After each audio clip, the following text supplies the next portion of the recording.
T-minus 90 seconds and counting. All systems are go. We're about 90 seconds from the launch of Space Shuttle Discovery.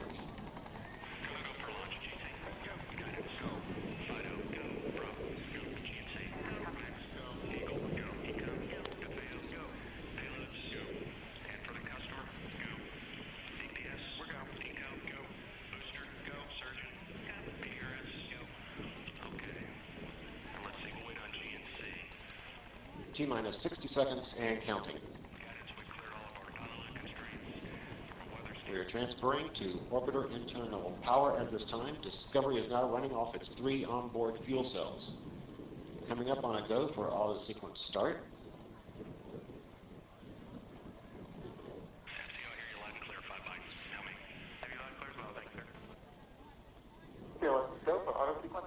And we have a go for auto sequence start. Discovery's onboard computers have primary control of all the vehicle's critical functions. T-minus 17 seconds and counting. 15, 12, 11, 10, 9, 8, 7, 6, start, 2, 1, booster ignition, and liftoff of the Space Shuttle Discovery, returning to the space station, paving the way for future missions beyond.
Separation confirmed. Guidance now converging.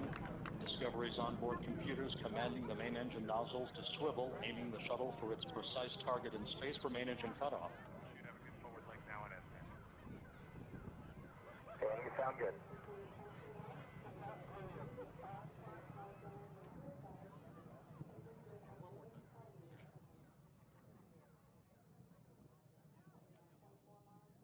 Discovery Houston, negative return. Copy, a negative return.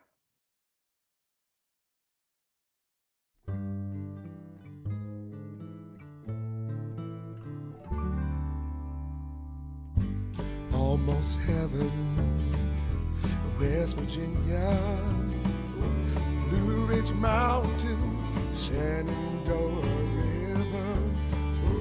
Life is on there, older than the trees, younger than the mountains, blowing like the breeze. Country roads, take me home to the place I belong. West Virginia, mountain mama, take me home. Country roads. All my memories gather round her. Miner's lady, stranger to blue water, dark and dusty, painted on the sky. Misty taste the moonshine, teardrops in my eye. Country roads, take me home to the place I belong.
filthy animals. Welcome to AMC and ADD, where we buy, we hold, and we screw the hedgies. I almost said that weird. It's like I can't say the word. Hedgies. I've been saying it too long. Good morning, everybody. Good morning to you guys. Who asked it first? Rose asked. What you talking about, Willis? What you talking about? 19%. What does this 19% stuff mean?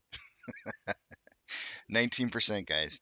Historically speaking, over the last year, Wednesdays are our worst possible days that we can have a green day.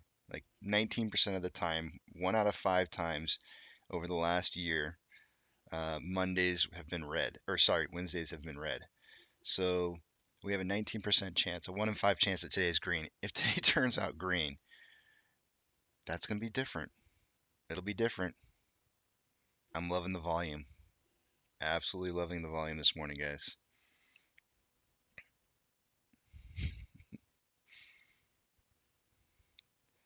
I'm absolutely loving this volume. It looks absolutely beautiful. Let's take a look at the numbers. Before we do, we have to start off every single day by cleaning the glasses. MG, you think we're getting screwed by the hedgies. You think. I don't think so. I think we're screwing the hedgies.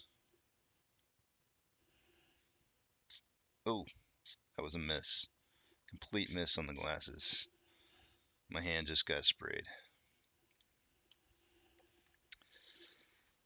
Did you guys have a great day yesterday? At the end of the day, for the rest of your day yesterday, did you guys have a nice sigh of relief and knowing that got through the day? Cherry, good morning. Good morning, GD. Good morning, JP. But Donkey Kong, love the name. That is awesome. But Donkey Kong, in case you didn't know, in case you might be new around here, we have Stonky Kong. Stonky Kong is here with us.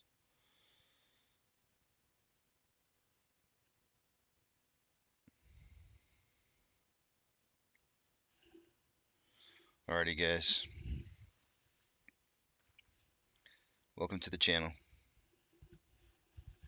It's always good to see new faces. New names. I guess we're not really saying faces. New names. Let's take a look at our numbers. It's time.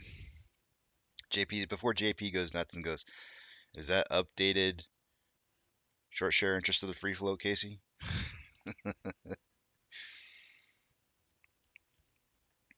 Chan Chan's missing. Yeah, we need Chan Chan back. All right, he'll come back here in a minute. Trust me, he'll be back. He'll be back. All right, let me log into Fidelity real quickly, and we will get this morning started taking a look at our numbers and seeing what we're looking like. Man, 5 million, no joke. That's what it ended at. Just over 5 million in borrowed shares. I don't know if you guys are seeing that down there, the bottom right-hand corner. That was high. That was high, especially after a day where we had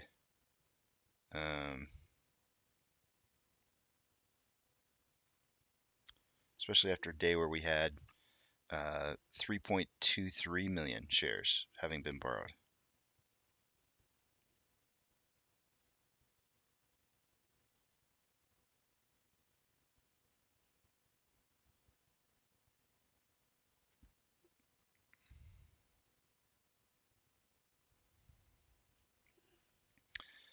All right, what do we got for security code here for two-factor authentication? I swear one of these days I'm just going to read it out loud by accident.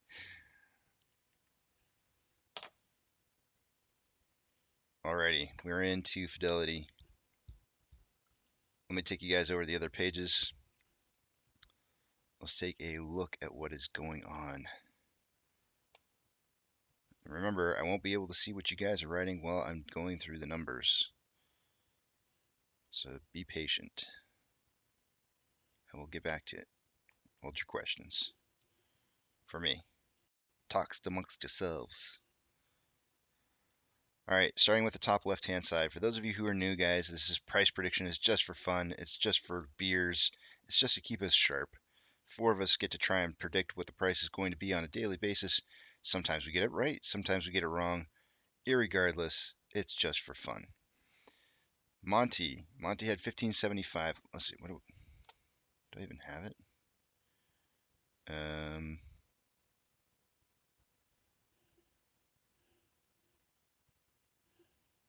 Hold on a second.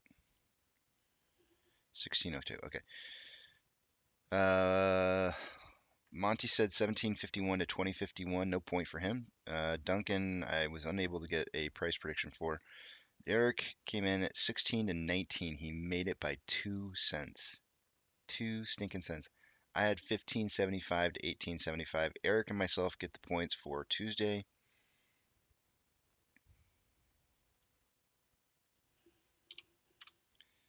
If Duncan doesn't get in with price prediction, I might have somebody cover for him. I don't know. It's seeming late in the week.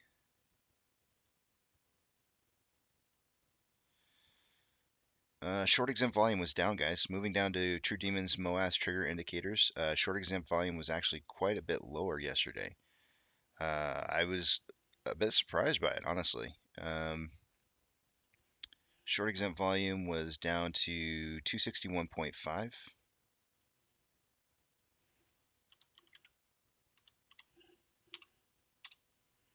The utilization. Here you go, JP. It's going to update. You ready for this?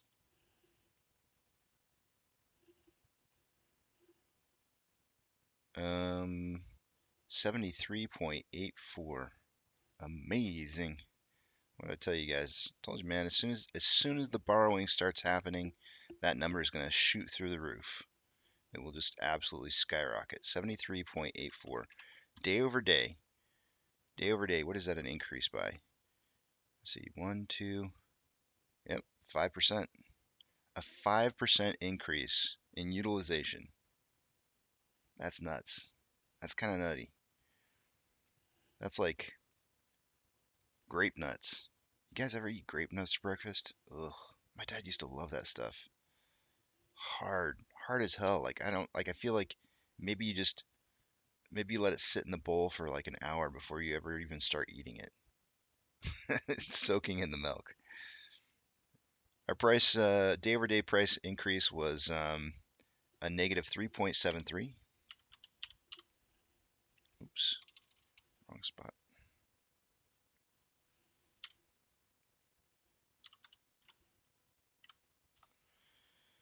Moving over to the off exchange data. Those were the final numbers that I had right here next to my head. Those were the final numbers that I had an hour before the end of the day. Let's refresh that and see where we ended up at. 50.31 in the off exchange, which is about 3.4% less than our usual over the last 30 days. And our CBOE EDGX, which is the ETFs, was higher than our 30-day average by about 0.4. So it appears that the ETF is still the place for the battle. Moving down to Ortex.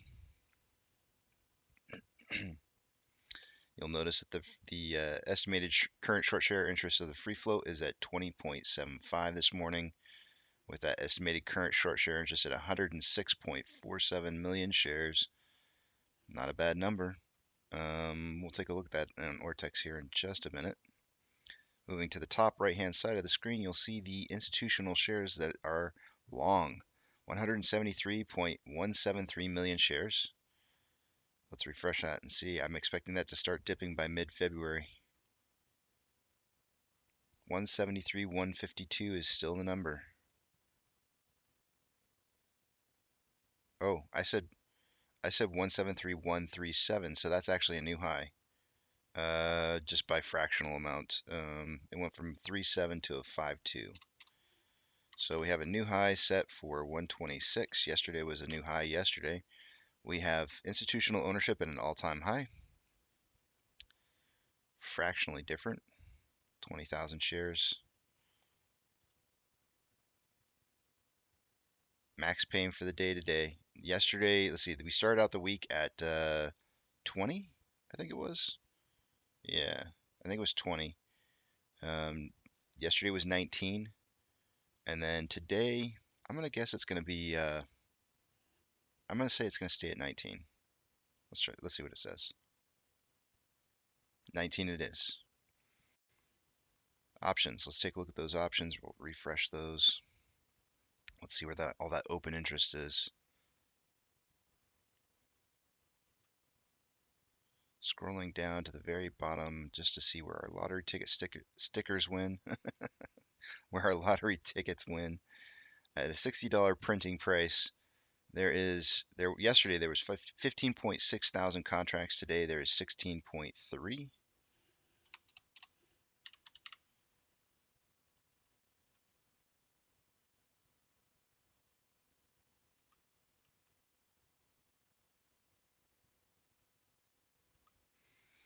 Highest amount of open interest for the calls at a $20 strike price. That's the same from where it was yesterday. Yesterday there's 10.6 thousand contracts.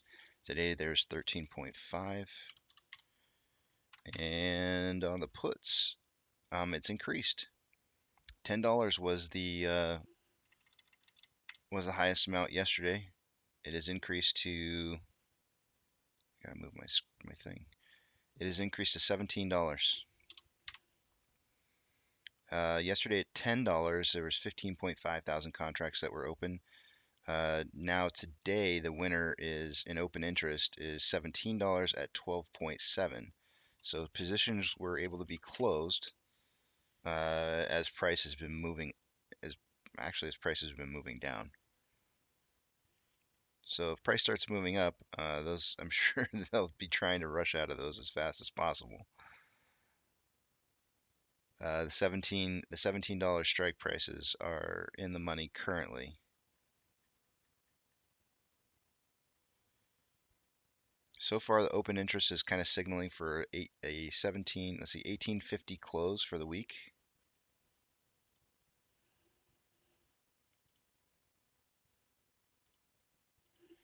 Taking you guys over to Ortex.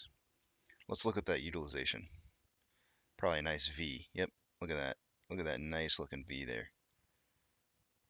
Who wears V-necks? Not me. I don't like V-necks. My wife likes V-necks. I don't like V-necks. I kind of like it up high. I don't know. Nice looking V-neck there. Why did that happen?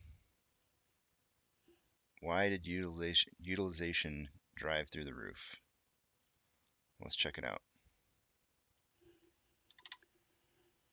114.74 million shares on loan. We're going to divide that by our utilization, giving us 155.39 million shares available to loan.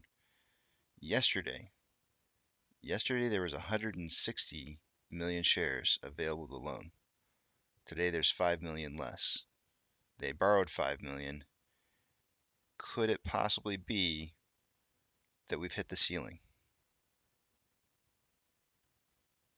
Was 160 the max, and now that they borrowed 5 million overnight, that's now the new ceiling is 155? It used to be the max out number from the past. 155 was the magic number.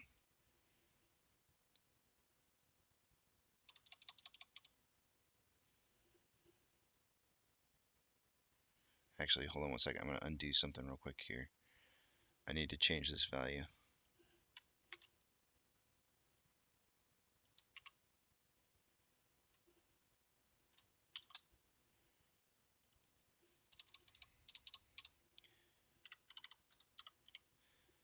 Alrighty.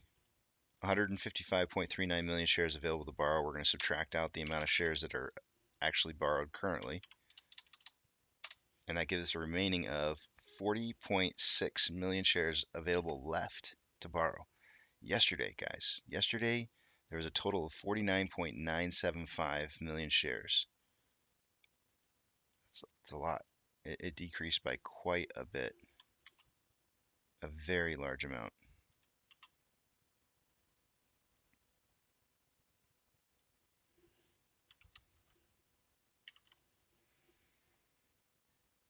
Yeah, that's 9 million. It's over 9 million. 9.3 million shares having just disappeared. Interesting. They only borrowed 7.75 according to Stonko Tracker yesterday, which is a really high number, by the way. 5.15 borrowed on Monday, which is a high number. For anything over 4.5 is high. Be interesting to see how much they borrowed so far this morning. We'll take a look in a second. Utilization, really super high. On loan amount, jumping as well.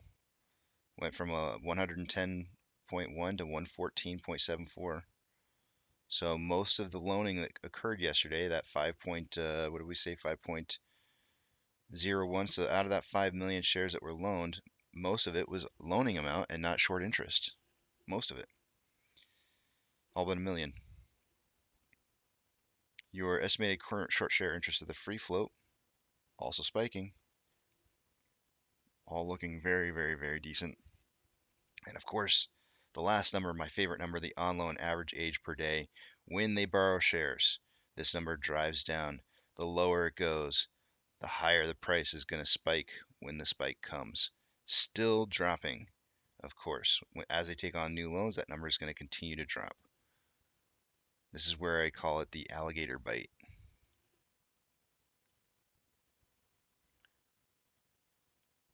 We had the alligator bite down here. We had 2 days where we spiked in price, and we had an upwards trend and movement. This is falling again. It's getting close to biting down here.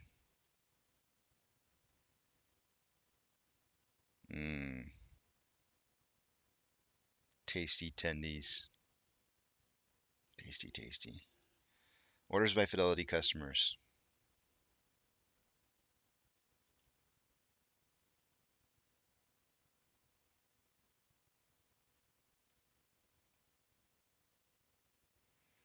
AMC and GME not in the top 10. Wait a minute.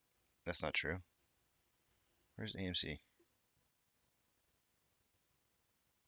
13th. Yeah. AMC and GME not in the top 10 for volume this morning, which is amazing because we have pretty high volume right now. But yesterday's AMC's buy over sell ratio was 61% bias to 39% sales, which is good. It's just 1% higher than the minimum that I like to see, but it's still a good ratio. There's nothing wrong with that ratio at all. GME coming in at 18th with a much stronger buy to sell ratio of 78 to 22. I really wish our buy to sell ratio looked more like theirs, but I know people day trade AMC. When we get into higher prices, guys, there'll be less day trading happening on AMC. I can promise you that. It'll be much more difficult for day traders to swing trade this thing. So, shares borrowed this morning. Let's break out the calculator again. Oh, yes, they are. Yes, they are loaning shares.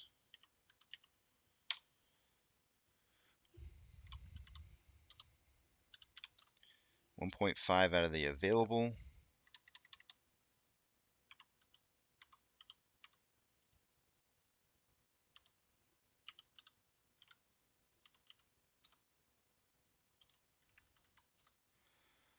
$2.25.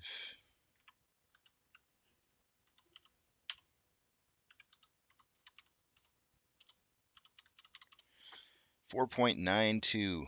I'm just going to call it round it off and call it an even 4.9. 4.9 million shares having been borrowed for the day today so far. That is above average already. It is a heavy borrowing day. Fees still at 6%. We have 7,000 contracts that are in the money on the calls and 49.5 thousand contracts out of the money on the puts. SSR is not triggered for today. Triggering SSR would mean dropping down to $14.42.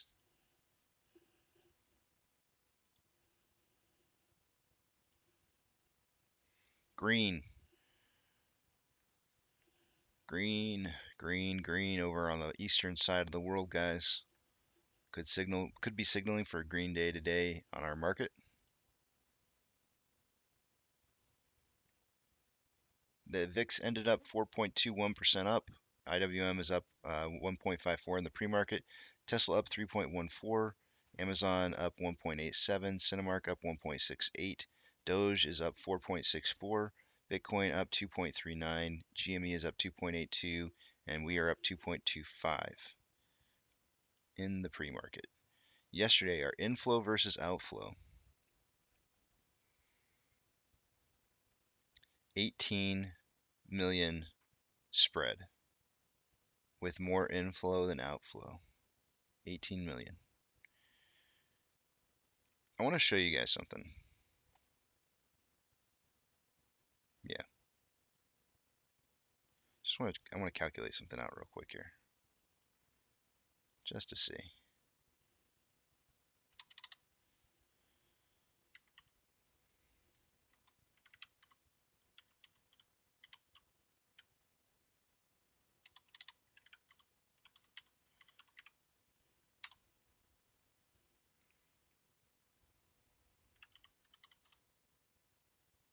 Yeah. So this is what I want you to see. And of course I know what's being reported on this inflow and outflow, I'm pretty sure is just based off of what's going through the lit market. But this is what I want you to see. I took the total amount of inflow, which is $115 million, and I divided it by $16.50, which is, roughly half the price of what a share cost yesterday. We could divide it by a lower number if you wanted to. If we went by the average of 16, let's just do that. Let's do worst case scenario.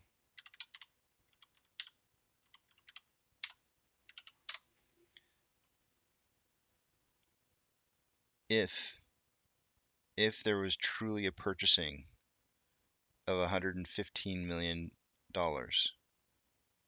in the lit market, then only 7.2 million shares were truly purchased yesterday. But what was our overall volume? 42.3 million. Think about that.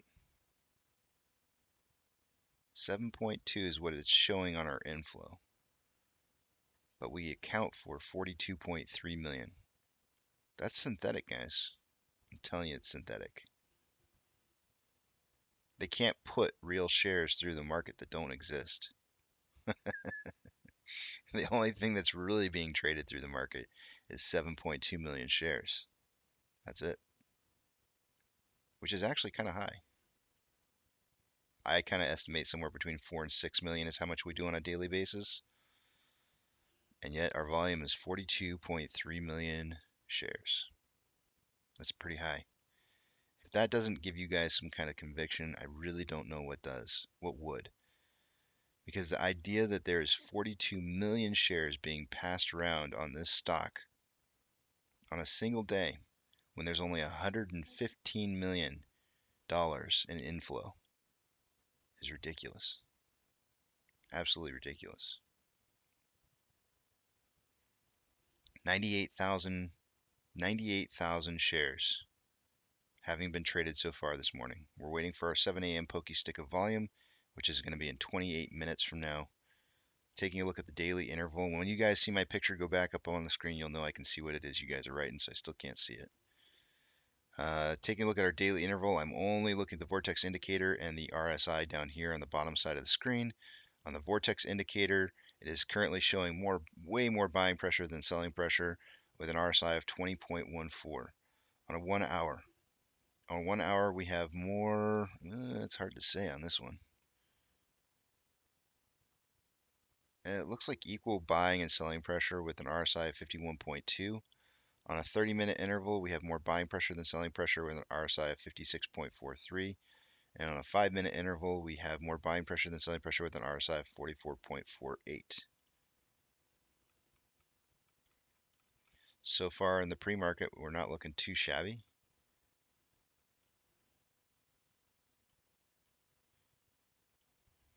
And it's time to drink coffee. This is already cold. Give me 2 seconds, guys. I'll be right back. I gotta heat this up for another 30 seconds because this is cold.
Okay, I'm back. Let me see what you guys are saying here. We'll get the information back up on the screen.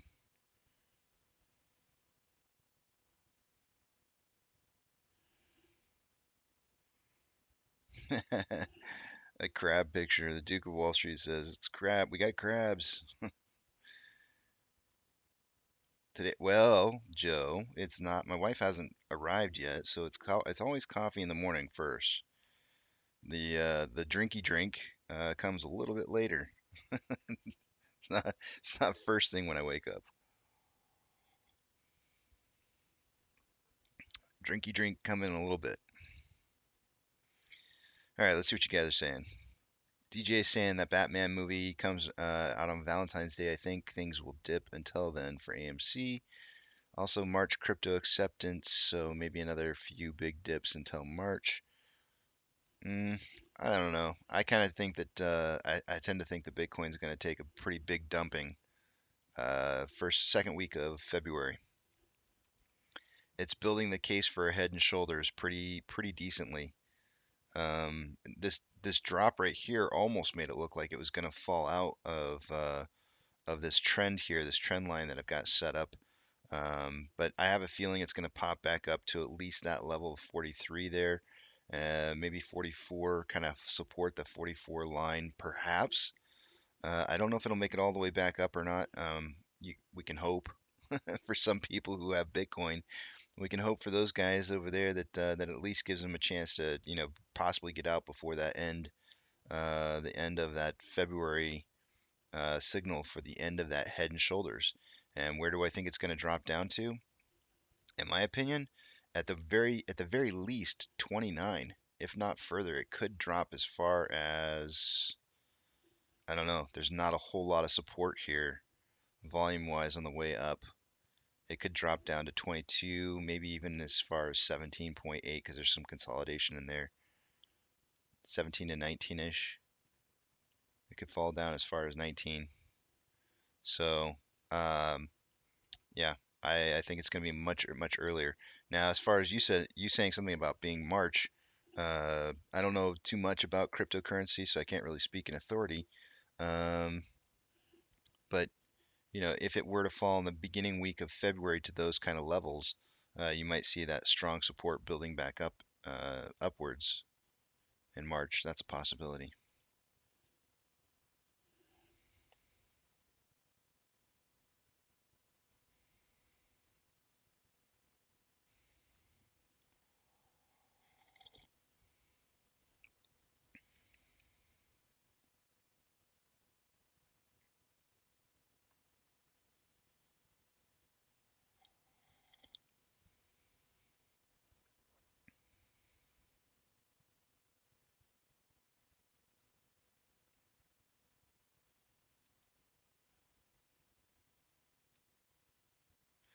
WM, you're using the wrong word. They don't cover ever.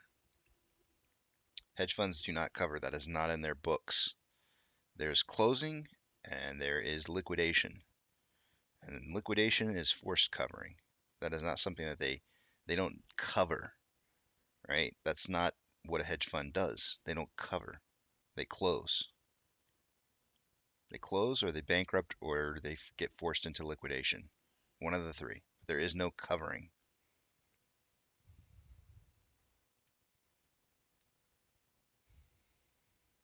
Did you take the chicken out of the freezer?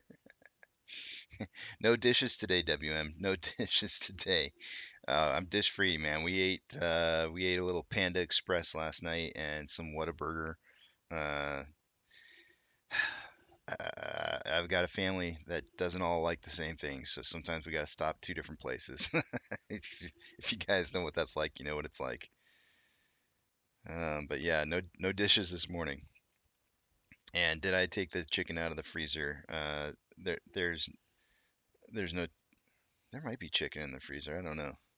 I don't need to though. 8 guard. We actually had Duncan on later in the day yesterday, and he mentioned two different. He mentioned two different trading platforms that I can't remember the names of off the top of my head that are the two big ones in Denmark. But we had a discussion about being able to use Webull as a platform to be able to monitor stocks. He said he was going to look into it, but he never got back to me on that one.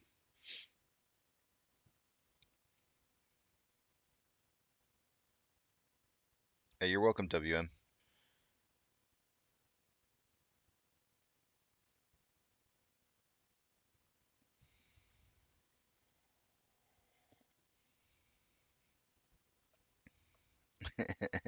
CM says, no synthetic shares outstanding and politicians never inside trade. Yeah.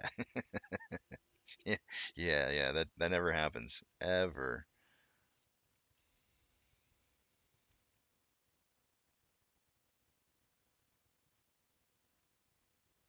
Good morning, Sandy.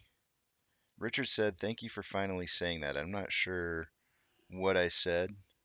Perhaps I'd like to think that you're talking about the grape nuts. Like, I mean, who literally eats grape nuts like straight away after they pour them into a bowl full of milk?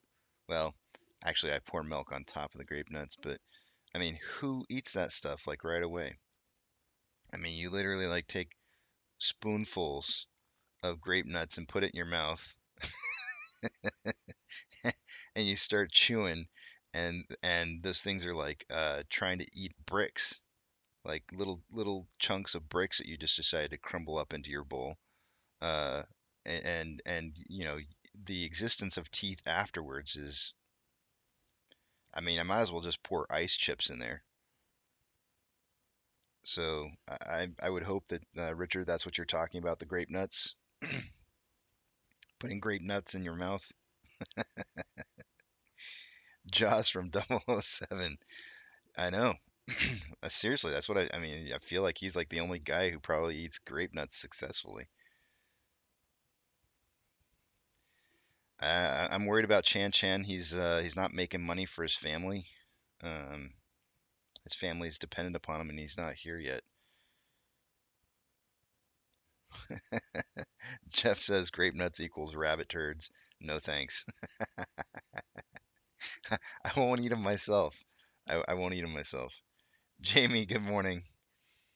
Jamie, we need to talk. I've got you on here as a moderator, and I need you to contact me. I'm going to keep you on, but I need you to contact me through Reddit or Twitter if you can. If you can. Jeff, uh, I don't eat grape nuts. My dad used to eat grape nuts when I was a kid, and you guys like my mom. I'm gonna tell you something about her that's probably gonna make you feel a little. Maybe you're gonna feel a little bit differently, or maybe you're gonna see it from her perspective. I don't know what, but she didn't allow us to buy cereals that had sugar in the top three on the ingredient list. So if it said corn, flour, sugar, we weren't getting that for cereal. And of course, my dad loved grape nuts, and so whenever our Cheerios ran out, or our Rice Krispies, or whatever, or Corn Flakes, whenever those ran out, the only thing left in the pantry to eat was those grape nuts. And you know it was rough. You know it was rough when it came down to the grape nuts. Oh, and then one other cereal that my dad loved, which was or mini. They were not frosted mini wheats. He ate the no sugar mini wheats. I don't even know what that's called. The the I hate life mini wheats is what he ate, uh, on top of the grape nuts. Well, I don't remember him eating them together, but I mean they're truly without frosting on your shredded wheats. They just they just aren't happy. You can't possibly be a happy person without frosting on your shredded wheat. What is it called again? Shredded wheats. Yeah. Thank you, Jamie. Dad was not human. I'm telling you guys. I'm telling you, like, who eats that? Who eats that stuff? He loved it. I don't know. Maybe he was ahead of his times. I have no idea.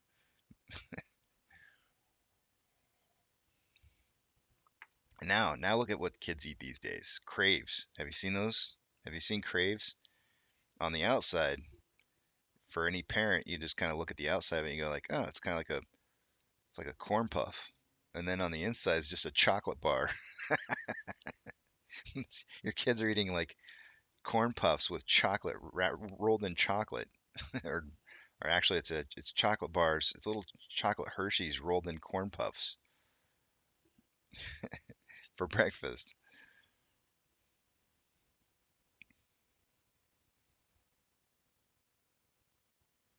The Fed speaking today. That's true. There's a little bit of conflicting reports on when the Fed is speaking, but 10 a.m. 10 a.m. Eastern Standard Time, which should be around 9 a.m. my time. So just a little before 9, I'm going to actually look into it, WM, and and we'll see if we can't put that on the show. If I think it's something we all kind of want to hear a little bit. We'll see what it is they have to say. If it becomes unbearable and difficult to watch, like eating grape nuts or frosted mini wheats without frosting, then we might have to turn it off. Especially if it's got no milk, because listening to the Feds talk sometimes is like eating grape nuts without milk.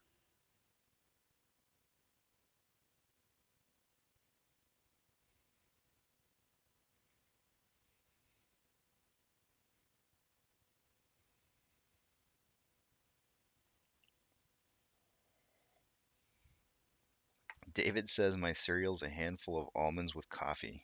Man, I need to try that. That I could do that. Good morning, Benjamin. I could do that, David. I think I have. I think I have almonds, and I certainly have coffee. Um, hmm. Might not make for good. What is it called? ASMR. It might not make good for ASMR on the channel, but I don't even know what ASMR stands for. Hold on a second. I gotta look this up. I have no idea what that stands for, and it's bothering me that I don't know.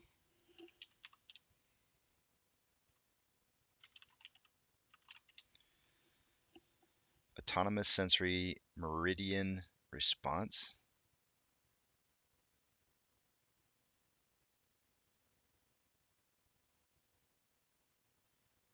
A sedative sensation that begins on the scalp and moves down the body. A brain massage. Hmm.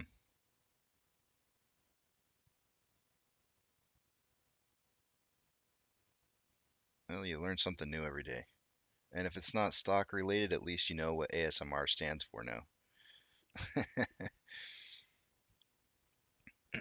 That, believe it or not, Jamie, that is my personal account. I don't hide anything. I'm an open book. If you want to go back in my history and see what I used to talk about before AMC, go right on ahead, check it out. You can find out what kind of real person I am. If you go to my Reddit account, same thing. That account's been open for like 4 years or something. You guys can see what kind of interests or hobbies or things I talked about from the past. Go right on ahead, check it out. It's not going to change anything about AMC. You might feel differently about who I am, but it's not going to change anything about AMC.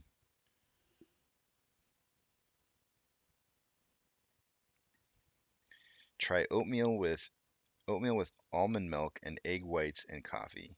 Well, that's just going too far. Joe, I refuse to separate the egg. I think that you might be, other than cooking for a meal, if you're just going to be eating an egg, I think you have problems if you're separating the whites from the yellows. That's way too time consuming. I don't have I don't have that kind of time. That's borderline psychotic. I'm teasing.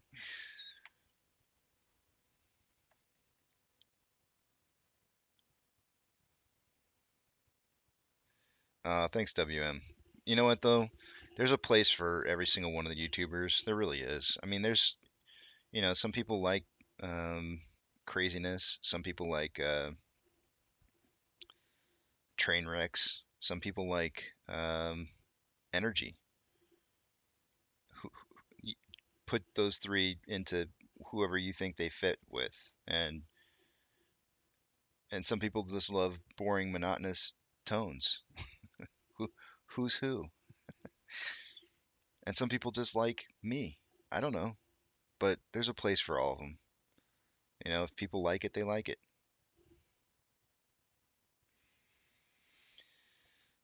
Well, Nosa, it's actually technicals, because the fundamentals, the fundamentals for our stock until we get our March data, probably I would say, because if I was going to say off of fundamentals, it'd probably be about right where it is. If you're going to go with technicals, then I'm probably I'm I'm probably going to guess the same price range that I had yesterday, 1575. That's going to be my guess, but I'm probably one of the worst out of the four.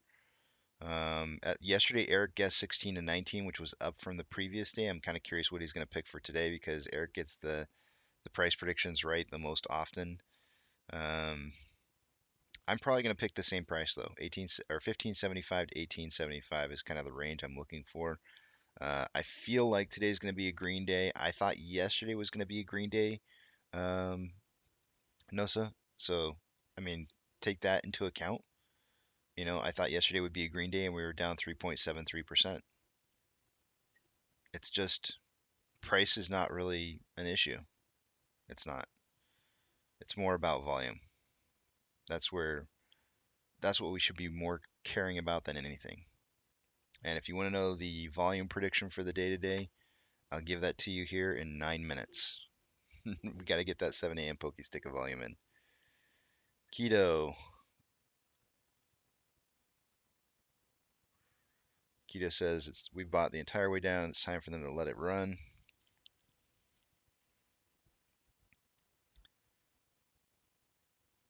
You got too much time on your hands, Joe.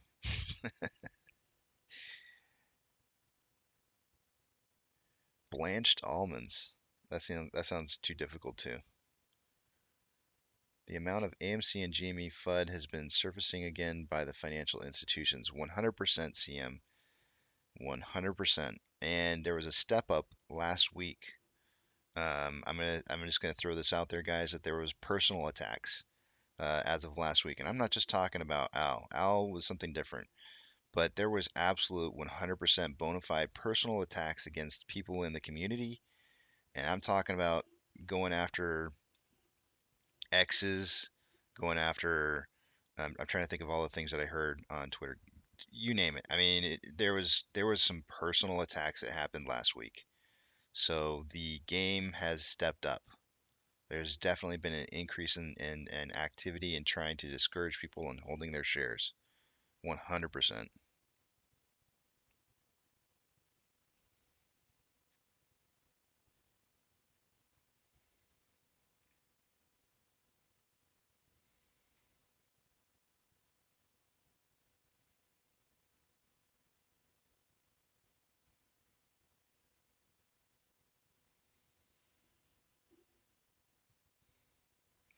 Oh, David says not not difficult, just more expensive. That's what I meant. I meant the process of them making them blanched is probably difficult, so more expensive. It's it sounds difficult. So, in my head, my words that come out, I have ADD, David. Welcome to the channel. The words that come out of my mouth sometimes are the excrement of what my brain is thinking. My brain is thinking, "Damn, that's expensive because it's going to be difficult to make," and then the words that come out are saying difficult. Doesn't there's a disconnect. Not everything all makes it out. And sometimes I have no filter. I say things that uh, I don't mean to say too. That's the worst part. Man, I tell you what, guys, I am the king of foot in the mouth. The king. Absolute king.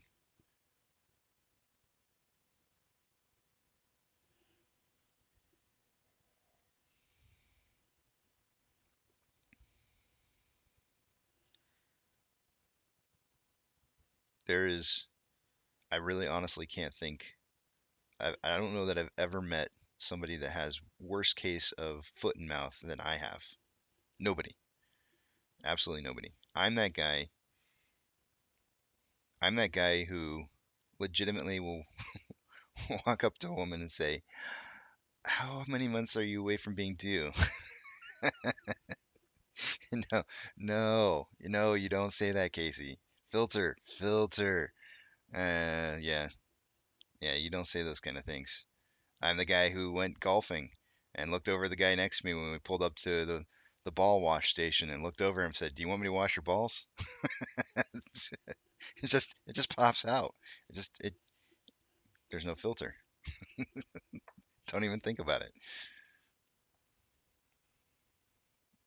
Embrace it. That's how you sort out real friends. That's true. You just can't be offended by me. You just have to know that I mean the best. I don't I don't purposely try to offend people. I mean the best by my comments.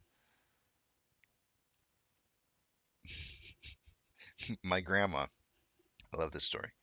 My grandma was at our house one day, not my house, but my parents' house this is back when I was in high school, and she had pulled out uh, some items in the top shelves of things that we never really used a whole lot, kind of like those family heirloom type things that, kids just don't really give two craps about a whole lot. And she had taken all that stuff out and she was cleaning it and putting it back away. But she had taken everything out to clean it.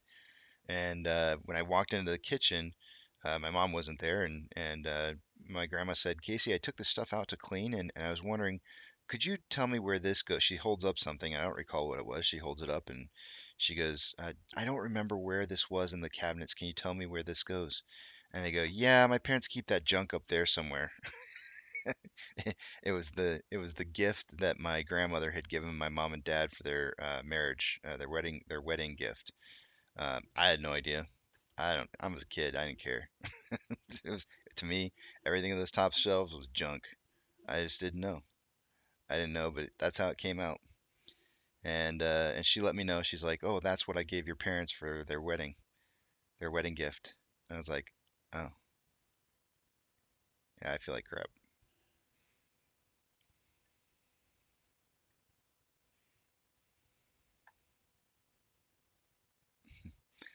Joe says, one dude's girlfriend gave birth, and I asked him when it's his turn.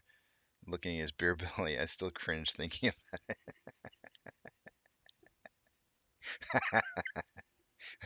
See, that's funny.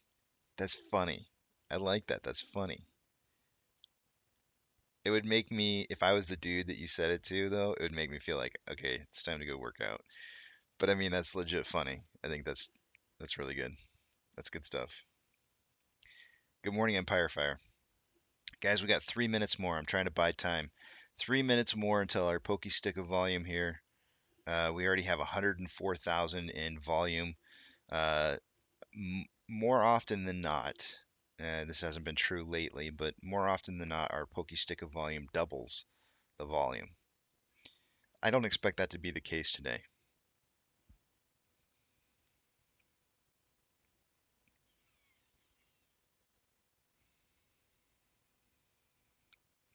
And I'm wanting to sit here and tell you with 2 minutes left to go that it'll probably end up being less than doubling. But then I started thinking about how many shares they borrowed yesterday. And somebody said it on the show here, and I don't remember who said it, and I really want to give them a lot of credit, and I can't remember who it was, but somebody had mentioned that the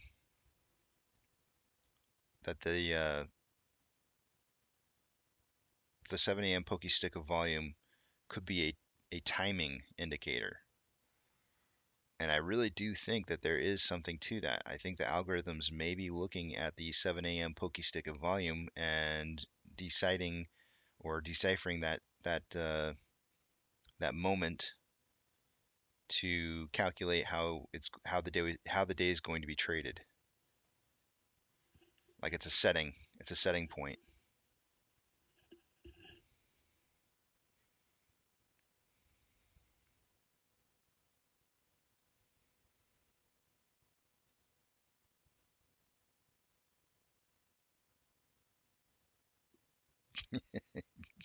Joe. You score points like me, Joe. I don't think I would ever say that though. That's not. I wouldn't say something like that. I would say something um, way more awkward.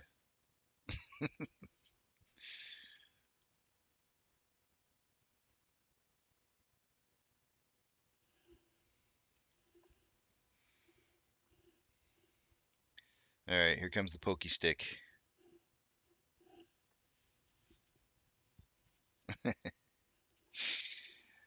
Yeah, tell me about it, man. Some of the things I've said in my lifetime, I really wish I could take back. Here she is. Here's the pokey stick. We need to have like a good Pokemon name for this thing. Stonkoline? I don't know.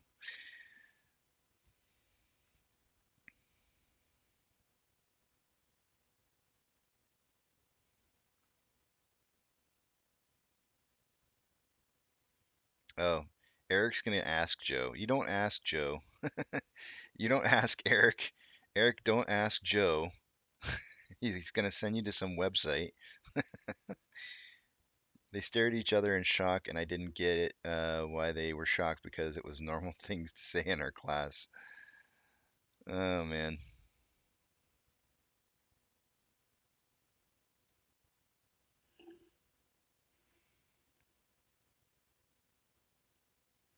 I want to show you guys a difference. Okay, actually, it really came close to doubling. I think we had about 104, 105. It was 105. We had 105,000 in volume when the Pokey Stick hit. Pokey Stick itself was 92,000, which was really close to doubling, which is good. Actually, when you get a doubling like that, that's very decent. For volume for the day today, that puts us probably in range of the same number that I had on Monday. Monday was traded 82 million. We might be just slightly less than that, and I can't remember what I put down. I'm pretty sure that I went 70, 90, and I think that's what I would go for today. 70 to 90 million in volume for the day today.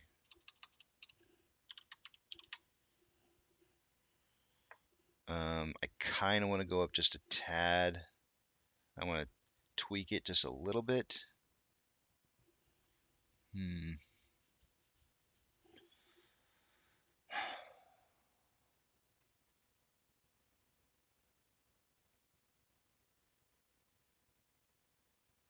Stick to your gut. Stick to your guts. Like I said earlier, I ate Panda Express last night, guys. You want to know what my fortune said? My fortune said the first thing that happened was one of the kids passed me one of the cookies, but before he passed it to me, the fortune was slightly sticking out of it. Monty going with a price prediction of 14.35 to 17.35. Got you, buddy. 14.35, 17.35. The piece of paper was slightly sticking out of the cookie in the wrapper. And so he was like reading it as he passed it to me. And he passed it to me and I saw him reading it. Well, we had like a bunch of other fortune cookies to go for. And so I said, nah, man, I don't want that one. You just read my fortune. That's not going to be any good. So he threw it back in the middle of the table and I had him grab me another one. And I ate that one. Yeah, you got to eat the cookie, guys, before you read the fortune, by the way. You always have to eat the cookie first. And then you get your fortune. So I eat the cookie, I read the fortune, and the fortune says, always go with your first choice, or something like that. Your first choice is always the best choice. Something of that along those lines. And so, I looked at Seth and I said, Seth, because he had already opened up the other cookie that I tossed back in the table. Um, he's opening that one and getting ready to eat it, and I have him read off the fortune when he gets done, and he says, the first one that he handed me said, "Your something about you make people happy and bring good luck or something like that." That's like I was like, dang it, that's the one I needed. So I'm gonna stick to my guns. I was gonna raise this volume prediction from 70 to 90 to maybe 80 to 100, but I think I'm gonna stick to my guns. Go with my first choice. Listen to the fortune cookie, and that's it. Stick to my gut feeling.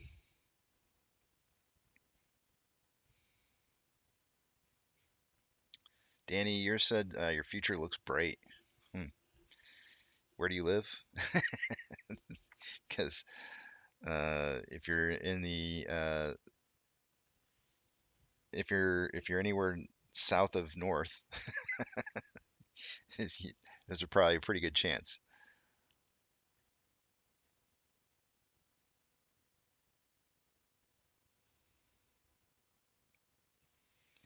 Some people say you can read it out loud or else it won't come true like a wish. Some people say you also have to chew it. Some people say everyone has to crack it open at the same time. Huh, interesting. It's like that. It's like those Christmas traditions. You know, like in my family, we open up a present the night before, and it's always PJs every single time. It's the PJs that you wear the night before Christmas. One present, that's it. Some people open one present the night before, and it's just any random present they want.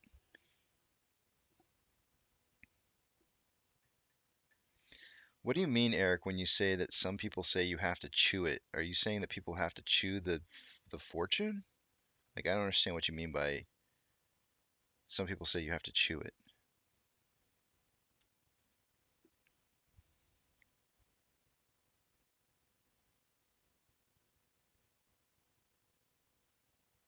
Oh, that's no fun, Danny. That's terrible.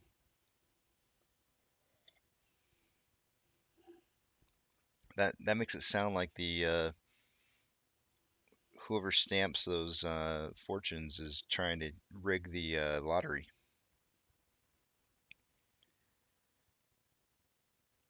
Are you kidding me, Eric? I feel like you're like pulling my leg here. I don't believe that they chew a little piece of paper. There's no way. Are you saying what you meant to say was what I was saying was where you have to chew up the cookie first and then read it? I feel like you're just being sarcastic with me and laughing at me. Are you laughing at me? Are you mocking me?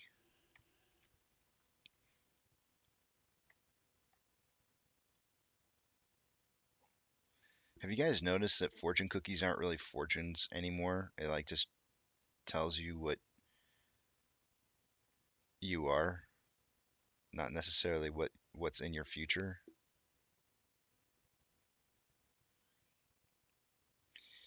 Oh, Otto is reeling us back in here, guys. Otto says, if the SEC approves transparency about shorts, what happens next? That's a great question. I honestly don't know the answer.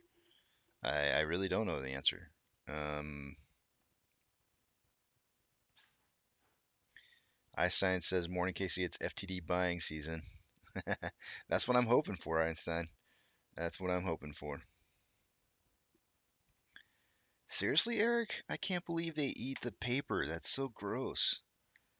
Like, I don't know. Like, I mean, it's got to be sterile or they wouldn't be putting in the cookie. But how do you get your fortune after you chew it? Like, I don't get that. That makes no sense.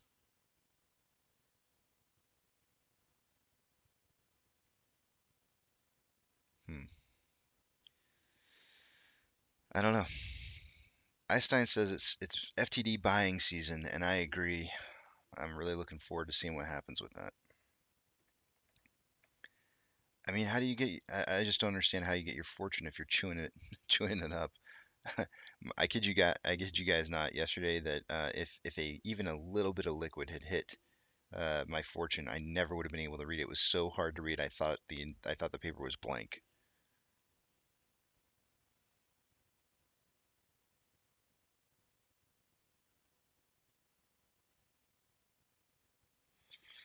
Well, transparency is supposed to mean reporting short positions. It's supposed to. But as we saw from the Fidelity paper, they're talking like, they're in a disagreement of that happening because then they're going to have to report that they have multiple loans out on shares that they own, uh, which would be an error in reporting. No, no, no, we can't report that. We'll have bad numbers that will be deceiving, numbers that make it look like there's more shares than there actually is. That's not allowed.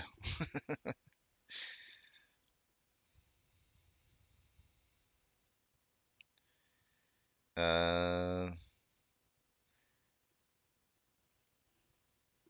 Keep that stuff private, Joe. Keep it private. Don't tell people that stuff. Tim says his fortune cookies suck. Well, stop putting them in vacuums. Why do your fortune cookies suck?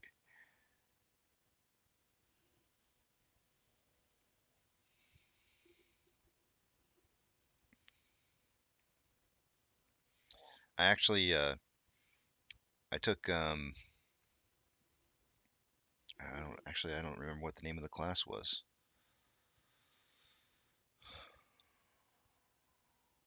Semiconductor something or other. Anyways, I took a class in college one time. One time back in college, pressure. What is pressure? Who said it? What made me think of it?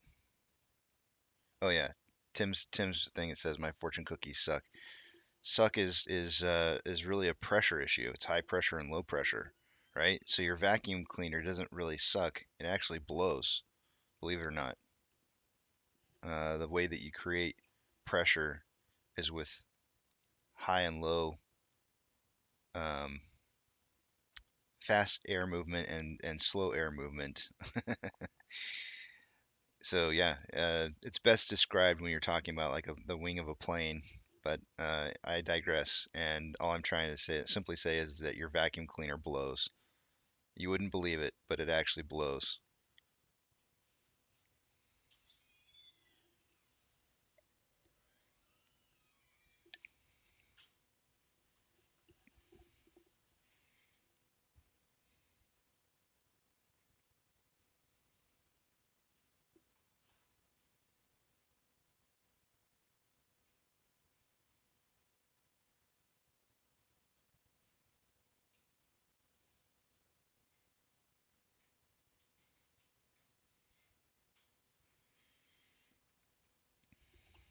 High pressure and low pressure, Einstein.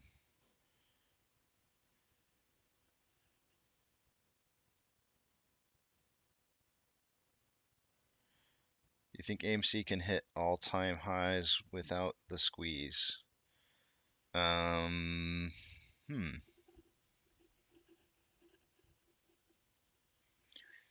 If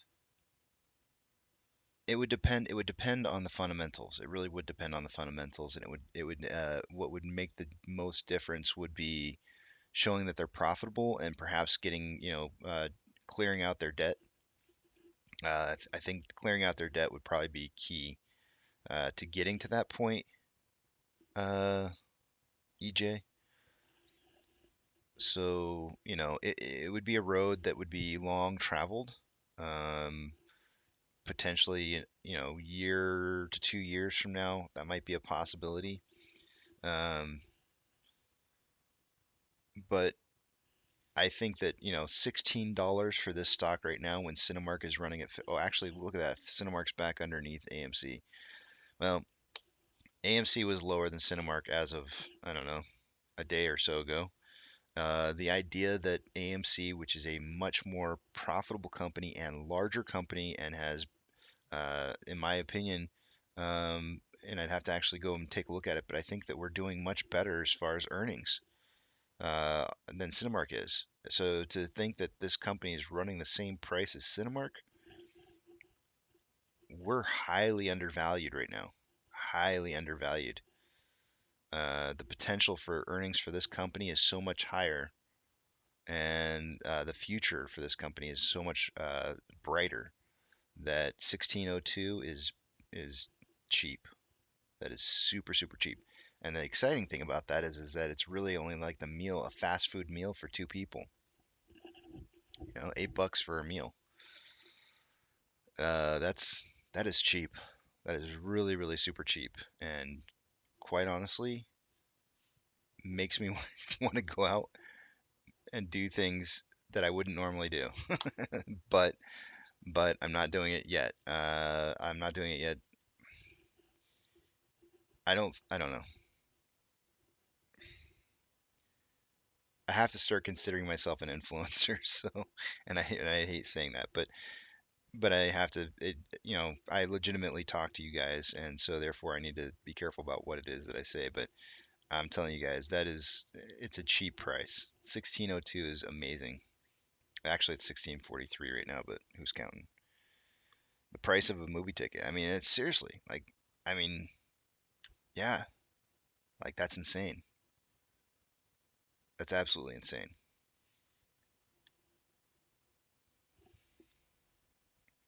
Quite frankly, I don't know why more.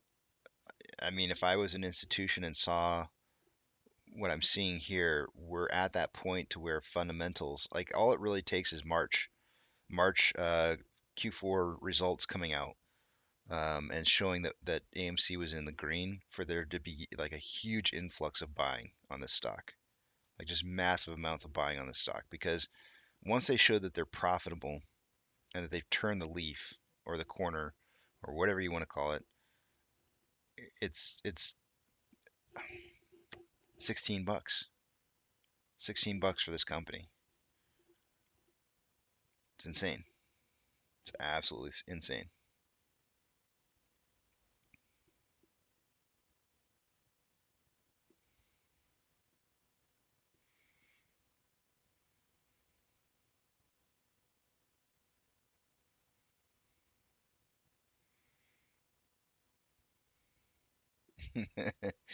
Danny, Danny coming in with the jokes.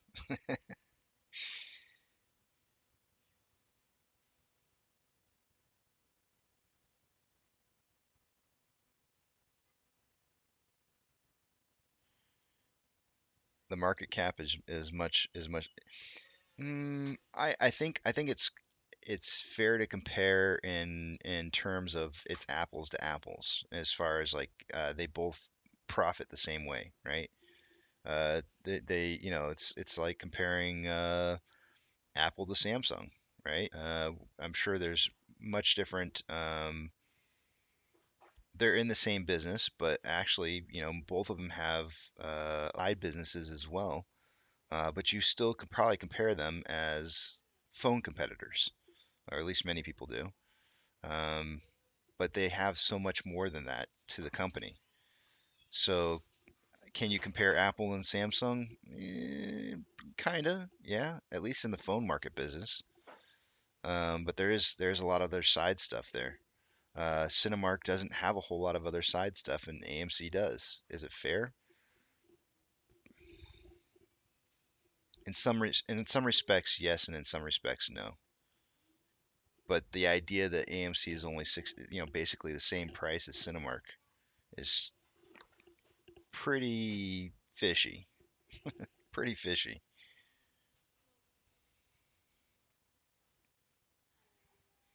EJ is asking what caused the run in June. That is a great question. Failure to delivers. A lot of people will tell you, and this is my opinion.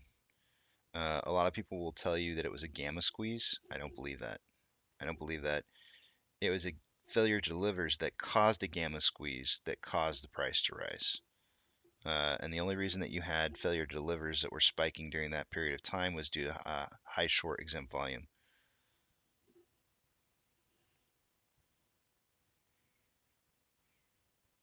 So, but most people seem to think that it's a gamma squeeze that is what caused June's run up. So, and I tried to throw that what's the word I'm looking for? I can't think of what it's called. Seed. I try to throw that seed out there to grow, to try and get people to look at failure to delivers and understanding how that affects stock price first. Because in and of itself, the derivatives are not really supposed to. I mean, they affect price, but it's really going to be something else that causes price to spike suddenly, and then you have the gamma squeeze. So you need some kind of small catalyst in order for the gamma to be able to kind of take hold. So there needs to be something else that kind of gets you there.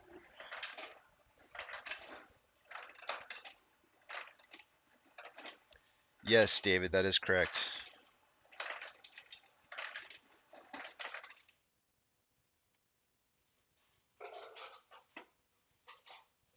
Yeah, I actually know. So when I was talking about it, actually, I was thinking about what you were saying. I was like, yeah, I didn't really think about it that quite the right way. I'm glad you were still listening.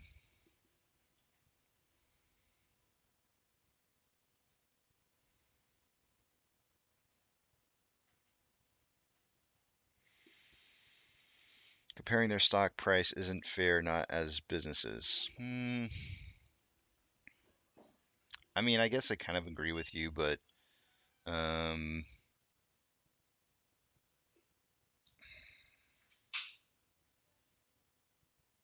how do they make their money?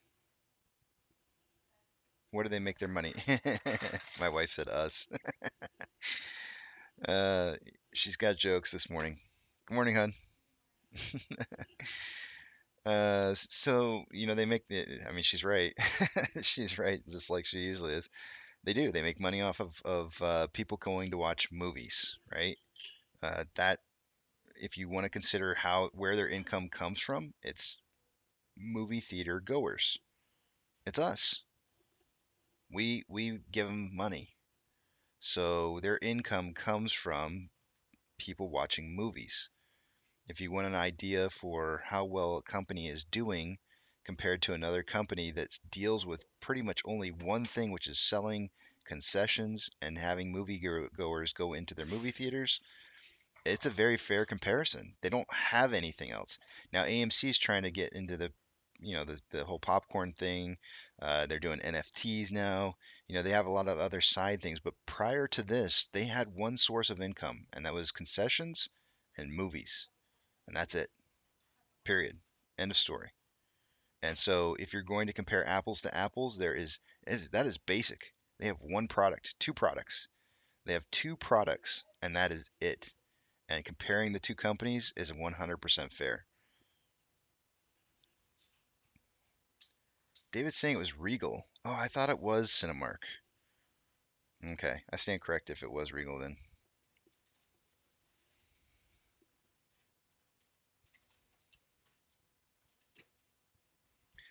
I heard that the dark fibers were turned off for 2 weeks, which allowed the run up. Have you heard about that? I have not heard about that. I, I am gonna have to look at what you're talking about because I have not heard of that. The dark pools being turned off, I have not heard about that either.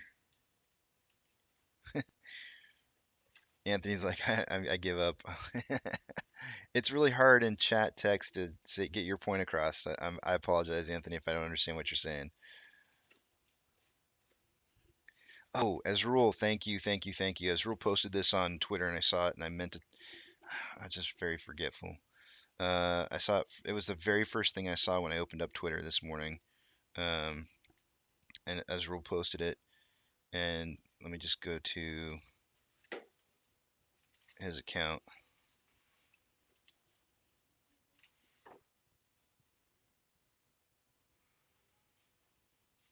Um, hmm.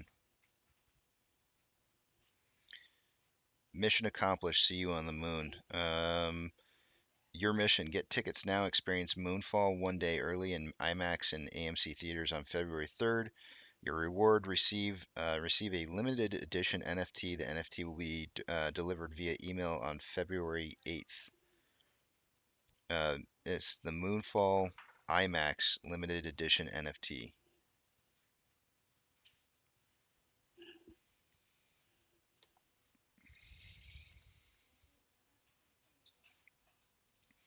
Yeah, I'm gonna have to look into that. MCon, if MCon's listening, I didn't contact him, and I just realized I forgot to look at my thing. I'm gonna contact him on my break, which I need to go to right now, guys. So I'm gonna head off to break here, and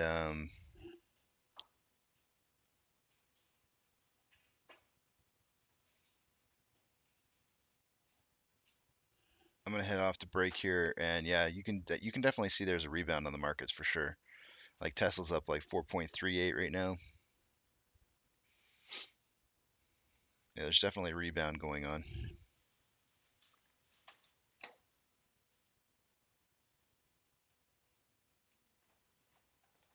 Adam A saying nobody else but Lou knows.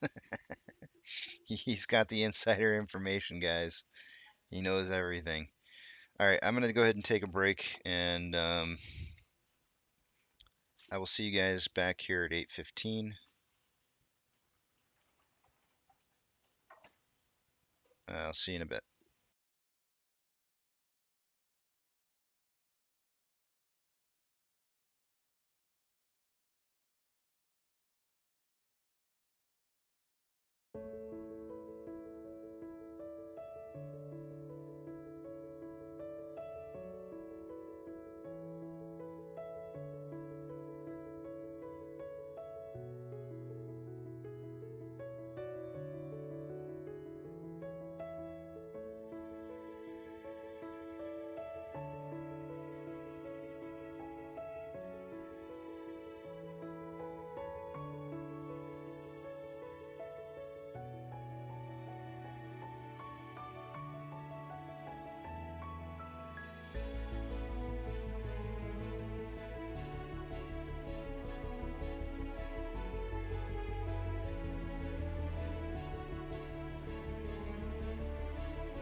Alrighty, guys, I'm back.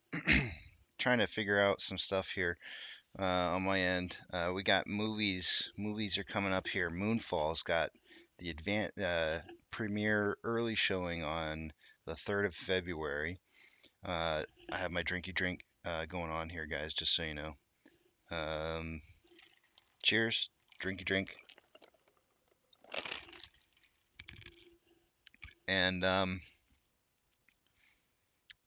there is an NFT that's being given away for those who sign up for that early showing.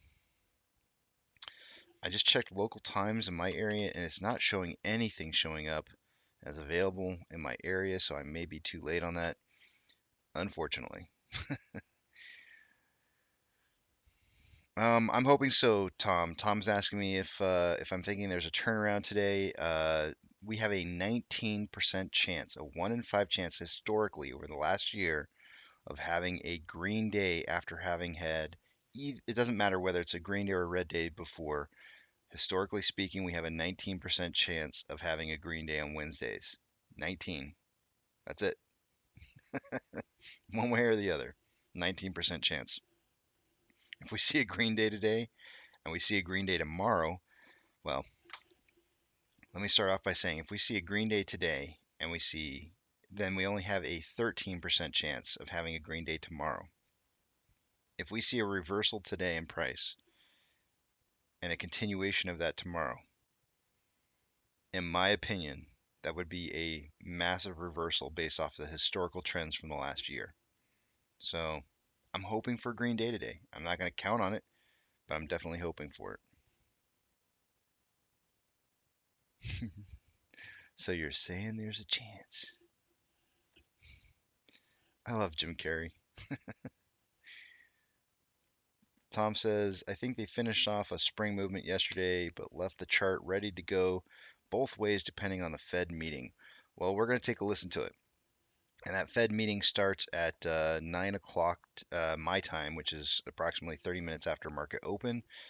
We're going to try and look it up. That's actually what I was doing here just a little bit ago. I was kind of looking to see if I could pull that up on here. It says the event will be webcast at 10 a.m. Eastern time, which is 9 my time. I don't see a link to it yet, so I'm just going to wait for it.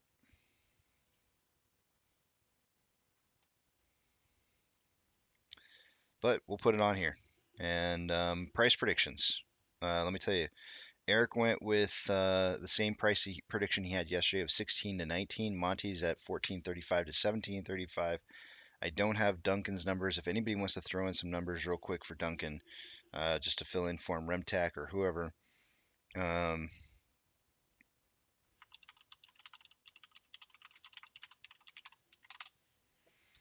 reaching out to him again. You know, he's a busy guy. That guy he's super, super busy. Ray, good morning.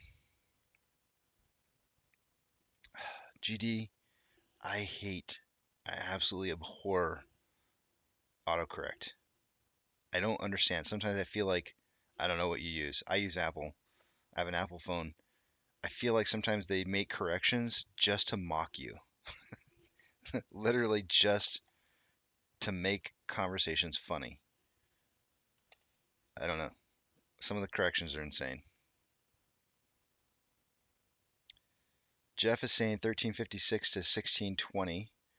Brian saying 1545 to 1780. This is just for fun, guys. Just for fun. There's no seriousness to this. It's for bottles of beer. That's all it's for. It is time for me to start the morning intro, guys. Zach saying, yeah, okay. So GD has GD. Good to see you turned your name back to what it used to be. I like seeing it the way it used to be. I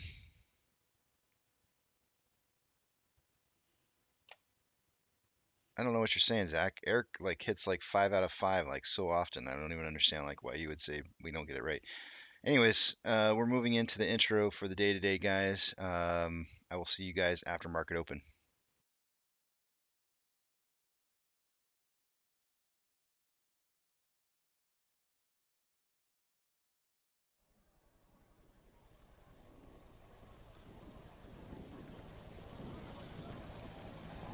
T-minus 90 seconds and counting. All systems are go. We're about 90 seconds from the launch of Space Shuttle Discovery.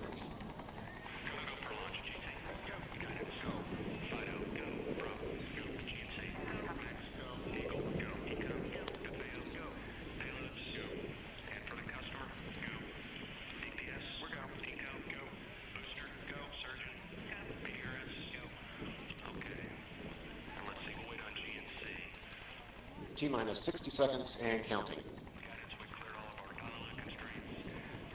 We are transferring to orbiter internal power at this time. Discovery is now running off its 3 onboard fuel cells.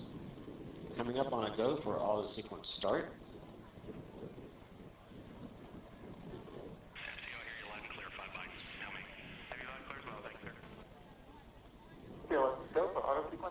And we have a go for auto sequence start. Discovery's onboard computers have primary control of all the vehicle's critical functions. T-minus 17 seconds and counting. 15, 12, 11, 10, 9, 8, 7, 6, start, 2, 1, booster ignition, and liftoff of the Space Shuttle Discovery, returning to the space station, paving the way for future missions beyond.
Separation confirmed. Guidance now converging.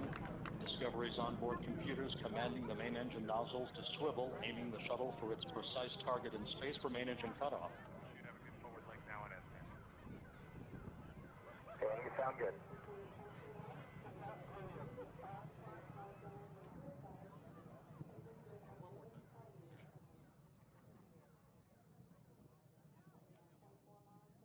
Discovery Houston, negative return. Copy, a negative return.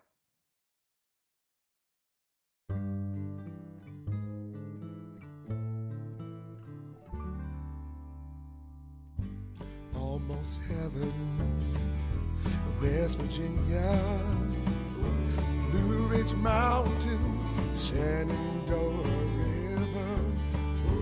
Life is on there, older than the trees, younger than the mountains, blowing like the breeze. Country roads, take me home to the place I belong. West Virginia, mountain mama, take me home. Country roads,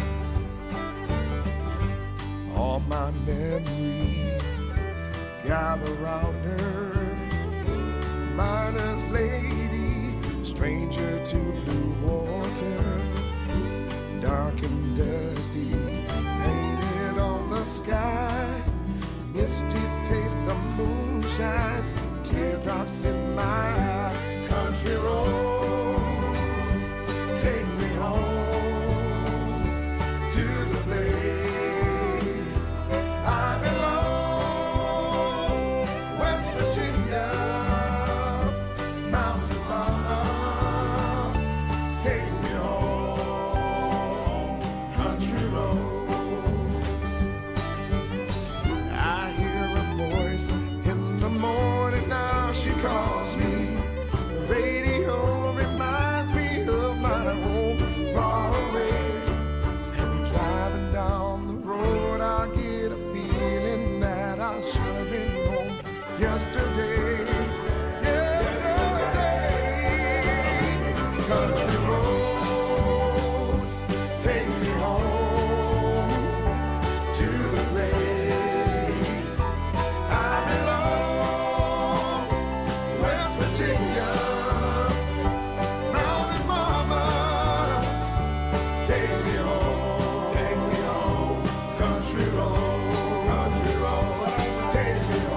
Morning, you filthy apes. Welcome to AMC and ADD, where we buy, we hold, and we screw the hedgies.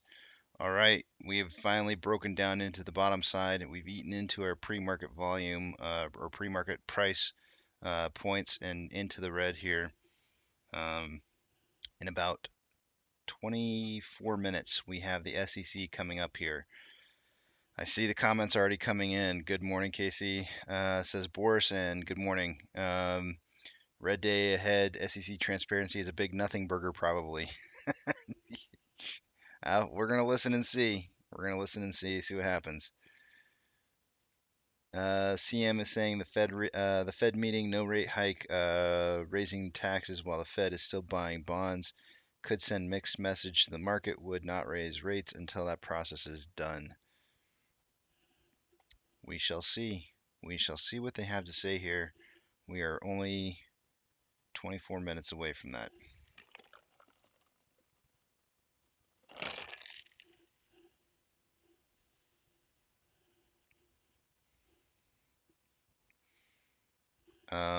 I was looking for trying to buy tickets. Hold on 1 second here. I was trying to buy tickets for Moonfall.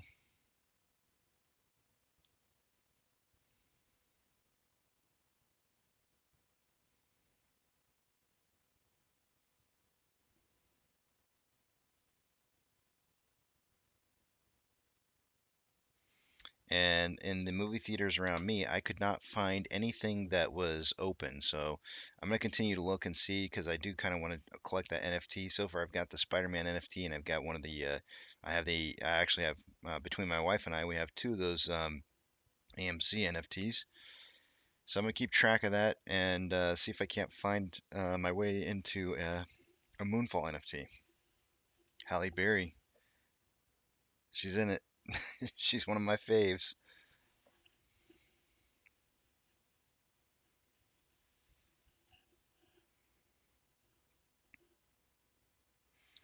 The rest of the market's pretty green right now. The VIX is down 6.93%. Typically speaking, when the VIX goes down, we go up.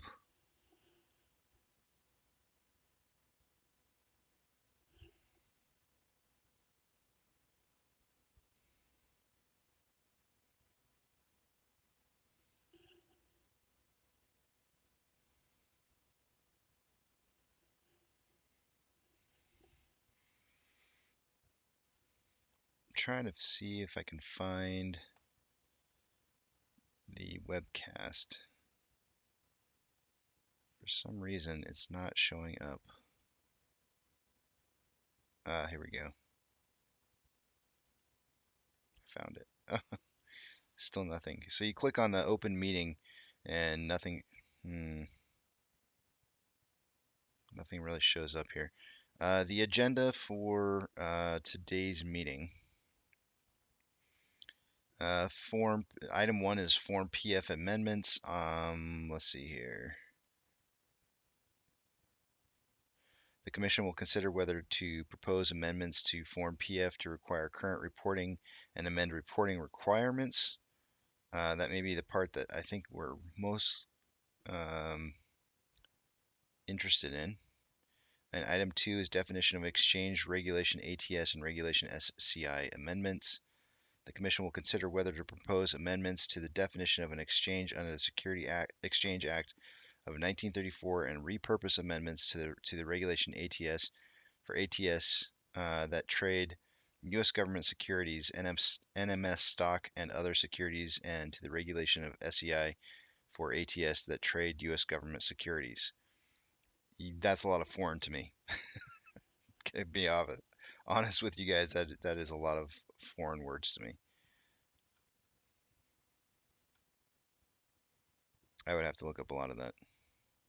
But we'll listen to what it is that they have to say, irregardless. I said it. I just said it. I said irregardless. Regardless, we are going to watch it.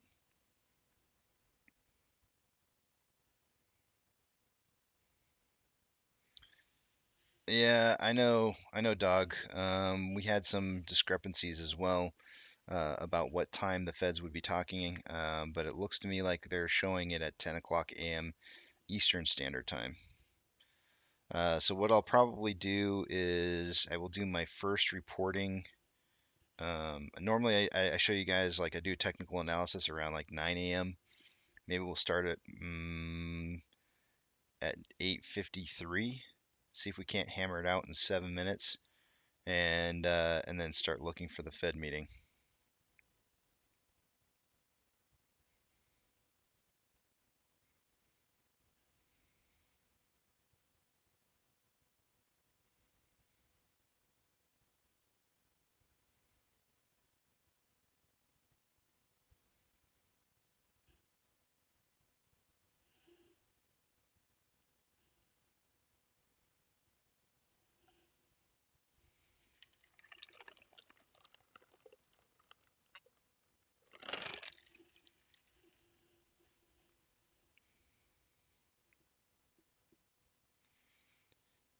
I don't. For those of you guys who weren't here earlier this morning, I've been saying this to you guys for a while. I'm gonna pull up my calculator over here just so you can see what's going on. But I just want to show you the inflow from yesterday. The inflow, the amount of money that came into AMC and buying shares yesterday. And we'll go with worst case scenario at stock price being $16.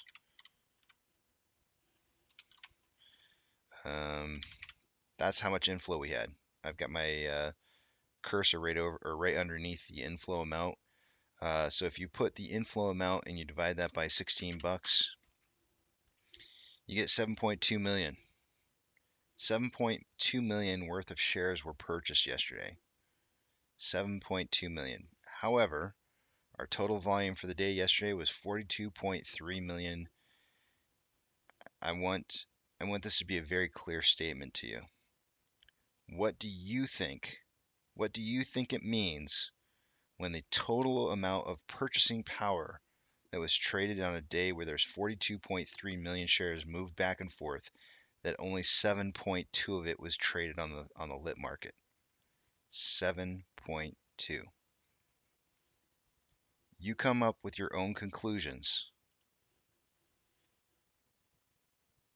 Come up with your own conclusions. I believe, not financial advice, there is a lot of synthetic trades happening. A lot of synthetic trades. Massive amounts of synthetic trades happening in dark pools.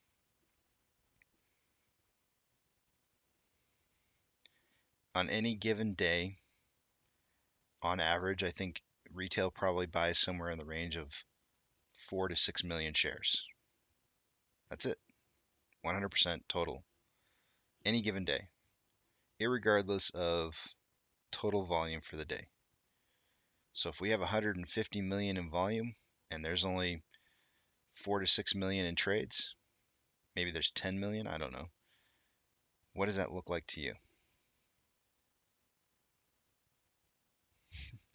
GD says Casey needs an irregardless swear jar. I do. I'm gonna buy, every time I say irregardless, I'm gonna buy a share. 10 shares. 10 shares for every time I say irregardless. You guys have to keep me accountable.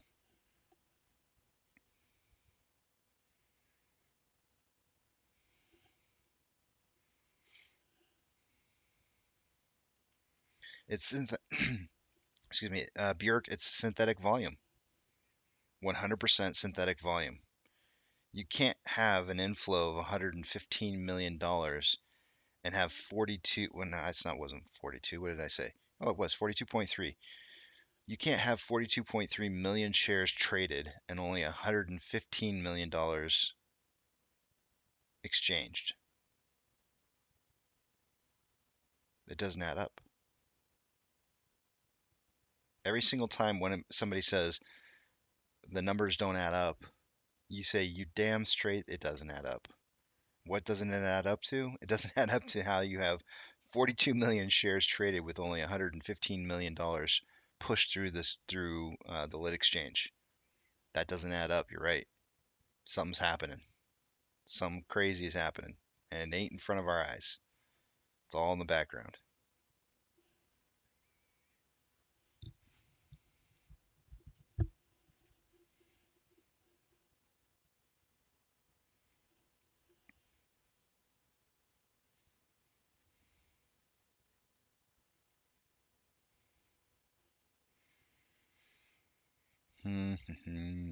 Checking one more thing here.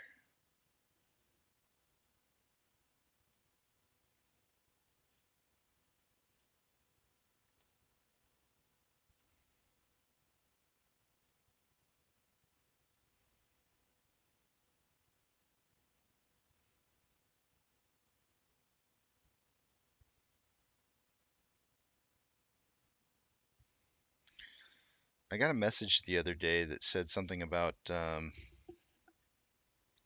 I can count to potato. Thank you, AP. Thank you for the laugh. Sure, Anthony. Let's use Amazon as an example, right? Inflow versus outflow. This is in millions of dollars, 302. $302 million. Let's calculate it out. That's their order inflow right now as it stands, and they've got 550,000 shares having been traded. So $302 million divided by the price that we're seeing right now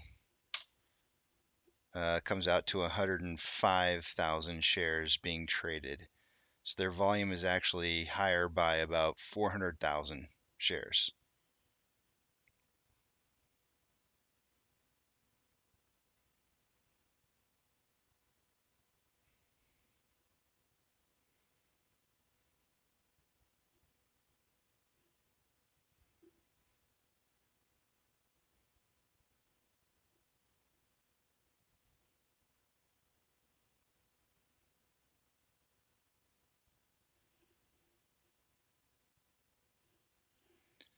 Let's take GameStop. Let's look at GameStop real quick. Let's just see what theirs is.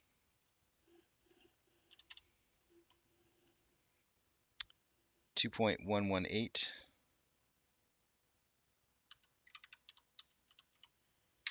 divided by the price. This is saying 20.4 thousand shares should have been traded through. It's got 225,000.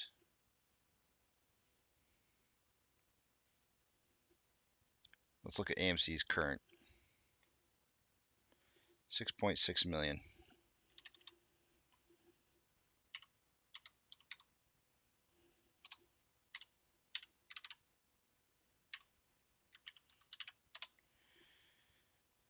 $413,000 shares is what it's saying should have been traded through. It's 3.57 million.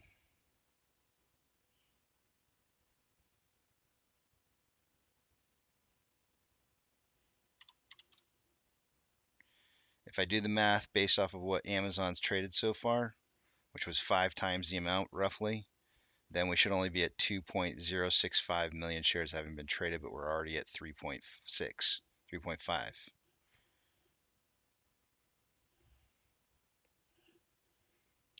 Something's going on. Something is going on. The numbers don't add up.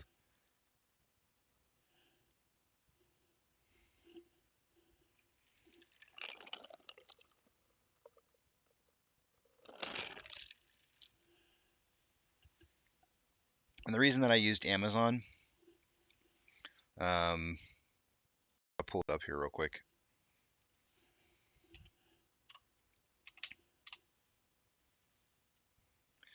So in the bottom right hand corner, what you're going to see right now that's going to pop up on the screen is going to be the short interest that's applied to Amazon right now. And I can just tell you guys right now that there's only, for a stock that has roughly the same amount of float as AMC, they only have 1.7 million. Let this sink in your head. Amazon only has 1.7 million in shares on loan. That's it, 1.7. The short interest is 4.17 million. AMC has the same amount of float as Amazon does, and we have 100 and what was it reporting? 106 million in short interest. Amazon is not heavily shorted right now. Amazon is a great litmus test for what a stock should be looking like. A great litmus test. If you want to look at a stock that's not heavily shorted, go look at Amazon. because they're not. And you want to make comparisons. It's a good comparison point.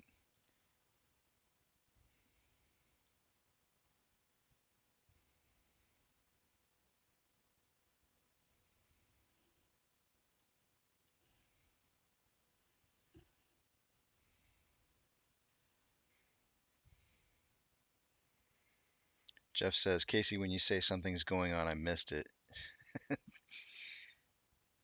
Go backwards. There's a little rewind button. I'll still be here, I promise.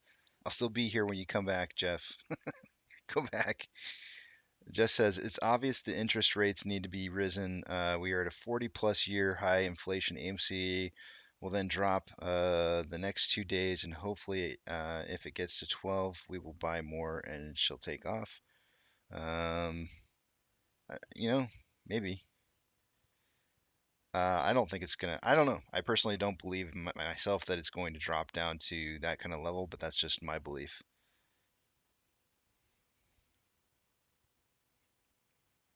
AP says, what if the OBV we were looking at last night, similar to the RSI divergence movement I showed you, and the surplus of shares on balance are mostly held HF synthetics that they will sell off later to settle the debt? AP, it sounds like you're talking about something that we're going to have to talk about offline. This sounds like a debate. We're going to have to actually look into it and start pulling up numbers and stuff. It's really difficult for me to kind of do that, like number crunching stuff when I'm in the middle of a show, unfortunately. It doesn't really work out as I feel under pressure. Believe it or not, guys, I feel under pressure when I'm here on the show with you. Yeah, I know it probably doesn't seem like that's the case, but you wouldn't even believe how much pressure I feel.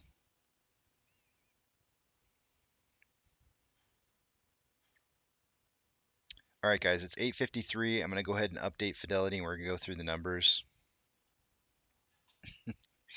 I think that might be the first time I've ever admitted that I feel I never really felt like I would be good at doing YouTubing type stuff, and so that's why I've never done it. And here I am doing it, and it's like it's just way out of my comfort zone. Completely out of my comfort zone. And in all honesty, like you guys can't even imagine how comfortable I am in the fact that this community has grown the way that it has. Uh, I'm thankful for that. Very, very thankful.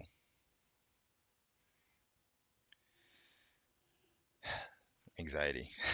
Let me take you guys over to the other page. I get anxiety just talking about it.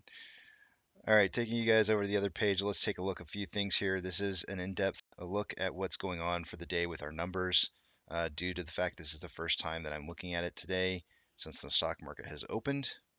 We're going to kind of have to rush through this to try and make it through before the Fed comes live here in just a few minutes. Although I'm seeing some people saying the conference is at 2:30 Eastern today. We'll have to see. I mean, maybe it is at 2:30, maybe it's at 10, but let's get started with the numbers and rush through this as fast as we can.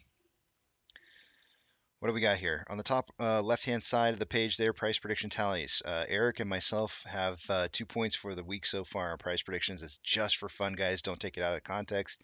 We are just simply betting beers and having a good time trying to keep our minds sharp. Eric and I have 2 points. Monty's with 1 point. Duncan, I have not been able to get a price prediction from this week because he's been super, super busy. So I might have to take a price prediction from some of you all, which some of you guys actually put in a price prediction. Zach tried to, but failed to respond.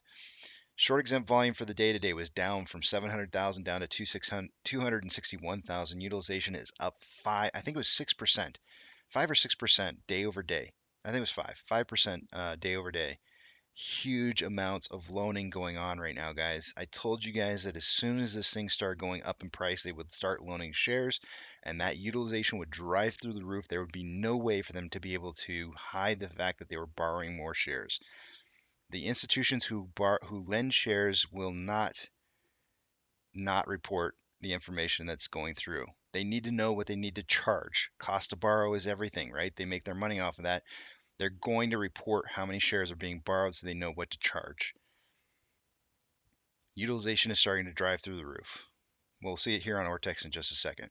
Day-over-day price increase yesterday, 3.73% down. Let's take a look at that off exchange. Off exchange yesterday was decent numbers, but not too great. But I mean, SSR was tripped, so you know they're not going to use the dark pools as much. Off exchange right now, 46.61%. CBOE EDGX is at 14.9, super high for those ETFs on the EDGX. Those are big numbers.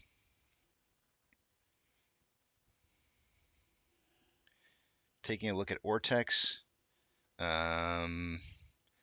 So far this morning, only 25,000 shares having been loaned. That's going to put our estimated current short share interest of the free flow at 20.75. Remember that number that I showed you, 4 million being current estimated short interest on Amazon, and they have nearly the same free float that we have. We're 106.49 million. Think about that. Let it sink in.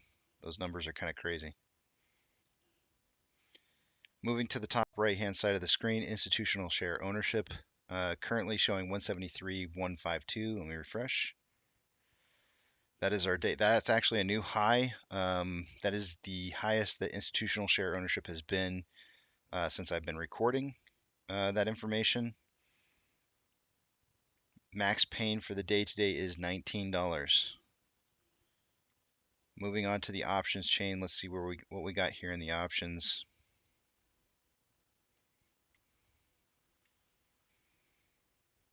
On the call side, highest amount of volume on the call side of the options, currently at $17. Same thing as it was yesterday. There is 2.3 thousand contracts open, and that's actually kind of low. But on the put side, also or up from 15 from yesterday, it's up to $16 today. There's very low amounts of put, 1.7 thousand contracts. Looks to me like the puts are suspecting that there's going to be a price increase, at least at this moment in time. Taking you guys over to Ortex, check out this utilization jump. Holy Toledo, that's a V-neck right there. If you wear shirts that have a V-neck, you know what it looks like. That is a V.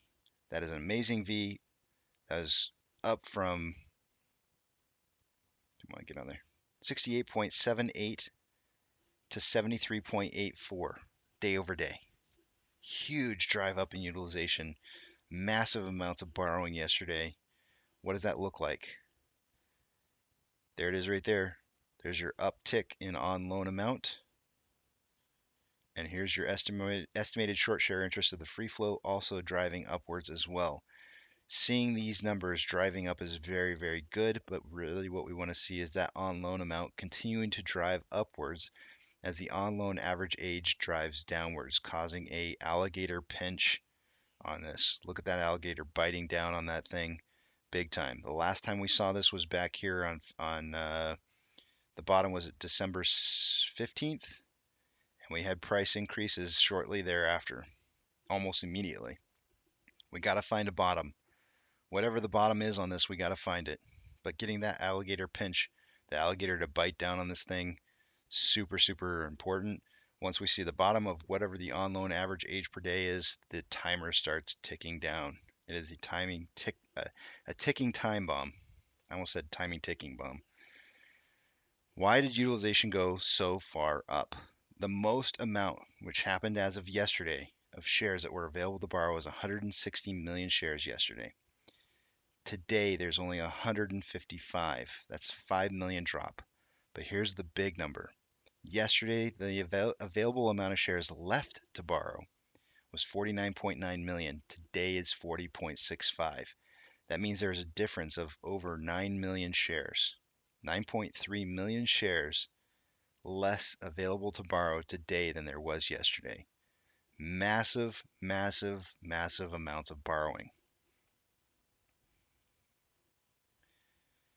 Orders by Fidelity customers. AMC and GME are not on the top 10 list. I know I'm running over here, guys, but I'll get back. I'll get to it as soon as I can. AMC currently showing in 16th position with a 68% buy to 32% sell ratio.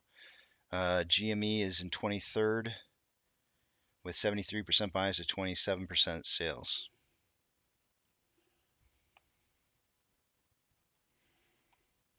Stonko tracker. Shares borrowed in the last couple hours since I've checked it. Looks like mostly returns. Let's see here. Okay, just another 100,000. So far today we have 5 million shares having been borrowed. An average day would be about 4.5, so excessive borrowing. In the money calls, we have 9.2 thousand contracts, 46,000 contracts out of the money on the puts. The out of the money calls are starting to stack up, which I don't like seeing because obviously we got a bunch of gamblers in our group. It's not the good, why gamble? Why gamble on AMC when you know what you can buy and get something good for? It's just my opinion.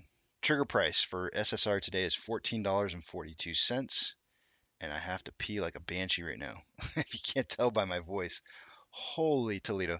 Let me see if the SEC is talking.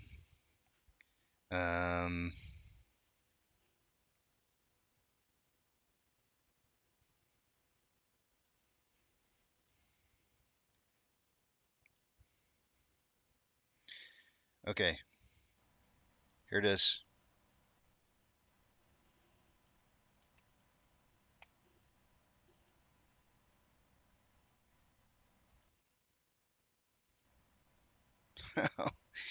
Oh no, is it just going to be... Wait, hold on a second. I gotta go hit the restroom. I'll be right back.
Oh boy.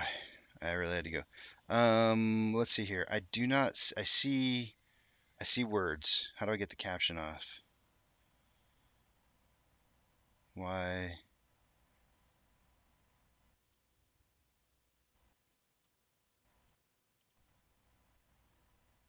Why are they not talking? Can you guys hear it? You guys aren't hearing anything either.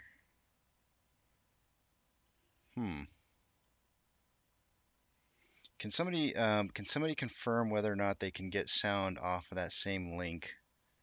Yeah, okay, so Crazy saying my audio is not working on that either. So they do have words showing up on here. I don't know what the deal is.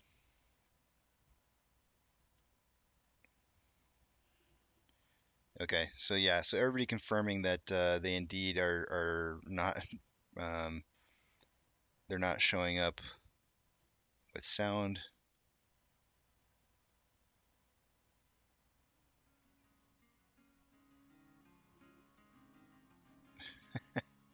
That music's not being played by me, by the way. Somebody just tried to fix the sound, and they were playing music. Somebody quick, call the SEC, tell them they got IT problems. Yes, this is classic. This is so classic. Quick, call them up. You guys You guys aren't getting through. Oh boy.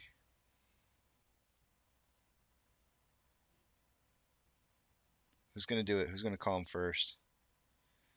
There's a troubleshooting checklist.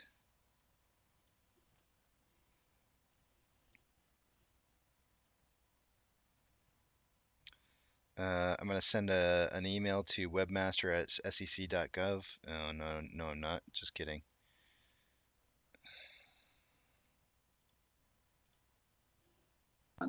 To file current reports upon execution of advisor-led secondary transactions, general partner or limited partner clawbacks, removal of a fund's general partner, termination of a fund's investment period, or termination of a fund. The proposal would require advisors to file a current report within 1 business day of the occurrence of one or more of these reporting events. The proposed changes are designed to allow the Commission and FSOC to receive more timely information about certain events that may signal distress at qualifying hedge funds and private equity funds, or identify patterns that may indicate market instability. Second, the proposed amendments would reduce the threshold for reporting as a large private equity advisor from $2 billion to $1.5 billion in private equity funds assets under management. Lowering the threshold would result in reporting on Form PF that continues to provide robust data on a sizable portion of the private equity industry. Additionally, the proposal would amend Section 4 of Form PF for large private equity advisors to gather more detailed information regarding fund strategies, use of leverage and portfolio company financings, controlled portfolio companies and their borrowings, fund investments in different levels of a single portfolio company's capital structure, and portfolio company restructurings or recapitalizations. The proposed amendments are designed to provide useful empirical data to FSOC to help better assess the extent to which private equity funds or their advisors may pose systemic risk, and to better inform the Commission's regulatory program to enhance our ability to protect investors.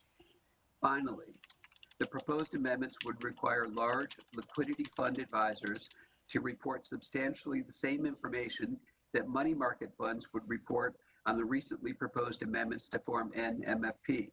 Together, Form N MFP and Form PF are designed to provide a complete picture of the short-term financing markets in which money market funds and liquidity funds both invest.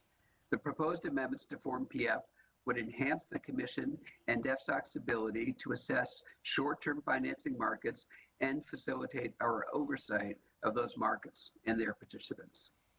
Thank you for considering our recommendation.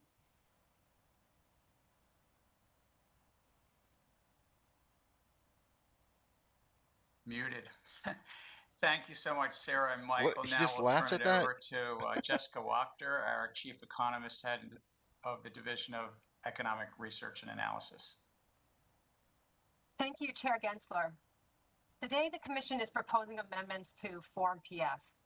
Private funds account for $11 trillion under management, making them an important means to connect investors with capital markets.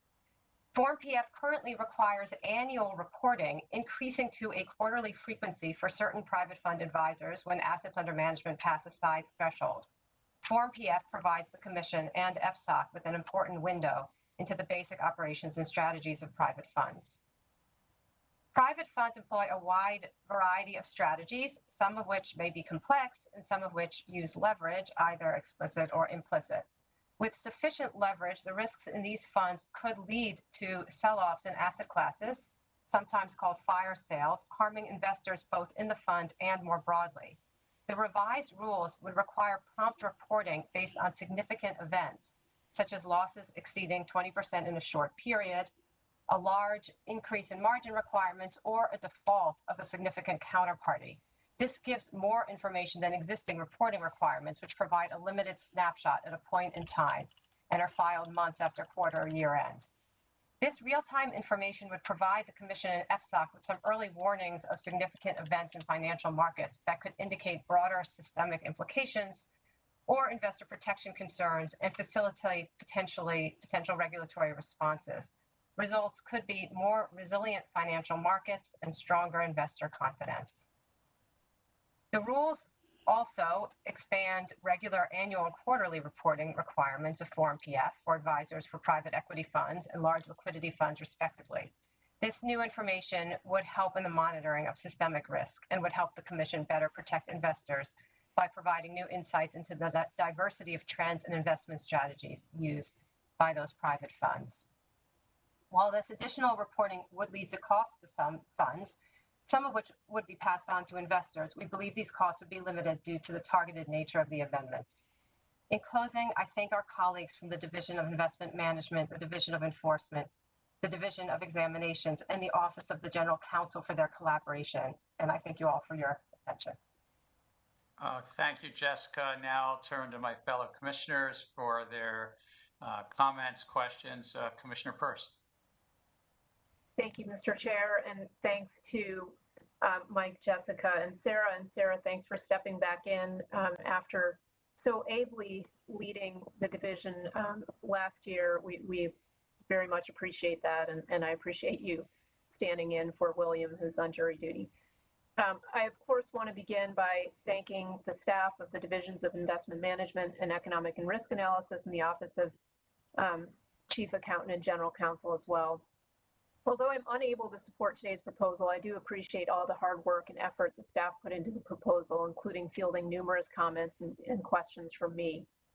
My objections to the proposed changes, however, are fundamental. As we described at the time of its adoption in 2011, Form PF, quote, is primarily intended to assist the Financial Stability Oversight Council in its monitoring obligations under the Dodd-Frank Act. As the Commission made clear in the release accompanying Form PF's finalization, the Commission's use of Form PF information in conducting its regulatory program is ancillary to the underlying purpose of facilitating FSOC's monitoring for systemic risk. Congress did not conceive of Form PF to facilitate the Commission's desire to inoculate well-heeled investors against downturns, losses, or fund failures. Today's proposal disregards these facts and represents a fundamental shift in Form PF's scope and purpose. Although the release cites monitoring and, where possible, mitigating or forestalling market-wide disruptions as rationales for the proposed changes in reporting, the release provides scant evidence that the amendments to Form PF would enhance FSOC's ability to monitor for systemic risk. Rather, the enhanced reporting seems intended primarily to provide the Commission with additional information to support its regulatory and enforcement programs.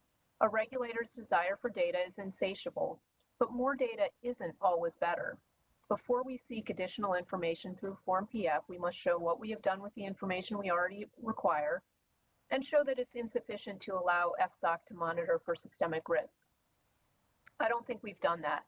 Merely citing gaps in data isn't enough. There will always be gaps, or at least I hope there will always be gaps, in just what information the government can access on private activities, but we must ask, is our desire to fill these gaps born of necessity or of curiosity?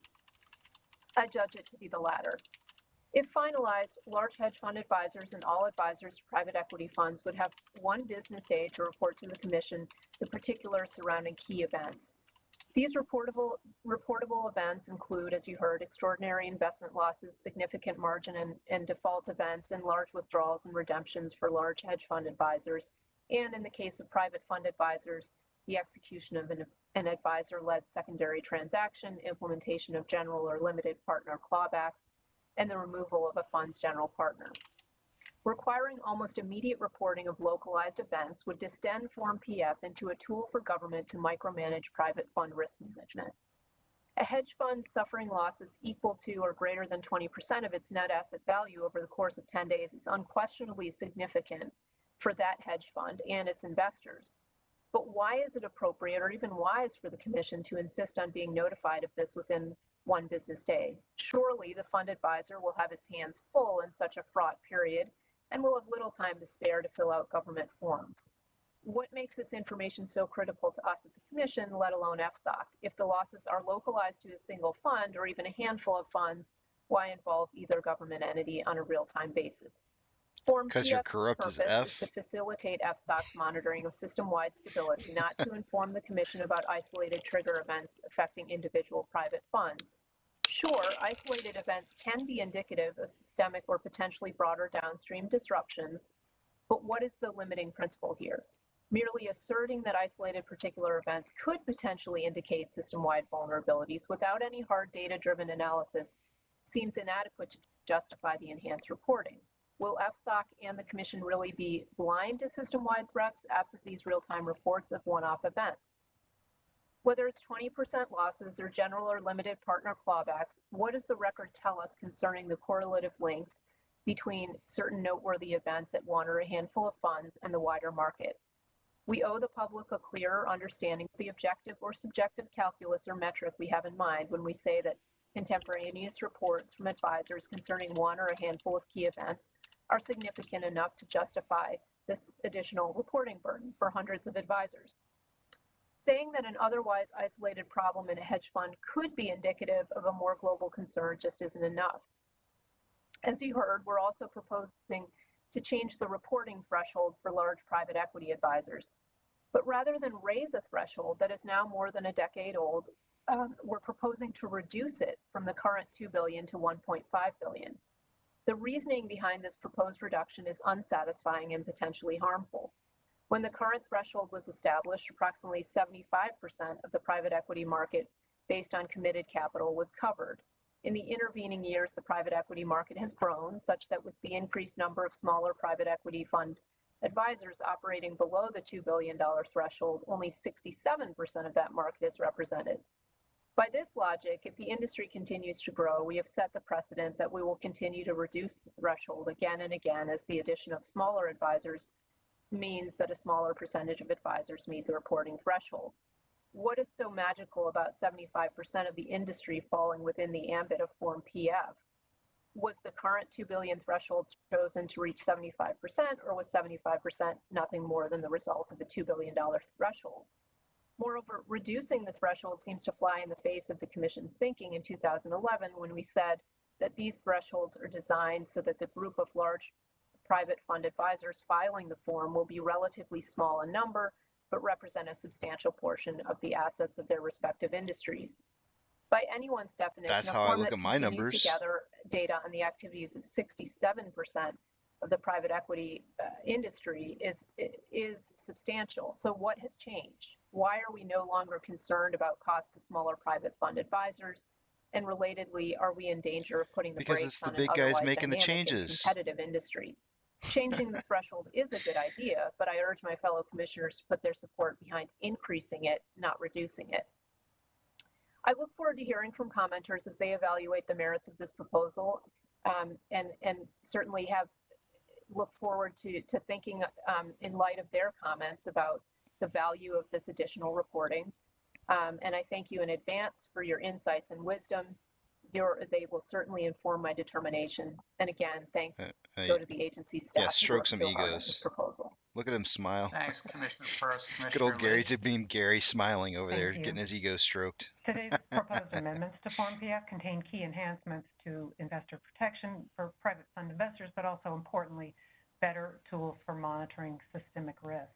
The private fund space continues to grow with the latest aggregated data from Form PF showing over 3,300 reporting fund advisors, overseeing or managing over 37,000 funds, and with aggregate net asset value of $11.7 trillion now, which is more than double the amount from just 7 years ago. Form PF provides critical data to assist the Commission in understanding both at the firm and industry-wide levels significant information about this vast and growing market, such as overall size, investment concentration, leverage, liquidity, and counterparty exposures. And importantly, this data also serves to inform the work of the Financial Stability Oversight Council in monitoring for activities that may pose systemic risk to financial markets. Today's proposed current reporting requirements in particular would further that goal by requiring certain advisors to timely report significant events such as deep losses, counterparty defaults, or the inability to meet margin calls. And these kinds of events raise not only investor protection concerns, but in some cases may also implicate systemic risks of the type that FSOC was designed to address. and Form PF data has also informed policymaking and delivered much-needed transparency in this area to the public. However, while we have worked to bolster our oversight program since the first filing requirements over a decade ago, we now know more tools may be needed to effectively examine and monitor the private fund space. Today's proposal would provide critical tools to help the Commission and FSOC, including its now reconvened hedge fund working group, in making timely determinations as to whether certain events could pose systemic risk. And monitoring for systemic risk is a key pillar of FSOC's mission. It's important for us to support that mandate. I hope the recent reinvigoration of the FSOC will continue apace so that financial regulators can work together within our complex financial ecosystem to maintain a focus on our financial stability for investors and for the broader American economy. And given the growth and complexity of private funds, ensuring that we have the data we need in this space is an important component of that work. So I'm happy to support today's proposal. I'd like to thank the staff in the Division of Investment Management for their pragmatic and forward-looking approach to today's recommendations. I also want to thank staff in the Division of Economic and Risk Analysis and the General Counsel's Office for your hard work. So thank you. I wish you would have gone into that more. Commissioner Crenshaw. Thank you, Chair Gensler, and thank you to my colleagues. Last year, I gave a speech about assessing the unknown. My thesis was that we should proactively try to anticipate the risks that may arise and proliferate in our financial markets. If we continuously evaluate the threats that our markets and investors may face, it should help us promote market resilience and appropriate investor protections, even when destabilizing events inevitably occur. That process is critical, but it has to begin with reviewing and analyzing accurate and sufficient data. With regard to the private funds market, the Commission historically has had little data about the economic activities of private funds and any risks they may present to both investors and the larger financial system. Consequently, as part of the Dodd-Frank Act reforms, the Commission adopted Form PF. It was a good step forward, providing both the Commission and the Financial Stability Oversight Council, as you've heard a lot about today, FSOC, with data about private funds to help assess risks. And while Form PF information has been helpful to our understanding of private funds, the past 10 years also have highlighted shortcomings and gaps in the data. These gaps in visibility are compounded by the simultaneous growth in the size of the private funds market and these funds' increasingly complex structures, strategies, and exposures. The Commission must keep pace with the market evolution, and Form PF updates are fundamental to providing the Commission with high quality and meaningful disclosures. This includes requiring more granular and timely disclosures and updates that will improve our understanding of the private fund industry and the potential risks within it. Accordingly, today's rule proposes to amend Form PF in a variety of ways. I'll briefly address 3 of those important changes. First, the proposal would require advisors to certain large funds to notify the Commission when there are signs of stress at those funds that could result in acute risks to investors in the markets. The more timely updates should advance the Commission's oversight role. It's much harder to effectively plan for or mitigate risks when the information we're getting is already stale. Second, the proposal requires more detailed information from some of the biggest advisors to liquidity funds. These new data are essential to understanding these funds' characteristics, including their susceptibility to runs. Finally, the proposal would require more specific disclosures from all advisors to private equity funds. The private equity fund market in particular has grown dramatically in the last decade, and private equity advisors have expanded the scope of their investment strategies and the types of their offerings, including a significant increase in credit strategies. In other words, they could be investing more heavily in risky debt, such as collateralized loan obligations. This proposal is an important step that seeks to put the Commission in a better position to understand, assess, and take action regarding significant developments at private funds, potential stresses to the broader financial markets, and practices that raise potential significant investor protection concerns. Thank you to the Chair's Office, the staff of the Division of Investment Management, the Office of the General Counsel, and the Division of Economic and Risk Analysis for their thoughtful work on today's proposal. I look forward to reviewing the comments and working with the staff as we continue to move toward a final rule. Thank you. Thank you, Commissioner Crenshaw. Thank you, all of my fellow commissioners. I will say before I move on, I miss Commissioner Roisman. For the public, Friday was his last day last week, so we're now 4 commissioners strong, but we all benefited from Alad's work, his dedication to public service, his advice and counsel, and I wish him well in his whatever his new journey is and adventures. Today, the Commission is considering amendments to Form PF, Private Fund, a form that came out of the financial crisis in 2008, but just a little bit of background too. We had issues and challenges in private funds earlier, and maybe not many listening to this would remember, but there was something called the Long-Term Capital Management, LTCM, Long-Term Capital Management, that came asunder in 1998 as well.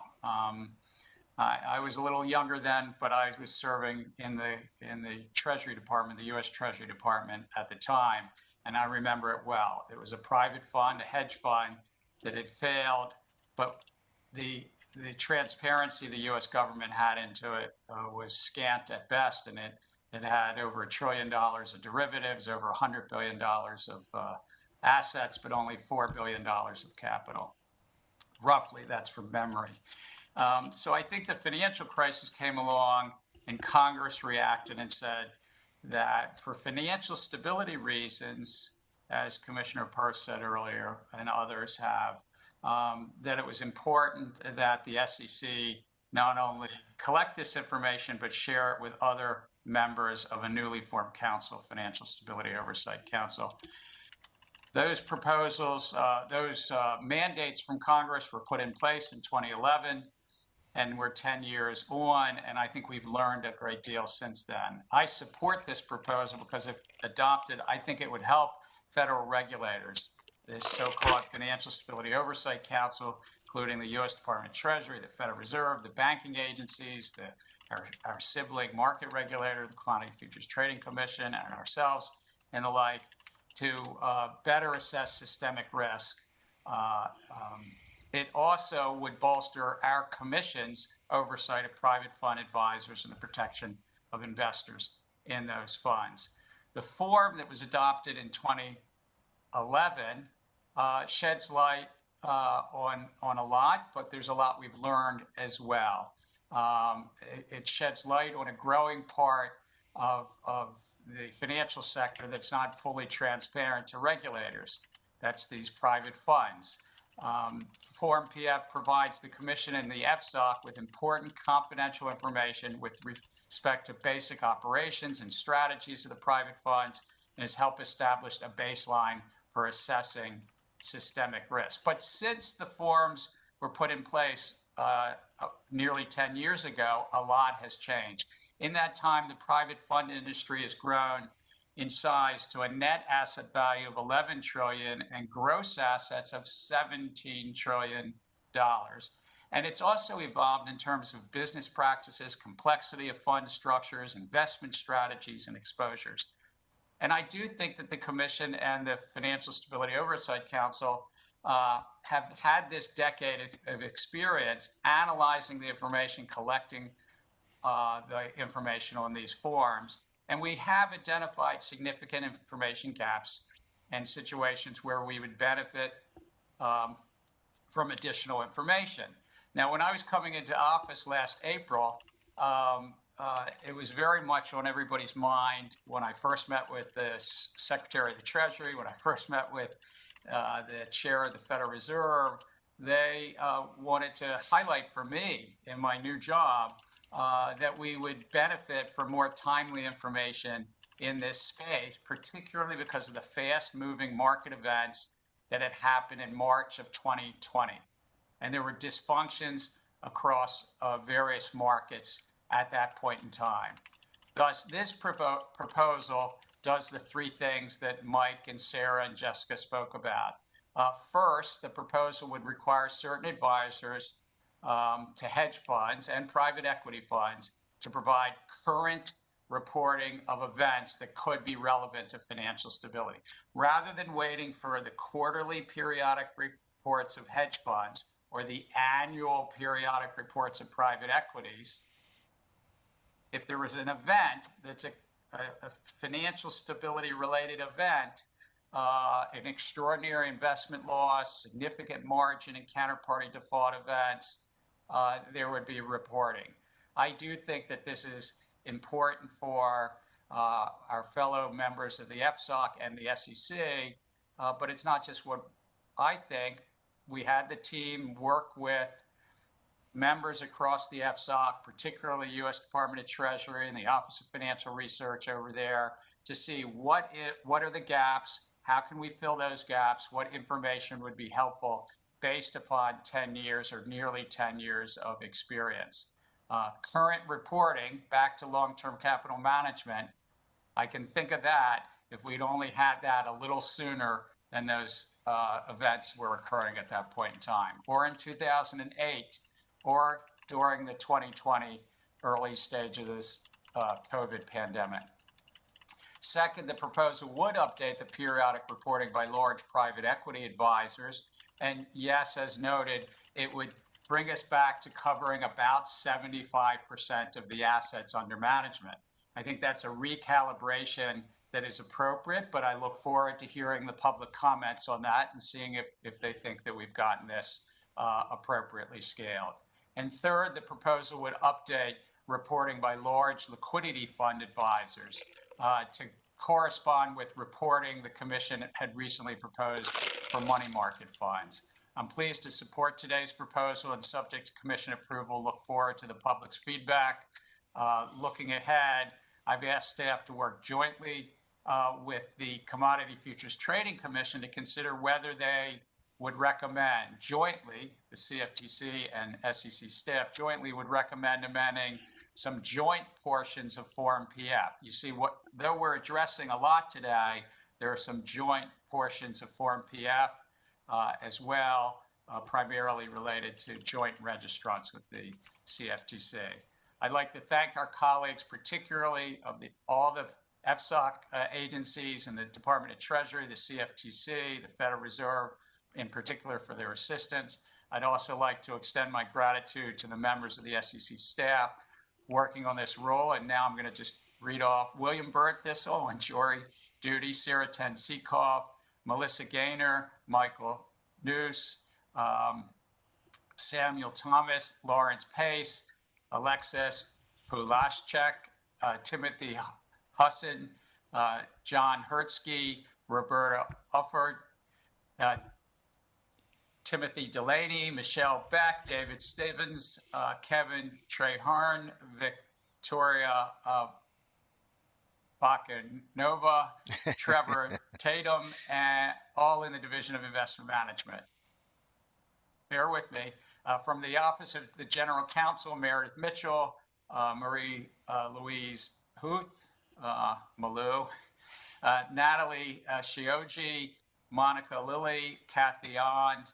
And then from the Division of Economic Risk and Analysis, we heard from Jessica, of course, but Ross Anshukazi, Alexander Schilla, Daniel Hiltjohn, Charles Woodworth, Marina Martinova, and then also the Division of Exams, which was helpful, Christopher Mulligan, Daniel Fagus, Division of Enforcement, Adam Adderton, Dabney Ariaton, and Daniel Pines, and Division of Trading and Markets, Michelle Dan Ness. As you can see, we pull and we try to work across and collaboratively across this great agency. It's not just the operating units, Division of Economic Research, Office of General Counsel, but we try to pull in folks from our examination function, our enforcement function, other parts of the agency, where appropriate, to give advice and counsel on these proposals. With that, how do commissioners vote? No. Yes. Yes. Yes, the recommendation is approved by a vote of 3-1. I thank you all again. And with that, next up, we have the proposed amendments relating to the treasury markets. These are re-proposals around something called regulation, alternative trading systems, and systems compliance and integrity. I'll turn it over to Al-Shan the Director of Trading Markets, to present the recommendations. Good morning, Chair Gensler and Commissioners. Today, the Division of Trading Markets recommends updating the definition of exchange under Rule 3B16 of the Exchange Act. This rule was adopted in 1998 to interpret the definition of the exchange. Since that time, this definition has not been amended despite the significant evolution in how market participants interact, discover prices, and agree to terms of a trade. For example, the current definition is predicated on the use of firm orders as opposed to non-firm trading interest. However, many trading systems today bring together buyers and sellers by using non-firm trading interest. This creates a disparity. Firm markets that perform similar functionalities are subject to different regulatory standards. Today's proposed rule would update the SEC rule that defines terms in the definition of exchange in order to, among other changes, include systems that use non-firm trading interest. The division believes that bringing the benefit exchange regulation to these marketplaces and leveling the playing field will promote fair, orderly markets and enhance investor protection. The Division of Trading Markets is also recommending re-proposing important changes that were previously proposed in September 2020. First, all alternative trading systems, or ATSs, that trade government securities should comply with the regulation ATS. Second, ATSs that trade sufficient volume in U.S. Treasury securities or agency securities should comply with the regulation SCI. Government securities play a critical role in financial markets and the economy. For example, U.S. Treasury interest rates are the fundamental benchmark for pricing virtually all financial assets. A significant fraction of trading activity in government securities occurs on systems currently operating as ATSs. For example, those in secondary markets for on-the-run U.S. Treasury securities. Many government securities ATSs are similar to systems that trade stocks in terms of the use of technology, the speed of trading, order types, algorithms, connectivity, data feeds, and the active participation of principal trading firms. Currently, however, certain government securities ATSs are exempt from the exchange registration and compliance with regulation ATS if they trade only government securities and register as broker-dealers, or if they are banks. The division is now recommending to promote operational transparency, investor protection, system integrity, fair and orderly markets, and regulatory oversight by applying regulation ATS and regulation SCI to ATSs that trade government securities. I will now turn this over to Tyler Remo of the Office of Market Supervision to discuss the proposed amendments in more detail. Thank you.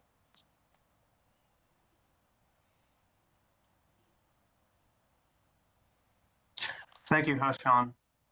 Good morning, Chair Gensler and Commissioners. In the fall of 2020, the Commission issued a proposal to amend Regulation ATS and Regulation SCI for ATSs that trade government securities. At the same time, the Commission issued a concept release on the regulation of fixed income electronic trading platforms, which, among other things, solicited comment on the scope of the definition of exchange under the federal securities laws. Commenters expressed broad support for the 2020 proposal, and the Commission received substantial comment on the concept release. Taking into consideration these comments, the Division is recommending that the Commission propose 3 sets of amendments. First, to amend SEC rules regarding the definition of exchange. Second, to repropose with certain changes, amendments to Regulation ATS and Regulation SCI for ATSs that trade U.S. government securities. Third, to propose amendments to certain aspects of Regulation ATS that would be applicable to ATSs that trade security asset classes other than government securities, including the Fair Access Rule and Form ATS-N for NMS stock ATSs. First, the Division is recommending that the Commission propose amendments to Exchange Act Rule 3B16 to include within the definition trading systems that offer the use of non-firm trading interests and provide protocols to bring together buyers and sellers. We refer to these systems in the proposal as communication protocol systems. They can include systems that use indications of interest, requests for quotes, conditional orders, to bring together buyers and sellers of securities. Exchange Act Rule 3B16 defines certain terms used in the statutory definition of exchange under Section 3A1 of the Exchange Act. Rule 3B16 was adopted in 1998 and to more accurately describe the range of markets that performed exchange functions at that time. Trading systems then predominantly offered the use of firm orders and provided algorithms to match orders of buyers and sellers. At the same time, Rule 3B16 was adopted. The Commission adopted Regulation ATS, which provided a regulatory framework for alternative trading systems. ATSs are systems that meet the criteria of Rule 3B16, but are not required to register as an exchange if the ATS registers as a broker-dealer and complies with the conditions of the Regulation ATS exemption. Since 1998, electronic trading methods have evolved, and trading venues have increasingly offered trading interest other than orders and methods other than algorithms for buyers and sellers to agree upon terms of the trade. Like registered exchanges and ATSs, communication protocol systems perform a marketplace function for all types of securities. These systems bring together buyers and sellers who are seeking to access liquidity, discover prices, find a counterparty, and agree upon the terms of a trade. Unlike registered exchanges and ATSs, however, communication protocol systems are not subject to exchange regulation because they do not fall within the criteria of Rule 3B16. As a result, market participants who use these systems cannot avail themselves of the same investor protection and fair and orderly market principles that apply to today's registered exchanges or ATSs. This regulatory gap also creates disparities that affect competitive balances among like marketplaces for securities. The recommended proposed amendments to Exchange Act Rule 3B16 are designed to reflect today's security marketplaces and align the rule text more closely with the statutory definition of exchange. Under the recommended changes, Rule 3B16 would continue to apply to systems that make available for trading any type of security. I would like to provide a brief overview of some of the recommended changes to Rule 3B16. First, the division recommends including in Rule 3B16 a definition of trading interest. The definition would include orders, as the term is currently defined under 3B16, and non-firm indications of willingness to buy or sell a security that identifies at least the security in either quantity, buy-sell side direction, or price. Second, the division is proposing to amend 3B16A2 to add communication protocols as an established method that an organization, association, or group of persons can provide to bring together buyers and sellers. Communication protocols, which can be applied to various technologies and connectivity, generally use non-firm trading interests and set parameters and structure for buyers and sellers to come together, negotiate, and agree upon terms of a trade. Other types of systems, though, would not fall within Rule 3B16A. Under the proposal, current exclusions from the definition of exchange for order routers, single dealer systems, would remain. The division is recommending that the Commission propose to add an exclusion to the rule for systems that allow issuers to sell their own securities to investors. Consistent with the Commission's views expressed in Regulation ATS adopting release, when a broker-dealer exercises discretion and judgment over its customers' trading interests, such activity would still not qualify as exchange activity. Further, the division is not recommending to include within the definition of exchange a system that unilaterally displays trading interest without offering a trading facility or protocols to bring together buyers and sellers. In addition, a system that provides general connectivity for persons to communicate trading interests without protocols, such as a standalone chat function, would not be included in the exchange definition. We look forward to public comment on this proposal. The division is also recommending that the Commission repropose with certain revisions amendments to Reg ATS that trade government securities as defined under Section 3A42 of the Exchange Act, or repurchase and reverse repurchase agreements on government securities. These proposals would do several things. First, eliminate the exemption from compliance with Regulation ATS for ATSs that limit their securities activities to government securities or repos on government securities, and registers as a broker-dealer or as a bank. As a result, the provisions of Regulation ATS would apply to these ATSs. Second, the proposal would require a government securities ATS to file revised Form ATSN to disclose information about its manner of operations and the ATS-related activities of the broker-dealer operator and its affiliates. Notably, to limit the number of unique forms and simplify filing requirements, government security ATSs would file Form ATSN as revised instead of previously proposed Form ATSG. Third, the proposal will provide a process for the SEC to review disclosures on Form ATSN by government securities ATSs, and after notice and opportunity of hearing, declare the Form ATSN ineffective. This process would substantially be the same effectiveness process applicable to NMS stock ATSs today. Fourth, the proposal would apply the fair access rule to government securities ATSs that during at least 4 of the preceding 6 months had, with respect to U.S. Treasury securities, 3% or more average weekly dollar volume traded in the U.S., or with respect to agency securities, 5% or more average daily dollar volume traded in the U.S. Fifth, the proposal would extend the requirements of Regulation SCI to government securities ATSs that, during at least 4 of the preceding 6 calendar months, had, with respect to U.S. Treasury securities or agency securities, 5% or more average weekly dollar volume traded in the U.S. Together, the proposals for government securities ATSs are designed to apply the investor protection, operational transparency, fair and orderly market, and system integrity principles of Regulation ATS and Regulation SCI to government securities ATSs.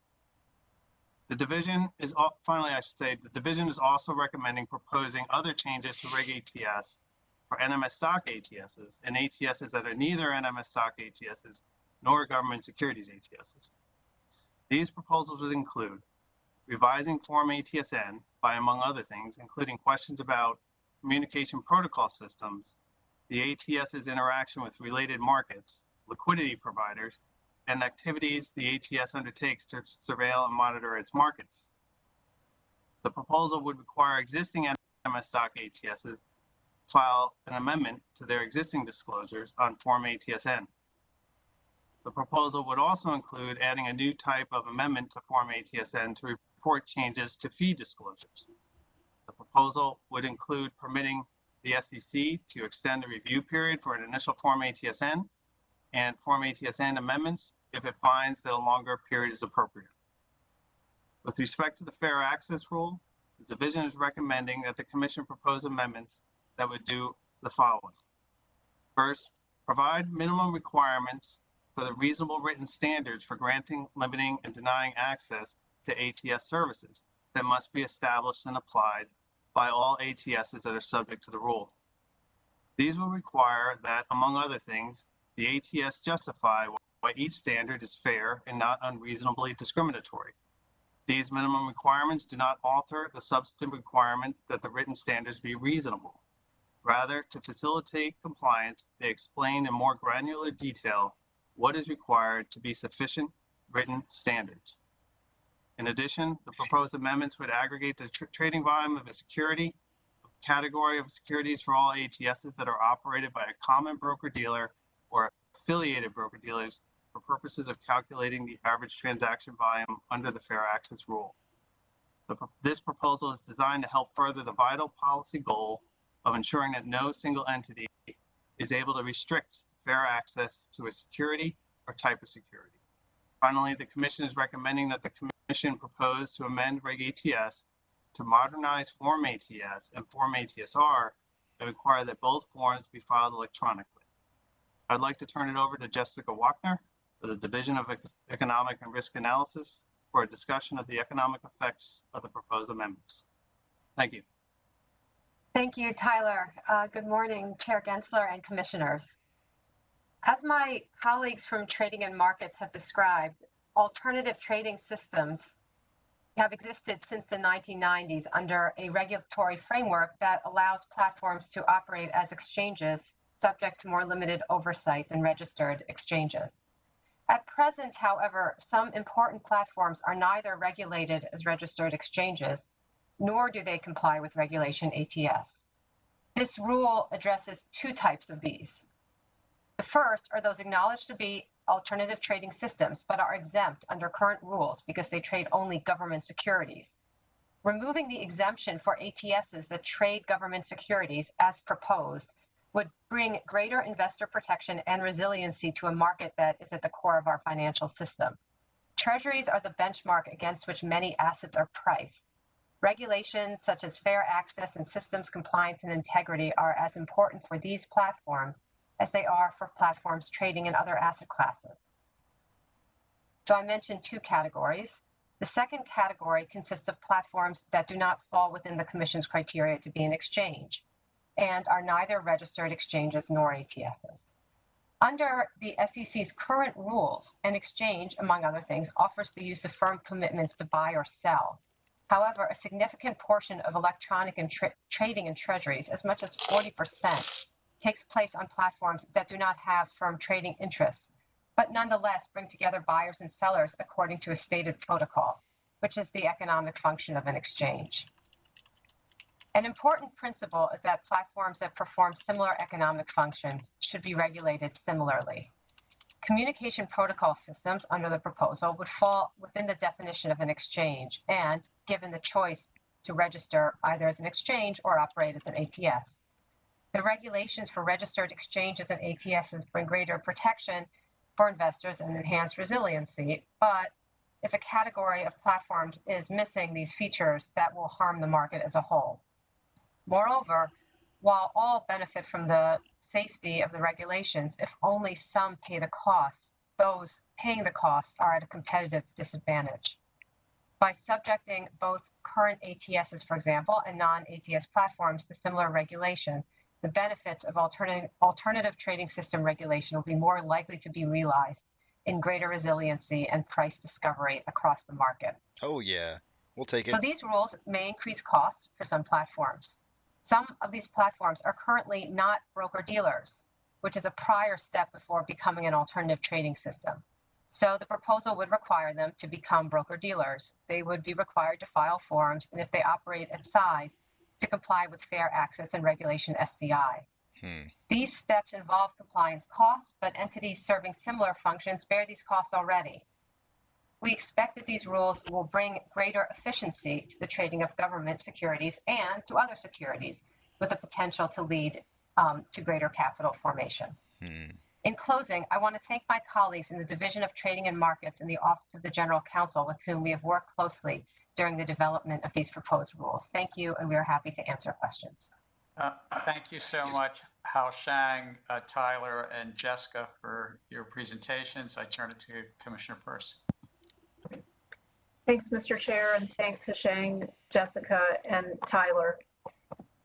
Events in the U.S. Treasury market, as well as the related repo market over the past several years, strongly suggest that the market for government securities suffers from inadequate levels of intermediation, liquidity, and transparency that in times of stress can dramatically decrease its ability to function properly and significantly increase risks to market participants. Commentators have suggested a number of possible reforms, and although I'm skeptical of some of these suggestions, I agree that the Commission should be considering carefully how it might use its authority to make changes that could relieve some of these pressures and help ensure that the market continues to perform its vital functions in the U.S. and global economy. Careful consideration of fundamental issues of market structure is particularly important in the government securities market. It performs a central role in fiscal and monetary policy, as well as in our financial markets more broadly. The market is enormous, with over $22 trillion in U.S. Treasuries outstanding as of December 2021, and with over $600 billion in average daily trading volume during the last calendar year. Any efforts to reform this market must take into account the potentially cataclysmic risks of inadvertently masking and making things worse through sloppy or rushed rulemaking, that introduces uncertainty for market participants or that deprives the public and the Commission of the opportunity to devote careful attention to thinking through the full implications of the proposed rules. The proposal we're considering today is certainly not sloppy, but at the same time, it's too wide-ranging and, given its length, too unwieldy to facilitate careful consideration. The document weighs in at a hefty 650 pages, contains over 220 separate requests for comment, with many requests containing multiple questions, and addresses about a dozen significant issues, several of which affect trading venues of all types, including currently unregulated communication protocol systems. And the release goes well beyond government securities or even fixed income securities. Key parts of the proposal affect trading venues that make any type of security. I just gotta stop right there. I just gotta stop right there. The reason that we shouldn't propose this is because of the fact that it's too extensive. There's too many rules and regulations being added here. We need this is the comment that's being made here. We need less transparency. Too much transparency may mean a halt in market market movements, and that's what she's saying right here. She's literally saying this is too extensive. We don't need to collect this kind of data. And it's the same thing that she just said about transparency just a minute ago. I don't understand. Yeah, 650 pages, Eric. She's complaining the reason that they shouldn't enact this is because it's too extensive. we shouldn't enact this because it's very extensive, but it's too extensive. That's the argument. I mean, have some kind of like legit argument against this thing. I feel like this lady got put into a position where she had to support the other side, and it wasn't maybe necessarily her will or her choice to do that, but like she has no arguments here. Not yet. I'm going to keep playing through this, but literally the only thing she's standing on right now is the idea that it's 650 pages. I mean, really? You're going to walk into a meeting and you're going to say like, this is just too long. We can't enact this. We can't possibly do our jobs. We can't lend money out from this country to organizations through banking systems that want to try and collect money from us and know what it is that they're doing with that money. That's too extensive. That's asking too much. Really. That's like, I really hope she has something more than this, because that makes me angry. Björk, if you thought you were angry, I'm getting hot here. I'm starting to get hot here because that is like the most ridiculous thing you could possibly say. You could get up in front of people like this, huge people that make decisions for our country's future, and say that this is too extensive because it's 650 pages long. Get a life. Get a life. Go start doing your freaking jobs and start going over the stuff that you're making. Don't just start lending free money to people. Holy crap. I honestly, guys, I'm not pissed at her. I literally feel like she's been put up to defend the other side. I don't think that she's, I would highly speculate that she was probably put up to do the position of holding the other side to this. Go take a speech and debate class somewhere. It doesn't matter where you go as a lawyer. Sometimes you have to argue the other side of something that sometimes you have to defend people who are murderers, and it's filthy, dirty, awful work, but you have to do it because it's your job. And this is what she's doing. Don't take it out on her. She's just defending the other side to this, and somebody has to do it. Let's see what the vote comes down to here. Available for trading. Notwithstanding the literal and figurative bulk of this release, the Commission has determined that it's appropriate to provide the public with 30 days to read, understand, consider, consult, identify, model, assess, and discuss these rules and how they are likely to affect trading venues for every type of security that is traded in our markets. It would have been an irresponsible abdication of our role as the primary overseer of the U.S. capital markets to limit the public to a 30-day comment period on fundamental changes to the $22 trillion Treasury market. It's unconscionably reckless to do so for a proposal that the effects of which will reverberate through all the markets that we regulate in ways that we cannot foresee. I can't comprehend why we insist on blindfolding ourselves rather than embracing the notice and comment process that has been so valuable in unearthing issues for our consideration. Our self-imposed unrealistic time constraint will prevent us from thinking seriously about the possible effects, intended and otherwise, of our rules by refusing to give. Okay, I don't know how long they've had to think about this. If she's, yeah, I'll give her this. If they've had less than 30 days to cover the 650 pages, I tend to say that that's actually a legitimate thing to talk about. It really pisses me off when our government sits there and passes bills all the time that are like things that they absolutely just have not read through. Like they need to read through that stuff. So legit, this is a concern, but I have no idea. I literally have no idea how long they've actually had to look at this over, but I imagine it's been longer than she's suggesting. But let's just hear her out. The public sufficient time to provide us with informed comment. We face no emergency in these markets that compels us to limit comments to 30 days. Indeed, the Commission's precipitous rush to plow through the comment period, almost as if it were a mere formality in our process, presents a greater immediate risk to the market than any of the issues that have led to this recommendation. I could have voted for this proposal had the Commission provided a period long enough to enable market participants and others to engage in a considered analysis of the proposed rules and their likely consequences. 90 days would have been a reasonable period, given the breadth of issues and the potential effects of the proposed rule. Any shorter period would not be sufficient. If your boss walked up to you and said, you have 30 days before I start taking away your paycheck, how fast? You have 30 days to come to me and tell me how you're a valuable employee and why I should continue to give you money. How fast do you think you would come up with your reasons? How fast? What if he said, I'm going to just take it all away? If you can't prove to me why you need this money, I'm just taking it all away. 100% of it, and you just got to work for free. How fast do you think you would come up with the reasons why? I'd have it on his desk either the next day or that day. Period. I am not waiting 30 freaking days to try and figure out like why I'm valuable for the company. You know what I'm saying? 90 days?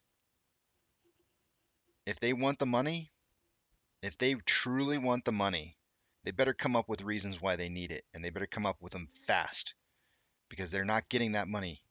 Not in my book. I'm not going to give any company some money. Just hand them government money because of the fact that they couldn't put reasons why they didn't want the money, or why they desired or needed the money so bad to keep the economy going. If you can't do it in less than 30 days, nah, man, screw you. You can just go ahead and count my money out.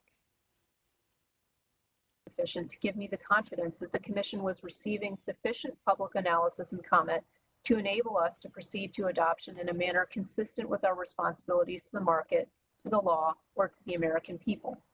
I regret this outcome. Much of today's proposal in its broad outline seems reasonable. Staff has spent a lot of time thinking about how we might make incremental changes to the government securities market, and it shows. The proposed rules would bring venues that facilitate the trading of government securities and repos within our regulatory ambit, effectively forcing venues that make these securities available for trading to become ATSs. These ATSs would need to file an amended version of Form ATSN, which would help market participants better understand where and how they can trade these securities. The rules would also subject the larger ATSs to the Fair Access Rule, which could ensure access to liquidity for a larger proportion of market participants. Because more venues would be operating as ATSs, trades executed on these venues would be reported to TRACE, which should increase transparency in the market. Although I don't agree with every policy line that the proposal draws or every deadline that it sets, I could have supported this proposal if it allowed for careful consideration and informed comment. You could have supported it. You could have. If only you had the time. Gotcha. know how I'm voting. I know how I'm voting. You think it's a good thing, but you didn't have enough time to look at it. Oh, I'm so sorry. Next. That would have helped me evaluate whether the changes staff is recommending would work in the real world. The staff is also recommending an amendment to the definition of exchange in Exchange Act Rule 3B16.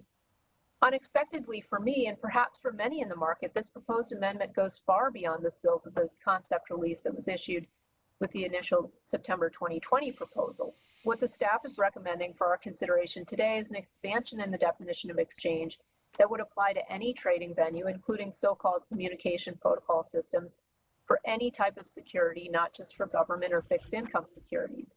This change could deter innovation and dissuade new entrants from entering into the market for trading venues and execution services. But communication protocol services have become more sophisticated and now play a significant role in the trading of certain types of securities. I could so that allowed for careful consideration comment on how this changed competition in this space. The staff is also recommending a wholesale revision to Form ATSN that will require all NMS stock ATSs with currently effective forms to file amendments to the Commission.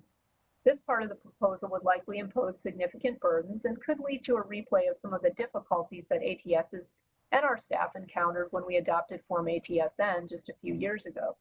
Many of these changes flow from the proposed amendments to the definition of exchange and thus are understandable, but it's unclear whether it's reasonable to expect these ATSs to repeat this process so soon after expending considerable resources on filing these forms in the very recent past. Nevertheless, I could have supported a proposal that allowed for careful consideration and informed comment on how these revisions would affect these venues.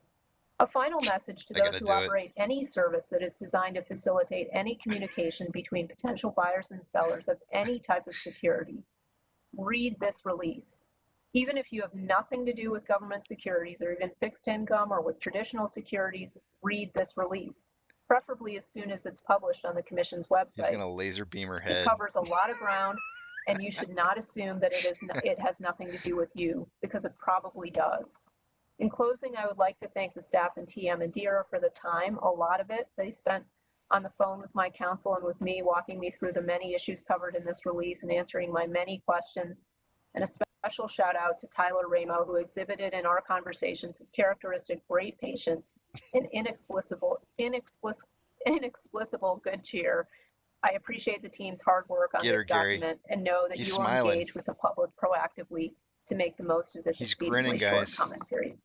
I don't have any questions. He's grinning. Commissioner Peirce, I thank you. Before I turn to Commissioner Lee, Commissioner I just want to also say we try to put these documents on the public website depending upon vote, but if we were to vote on this, it would go on the website. Get her, Gary. It often doesn't end up in the Federal Register for weeks. In fact, our last commission meeting on December 15th, where we voted out 4 items, over a month they're ago. not yet in the Federal Register. So okay. As a practical matter, we're told by the Federal Register right now they're running 6 to 8 weeks behind.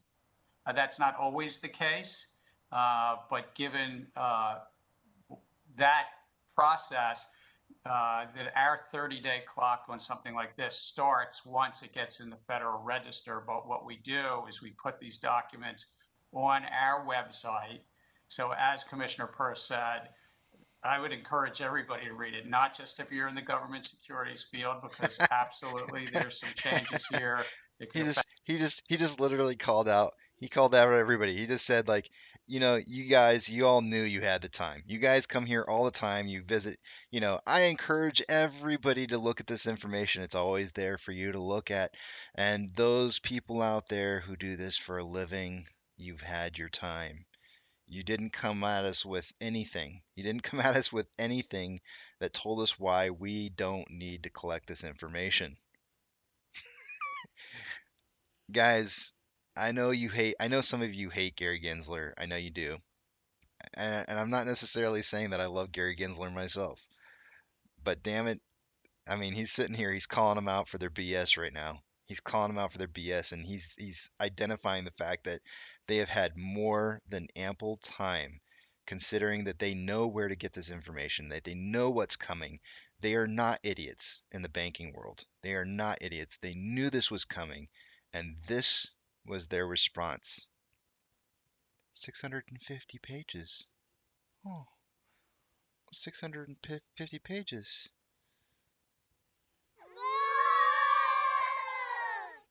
Yeah, 650 pages. That's what I think. Good job, guys. You wanted your money. You had an opportunity to argue for it. Let's see how they vote. Affect other markets. These important changes to the definition in the rule text of exchange. Look on our website in the next couple days. Start to weigh in. Start to read it. Start to assess it. It might be in the Federal Register before 6 to 8 weeks, but it's going to be a time before it's in the Federal Register before that 30-day clock even starts. So I think, frankly, we're probably closer to the 60 to 90 days that Commissioner Peirce mentioned 90 days, but well, although in reality as to what's happening with the Federal Register, and it's just a pragmatic reality that it's a lot longer than 30 days. No, hear her out. I would say though that we've long put our releases up on the website as soon as we vote to adopt them, and so that's not new. And the fact that there's a delay before the Federal Register is also not new. Yet for a proposal like this, we would in the past have had a much longer comment period. And I understand that there's a real interest in moving things forward, but it serves everyone better if for planning purposes they can know that they're going to have 90 days from the publication date in the Federal Register to put together thoughtful comments, to really think through the many pages of this release and the many questions. And it would serve us all better if we could really provide that certainty ahead of time that there's going to be a nice long period to think about these things. Well, we do look forward to the thoughtful comments and recognizing the pragmatic effect of where the Federal Register is. It will be longer than that probably either of us anticipate right now. But Commissioner Lee. Thank you. U.S. government securities play a central role, not just in the U.S. economy, but in the global economy as well. And the Treasury market alone is a critical component of U.S. and global financial systems, with, as Commissioner Peirce noted earlier, roughly $23 trillion in outstanding securities at the end of 2021 and around $577 billion in average daily trading volume at the same point. These platforms on which these and other government securities trade thus also play a significant role in the smooth functioning of U.S. and global financial markets. And today's proposal seeks to bring greater transparency, greater fairness, and greater resilience to these platforms in two ways. First, by modernizing the definition of an exchange to include certain communication systems that have come to provide the same functions performed by exchanges, but do not have the same investor protections or regulatory oversight to promote fair and orderly markets. Government securities trade on these systems and platforms where buyers and sellers can communicate, negotiate, and agree to trading terms using requests for quotes systems, conditional order systems, and systems that electronically display continuous trading interest. These platforms have similar business models and engage in similar market activities to exchanges, but are not subject to the same regulatory framework. And this disparity in treatment creates competitive imbalances that today's proposal seeks to address. Second, today's release reproposes with certain revisions the Commission's September 2020 proposal to eliminate the exemption under Reg ATS for ATSs that transact solely in government securities. These ATSs play an important role in government securities markets, for example, accounting for approximately a third of Treasury securities trading volume in the first half of 2021. Under today's proposal, these platforms would be required to file Form ATSN and become subject to Commission review and ineffectiveness procedures, disclose information about their operation, and for platforms that meet certain volume thresholds in Treasury or agency securities, comply with the Fair Access Rule, and implement the operational protections provided by Regulation Systems Compliance and Integrity, or Reg SCI. I look forward to reviewing the comments on both aspects of this proposal, and I'm also hopeful that commenters will weigh in on potential additional changes or requirements to the ATS framework that may be needed. For example, should the requirements currently applicable to NMS stock ATSs, and now as proposed to government securities ATSs, be applied to ATSs that trade other security asset classes, including filing public form ATSN and being subject to the Commission review and effectiveness process. So with that, I'll thank the staff in Trading and Markets, in the Division of Economic and Risk Analysis, and in the General Counsel's Office for their thoughtful work. And I want to thank the Chair for your leadership on this proposal, which I'm pleased to support. Thank you. Thank you, Commissioner Lee. Commissioner Crenshaw. Lee's on the bottom left, Thank Crenshaw's you, Chair on the Gensler, bottom and right. thank you to my fellow commissioners for your thoughtful remarks. I also want to join my colleagues in thanking the staff of the Division of Trading and Markets, the Division of Economic and Risk Analysis, and the Office of the General Counsel for your hard work that went into this release.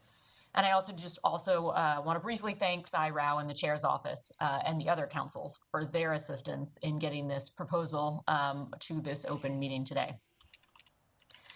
When Congress amended the Exchange Act in 1975, it found it to be in the public interest to assure, quote, fair competition among exchange markets and between exchange markets and markets other than exchange markets, close quote. The Commission quoted that language when it adopted Regulation ATS in 1998, more than 20 years ago, and has reiterated the principle in subsequent releases relating to alternative trading systems, or ATSs. Assuring fair competition has been and continues to be an important objective for the SEC's regulation of exchanges and ATSs. The amendments we're proposing today would advance that objective in two important ways. First, fair competition requires entities performing similar functions to be regulated similarly. However, under our current framework, there's a disparity among similar markets. Specifically, entities that offer the use of protocols and non-firm trading interest to bring together buyers and sellers of securities are not currently subject to our exchange regulatory framework, despite performing similar functions to ATSs and registered exchanges. These trading venues have become increasingly popular for fixed income and government securities, and the U.S. Treasury market in particular account for approximately 50% of total electronic trading volume on multilateral trading venues. This has both competitive effects and negative implications for investor protection, as these systems are not subject to SEC oversight or the SEC's requirements related to transparency or fair and orderly markets. I'm pleased that today we are proposing to address this disparity by bringing these communication protocol systems under our exchange regulatory framework. This is going to be 3-1 too. We are proposing to do this by updating the definition of exchange to include systems that offer the use of non-firm trading interest and communication protocols to bring together buyers and sellers of securities.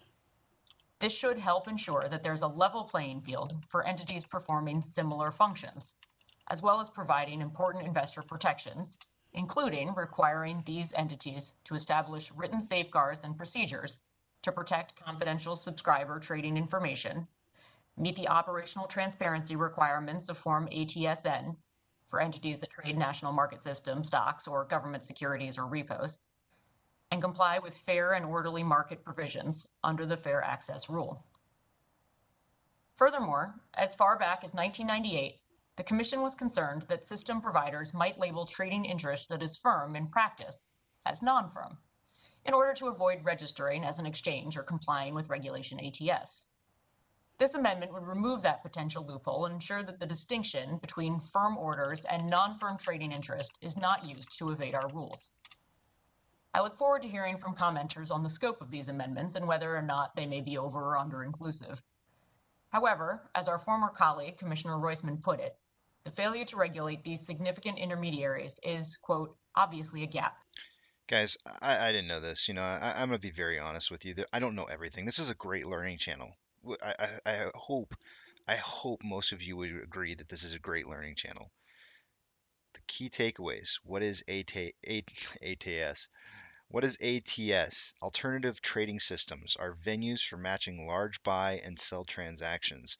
They are not as highly regulated as exchanges. Examples of ATS include dark pools and ECNs. SEC regulation ATS establishes a regulatory framework for these trading venues. That's what we're talking about right here. I honestly didn't know what ATS was. Shoot me for not knowing. I have no idea what it was, but that's what it is. Alternative trading system. I don't know why it didn't just pop into my head. I should have known what that was. I didn't know. Now I know. Transparency. They're literally talking about the transparency of the dark pool systems and the ECNs. That's what we're talking about. That's what they had 30 days to discuss and try and figure out how they were going to get these guys to vote against. And their only comeback is we didn't have enough time. Quote, that I am pleased today we are taking steps to close. Turning to the second way in which this proposal helps advance the objective of fair competition, competition among venues requires customers to have the ability to evaluate and compare them in order to determine which best meets their needs. However, ATSs trading government securities are not currently subject to the operational transparency rules that apply to ATSs that trade NMS stocks, including the obligation to file public disclosures. In addition, ATSs that trade government securities are exempt from the Fair Access Rule and the requirements of Regulation SCI, and ATSs that trade only government securities are exempt from the requirements of Regulation ATS altogether. As Commissioner Lee noted, it's hard to overstate the importance of the government securities markets and the U.S. Treasury market in particular to the U.S. and global economies. Recent disruptions, such as the flash rally of October 2014, the sudden spike in repo rates in September 2019, and the COVID-related market disruption in March 2020, triggered extensive interventions by the Federal Reserve and are a reminder of how critical these markets are to the financial system. Do you guys, I hope you realize what they're acknowledging right now. I hope you realize what they're acknowledging. And ATSs and communication protocol systems together represent over half of the trading activity in those markets. The proposed extension of Regulation SCI and the Fair Access Rule to those venues is an important and overdue step that should enhance market stability, resiliency, and integrity. Additionally, and critically, we are proposing to extend certain operational transparency requirements to ATSs that trade government securities. If adopted, these amendments will provide more transparency to market participants about the operations of these ATSs, including how trading interests are handled, fee structures, the ATS's interaction with related markets, liquidity providers, activities the ATSs undertakes to surveil and monitor its markets, and any potential conflicts of interest that might arise from the activities of the broker-dealer operator or its affiliates. This should enhance competition among these ATSs by allowing investors to compare different venues using standardized, publicly available information, and to choose the one that best suits their trading objectives. Additionally, it would help shrink the disparity between the regulation of ATSs and exchanges by requiring a greater share of ATSs to make public disclosures related to their operations, which would be subject to the Commission's review and effectiveness process. Finally, I want to highlight that in this release, we're soliciting comment on other ways to improve the ATS framework. For example, we're soliciting comment on the possibility of extending the operational transparency requirements of Rule 304 to all categories of ATSs, including ATSs that trade corporate debt securities, municipal securities, and equity securities other than NMS stocks. Many of the same concerns that motivate the proposal to extend transparency requirements to government securities ATSs are present in these other markets, which also have become increasingly electronic. Extending these transparency requirements to all ATSs and making them subject to the Commission's review and effectiveness process may present another opportunity to advance the objective of fair competition, as well as the protection of investors and market resiliency and stability. We are also soliciting comment on whether to prohibit certain practices that present potential conflicts of interest, including the disclosure of confidential subscriber information and trading by the broker-dealer operator and its affiliates in the ATS. I look forward to hearing commenters' views on these issues, other potential reforms to the ATS regular structure, and all aspects of the proposal. Thank you again to the staff for your hard work, and I'm pleased to support the proposal. Thank you, Commissioner Crenshaw. Thank you all, my fellow commissioners. Today, the Commission is considering amendments to include significant Treasury market platforms with I forgot. Gary's got to speak. Regulation, as you've heard, alternative trading system, ATS. I support these amendments because if adopted, they would help promote resiliency and greater access in the Treasury market. We're also considering proposals, as we've discussed, around the regulations as to what is an exchange. Congress had acted, as has been noted, in 1975. We've had a lot of changes throughout these decades since then about the use of electronic platforms, and I also think it's appropriate that we revise the rules with regard to the definition of exchange, as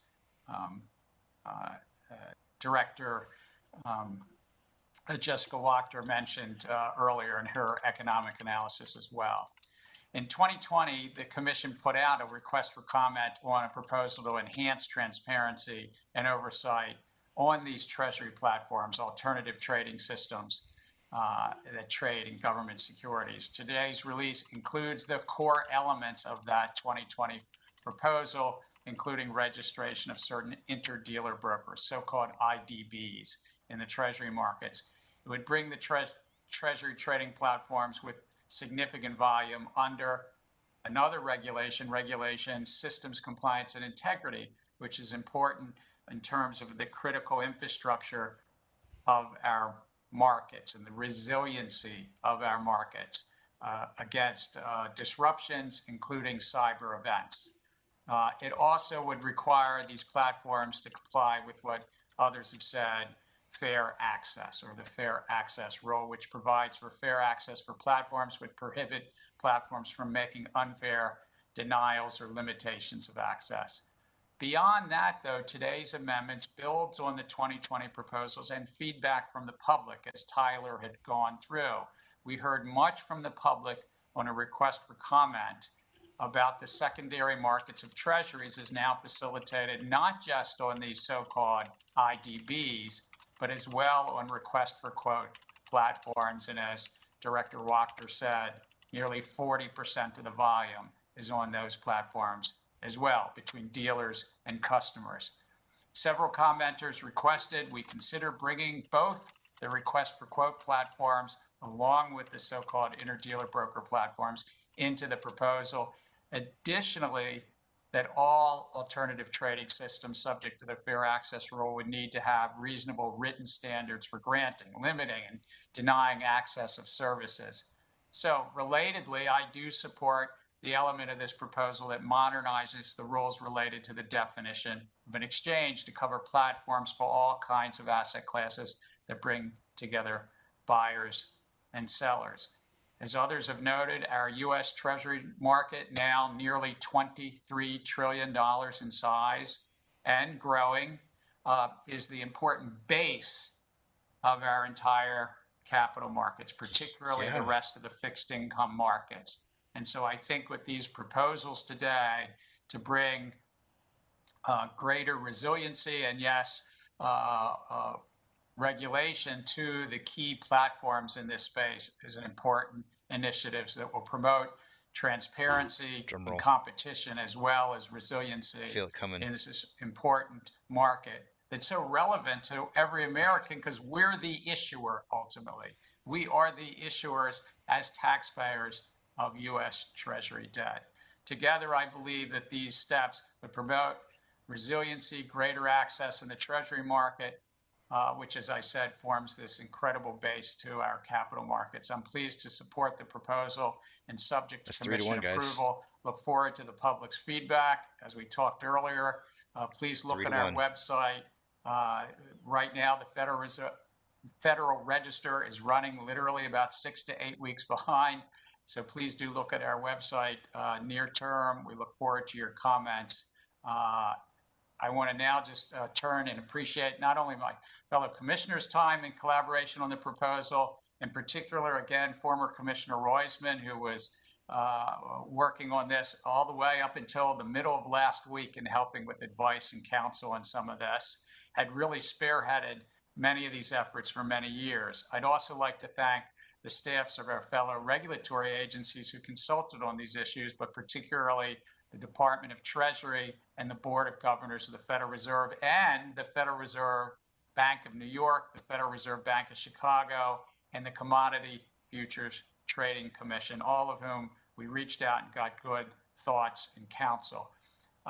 My gratitude to the members of the SEC staff who worked on the rule, including They knew. Here we go. From the Division of Trading and Markets, Hashang Zhu, David Saltiel, Tyler Ramo, Ronnie I thought he was going to do the vote. Meredith McVicar, Josh Nemo, David Shulman, Heidi. He's like me. He Pilpal, can't read names. Megan Mitchell, Matthew Curcio, David Garcia, Joanne Kim, David Liu, I love Sarah he's trying, though. Gillis, Hawkins, Joanne Rutnochsky, Shauna Shapin, Shauna Sappington, Tom Eady, Steve Gibson, James Blackmore, Jeff Mooney, Ujay Sataria, Elizabeth Fitzgerald, Catherine Lesker, Umair Katz, Patrick Norton, and An Pan, all again from Trading and Markets. Then from the Division of Economic Risk Analysis, of course, Jessica, who presented, Oliver Richard, Lauren Moore, Amy Obviously, Edwards, Remtag. Songwan Wu, Paul. No. Are you kidding me? Oh my gosh. Oh, they cut off. I mean, we know it's 3-1. We already know it's 3-1, but an error has occurred. Wait.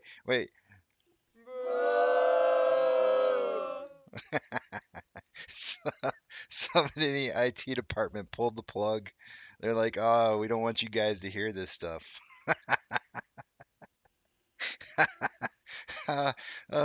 We don't want you guys you guys are getting too excited over this stuff.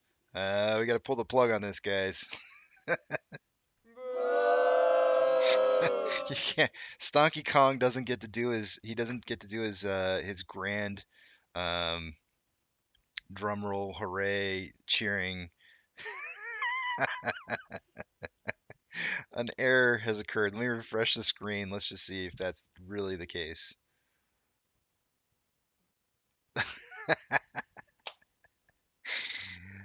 Oh, man. Markets, these important changes to the definition in the rule text of exchange. Look on our website in the next couple days. We might be okay. Start to weigh in, start to read it, start to assess it. It might be in the Federal Register before 6 to 8 weeks, but it's going to be a time before it's in the Federal Register before that 30-day clock even starts. So I think frankly, we're probably closer to the 60 to 90 days that Commissioner Peirce mentioned 90 days, but well, although in reality as to what's happening with the Federal Register, and it's just a pragmatic reality that it's a lot longer than 30 days. I would say though that we've long put our releases up on the website as soon as we vote to adopt them, and so that's not new. And the fact that there's a delay before the Federal Register is also not new. I know this is stuff we've already covered. Like this, we would in the past. Let me see if I can fast forward a little bit here. Period. And I understand that there's a real interest in moving things forward, but it serves everyone better if for planning purposes they can know that they're going to have 90 days from the publication date in the Federal Register to put together thoughtful comments, to really think through the many pages of this release and the many questions. And it would serve us all better. I don't know how to go forwards. If we could really provide that certainty ahead of time that there's going to be a nice long. I'm going to mute them for just a minute.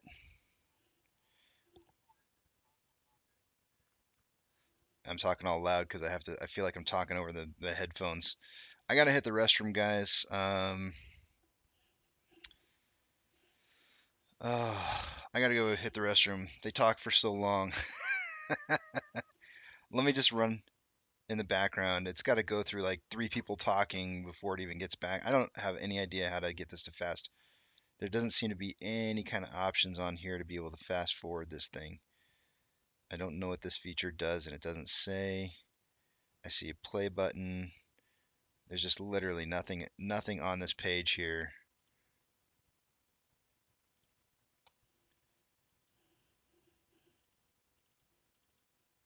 And it just pauses.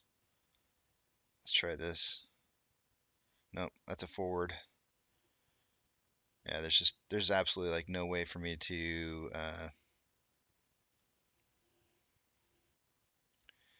yeah, let me go hit the restroom. I'll see. So I imagine what happened was because I had paused the video so many times that the video probably ended.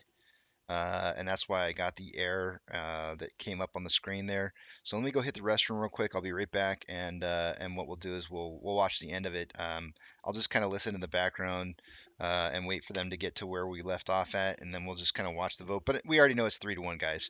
We already heard Lee. We heard Crenshaw, something Shaw. I just remember Shaw because it was my last name. Lee Crenshaw and Gensler all saying that they were for this, so we know that there's a 3-1 on this as well. So we got 3-1 for on both transparency and 3-1 on what was it? Alternative trades, ATS systems being more transparent as well. So this is a win, guys. In my book, this is a win. Everybody has consistently said to us, you guys aren't doing anything. You're losing money, you're not doing anything, you're not accomplishing anything. This is accomplishing something. Yes, I know there's still more work to be done. I get that, Coin. I totally get you. I'm with you on this. There needs to be consequences. But you can't get to consequences if you don't have breaking the rule defining definitions first. We'll get there. We got to have some kind of rules first. But the transparency is absolutely crucial. 100% crucial. We get the transparency first, and then we move on from there. We are making changes in this market, guys, like you would not believe. We're absolutely making changes. You should be proud of what it is you're a part of, if anything. If anything, you should be proud of what you're a part of. You're making a better future for America. You're making a better future for your family, for your future kids, for your generations beyond you. And you're making a better economy for the world. Believe it or not, that's what you're doing. I gotta go hit the restroom. I'll see you guys in a little bit.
All right, I'm back. And I left the toilet running. Be right back.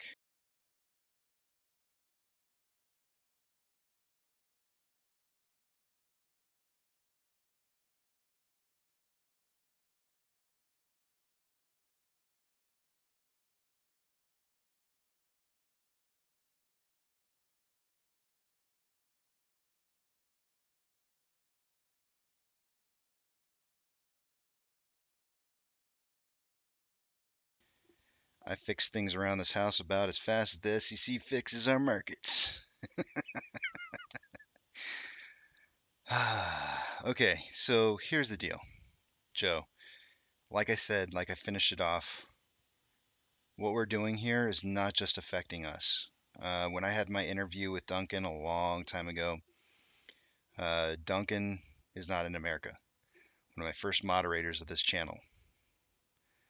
And one of the things that struck me the most about his words was that part of the reason that he was investing in AMC was because he wanted to fix the things that were wrong with America's economy. Why?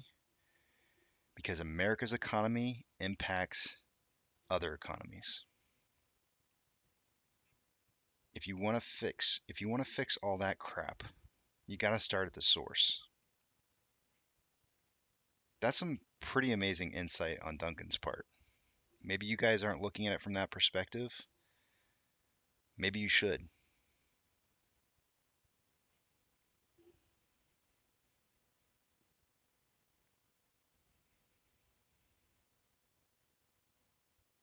I did, GD. That's exactly what I did. I jiggled the handle. I jiggled the handle. Zach, you got to call me Moto Moto, man. Moto Moto.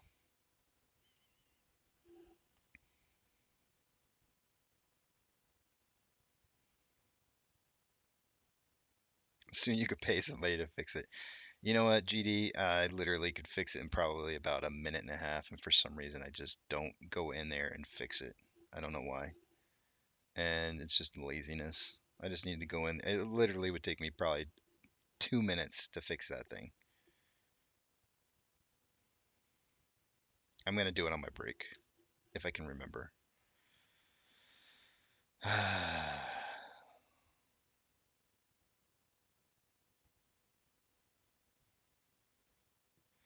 Yes, Crazy Pepe, it was a 3-1.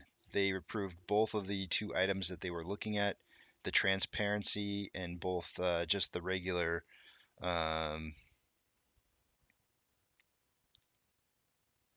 well, they approved the ATS transparency, and then they also approved the transparent. What was the other transparency, and why can't I remember? The other transparency was in. Oh man, I'm drawing a blank. What was the first part about, guys? I can't remember that far back. What the heck? Why is my memory so terrible? I don't know.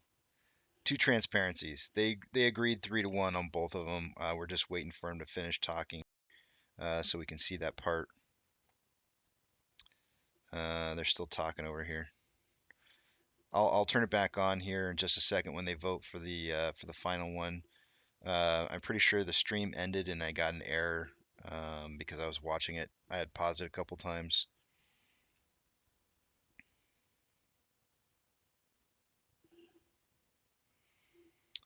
We haven't taken a look at the data yet for a while, guys. I'll tell you what we're going to do is let's just wait about 15 more minutes. We'll cover the data like we normally do on the hour every hour, and then we'll get back to I'll take a break. I'll go to break from 11:20 to 12 today.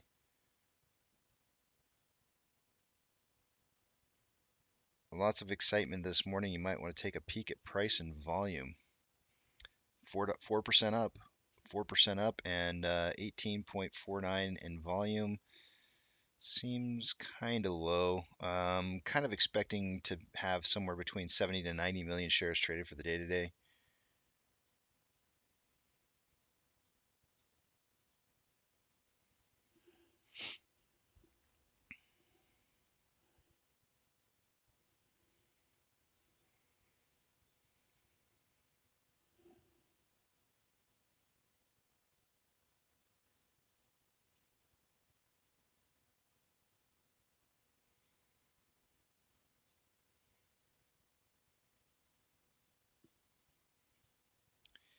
Yeah, coin, man. That's.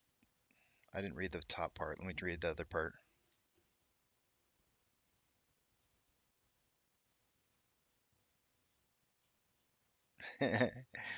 Coin said, I used to be friendly and social. We can fix you, Coin. I can try and help. I'll try and help, man. We'll get you social again. Try. Price going up due to the SEC meeting? I don't know, Space. I mean, I really don't want to speculate that that's necessarily the exact reason why. I would tend to think that, if the hedge funds were truly in control of price, and that they were going to try and short the stock down, that, the only way they're going to bankrupt this company between now and the 90 days that it's going to take before this thing goes into effect, or 30 to 90 days, that sounded like it was kind of up in the air, but um, they're going to have to do it pretty quickly. They're going to have to do it really quick.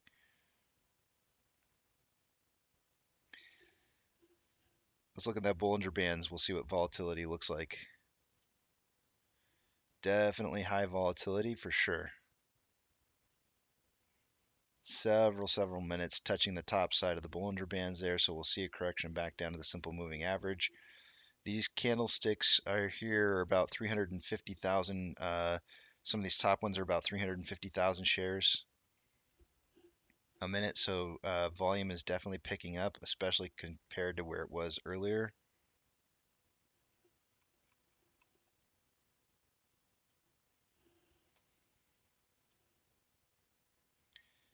And Gary's talking again on here.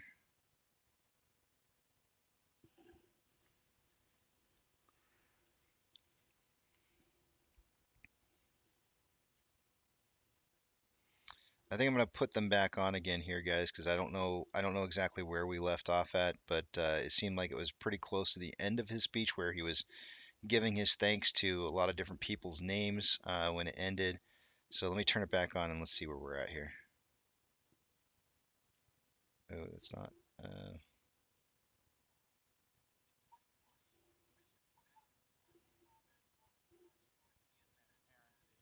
Oversight on these treasury platforms, alternative trading systems that trade in government securities. Today's release includes the core elements of that 2020 proposal, including registration of certain interdealer brokers, so-called IDBs, in the treasury markets.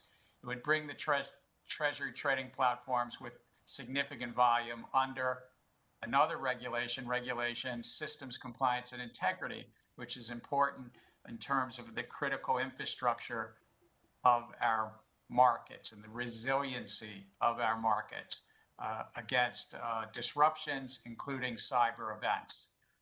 It also would require these platforms to comply with what others have said, fair access, or the fair access. So I want you to note that, guys. I want you to know, I don't know if Monty made the call or not this morning.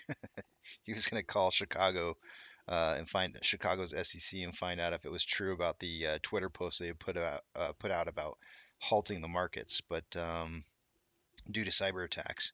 But I talked about it a little bit before yesterday. There's a potential threat that's looming based off of what's happening, I think, in the world. And I think the SEC is kind of throwing out hints here and there about how they might halt the markets if a cyber attack on our economy were to occur. And as I was showing you guys yesterday, it wouldn't take a whole lot of money to do something like that, right? If a foreign entity decided to throw about $5 billion in our direction to try and destabilize the American economy, it probably would work. And $5 billion in the grand scheme of things is not a whole lot of money. Not a whole lot. So, the idea that the SE is throwing warnings out there about that consistently, I think is something that we should take note of, and don't necessarily think that it's pertaining specifically to AMC, but having to do with the broader things that are happening in the world around us. Access rule, which provides for fair access for platforms, would prohibit platforms from making unfair denials or limitations of access. Beyond that, though, today's amendments builds on the 2020 proposals and feedback from the public, as Tyler had gone through. We heard much from the public on a request for comment about the secondary markets of treasuries is now facilitated not just on these so-called IDBs, but as well on request for quote platforms. And as Director Wachter said, nearly 40% of the volume is on those platforms as well, between dealers and customers. Several commenters requested we consider bringing both the request for quote platforms along with the so-called interdealer broker platforms into the proposal. Additionally, that all alternative trading systems subject to the fair access rule would need to have reasonable written standards for granting, limiting, and denying access of services. So relatedly, I do support the element of this proposal that modernizes the rules related to the definition of an exchange to cover platforms for all kinds of asset classes that bring together buyers and sellers. As others have noted, our U.S. Treasury market, now nearly $23 trillion in size and growing, is the important base of our entire capital markets, particularly the rest of the fixed income markets. And so I think with these proposals today to bring greater resiliency and, yes, regulation to the key platforms in this space is an important initiative that will promote transparency and competition as well as resiliency in this important market that's so relevant to every American because we're the issuer ultimately. We are the issuers as taxpayers of U.S. Treasury debt. Together, I believe that these steps would promote resiliency, greater access in the Treasury market, which, as I said, forms this incredible base to our capital markets. I'm pleased to support the proposal and subject to Commission approval. Look forward to the public's feedback. As we talked earlier, please look on our website. Right now, the Federal Register is running literally about 6 to 8 weeks behind. So please do look at our website near term. We look forward to your comments. I want to now just turn and appreciate not only my fellow commissioners' time and collaboration on the proposal, in particular, again, former Commissioner Roisman, who was working on this all the way up until the middle of last week and helping with advice and counsel on some of this, had really spearheaded many of these efforts for many years. I'd also like to thank the staffs of our fellow regulatory agencies who consulted on these issues, but particularly the Department of Treasury and the Board of Governors of the Federal Reserve and the Federal Reserve Bank of New York, the Federal Reserve Bank of Chicago, and the Commodity Futures Trading Commission, all of whom we reached out and got good thoughts and counsel. My gratitude to the members of the SEC staff who worked on the rule, including, here we go, from the Division of Trading and Markets, Hashang Zhu, David Saltiel, Tyler Ramo, Ronnie Bergefin, Meredith McVicar, Josh Nemo, David Shulman, Heidi Pilpau, Megan Mitchell, Matthew Curcio, David Garcia, Joanne Kim, David Liu, Sarah Gillis Hawkins, Joanne Rutnochsky, Shauna Shapin, Shauna Sappington, Tom Eady, Steve Gibson, James Blackmore, Jeff Mooney, Ujay Sataria, Elizabeth Fitzgerald, Catherine Lesker, Umair Katz, Patrick Norton, and An Pan, all again from Trading and Markets. Then from the Division of Economic Risk Analysis, of course, Jessica, who presented, Oliver Richard, Lauren Moore, Amy Edwards, Songwan Wu, Paul Barton, John Ritter, Julia Reynolds, Chantel Hernandez, Michael Watts, Mike Willis, PJ Hamidi, Tashani Ya, and Verutio Sin. Then from the Division of the Office of General Counsel, Dan Berkovitz, Meredith Mitchell, Malou Huth, Robert Tepley, Sean Bennett, Donna Chambers, and then from the Edgar Business Office, Jane Patterson, How do commissioners vote on the division's recommendation to issue proposed amendments regarding both the definition of exchange and the regulation, alternative trading system, and systems compliance and integrity? No. Yes. Yes. Yes, the ayes Yay! having it 3-1. If we can send that to the Federal Register. That concludes the business on today's agenda. With that, the meeting is adjourned.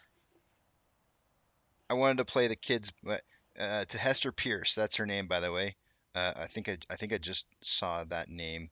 Hold on a second. Let me just verify. Yeah, Hester Pierce. To Hester Pierce, I have one thing to say to you. Honestly, guys, I really don't think that she was specifically on the side of hedge funds. In all honesty, I think that what happens in the government is that people are picked and chosen to represent a side. And just like it is for a lawyer, there's lawyers out there who have to represent murderers. And that's the job that is given to them. They don't have a choice. That is their job. It sucks. It really, really sucks. Especially if you're a lawyer who your guy murdered somebody and you get him off the hook. It's got to be really tough on people like that. Luckily, 3-1 in our favor. Transparency it is. Now, next on our list of things to do, we must have consequences. I completely agree with what Coin is saying. It's great that we're going to have more transparency, but we will not have change until there is consequences, and they must be severe. Severe consequences for violation of rules. And in actuality, transparency is not rules. So really it maybe need to go transparency, rules, consequences. And the rules and consequences can go hand in hand. So really it needs to be consequences and rules after having the transparency when we see what is happening inside of our markets for real. And we know what's happening and why it's happening. Then we can truly and honestly make changes. We did well, MCon. I feel like we did really, really well. Space Ape, it's not even a slap on the wrist at this point, but it's definitely a discovery. You can't have changes. You cannot make changes without knowing what the truth is. And we need the truth. Nikki, we just had a 3-1 unanimous decision on 2 different topics to have more transparency. That's what happened. I think it's a huge win on our part. An absolute huge win on our part.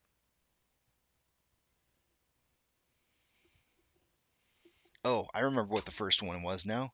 The first one was transparency on what's happening to the lending of loans inside of banks. Right? That's the first one. The second one was transparency inside of the dark pools. Why is it that dark pools are so heavily traded? What's going on in there? What's happening in those closed doors?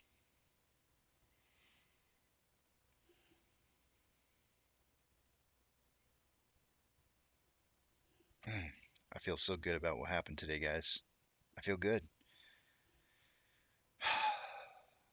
We have a 19% chance of having a green day today. We have a 19% chance of having a green day today. 19% chance. Historically, over the last year.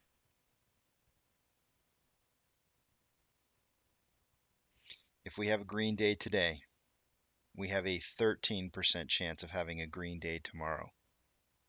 Historically, over the last year.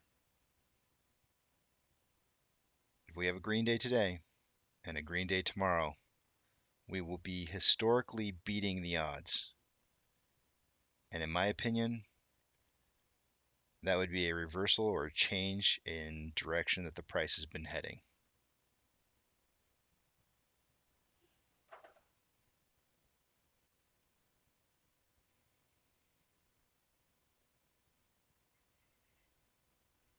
Cheers, Brian. I wish I had something here to cheers you with. I got water. For melted ice, but I have water behind me. Cheers, Brian.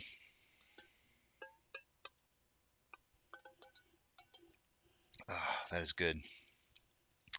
That's high quality H2O.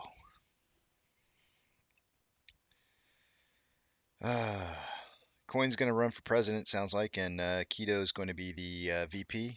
Let's hear your platform, guys, and maybe I'll stand behind it. I wouldn't mind. Let's hear what you guys got to say. I want to hear some new voices in this country.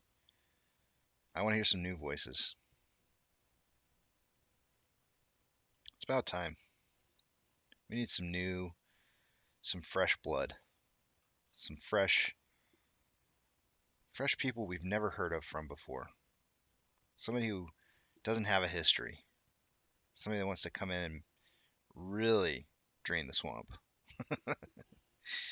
If you know what I'm saying. GME is up 12%. Holy smokes, you're not kidding. 12.91. It is time to take a look at the numbers.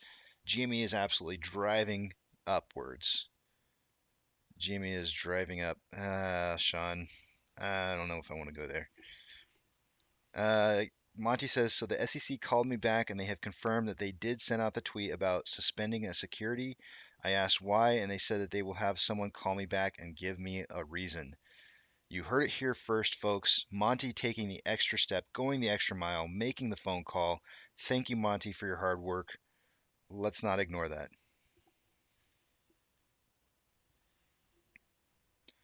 Ooh, Casey, sometime in the future, could the SEC use the transparency rules to dig in the past? Coming from my mom, I have no idea.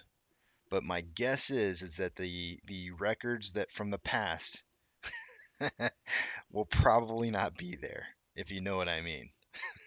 That would be my guess. Paper shredder trucks pulling up in front of hedge funds companies? Somebody start watching out for them. You start watching out for those shredding trucks. They're coming. You can almost guarantee it. All right, let me update Fidelity real quick here.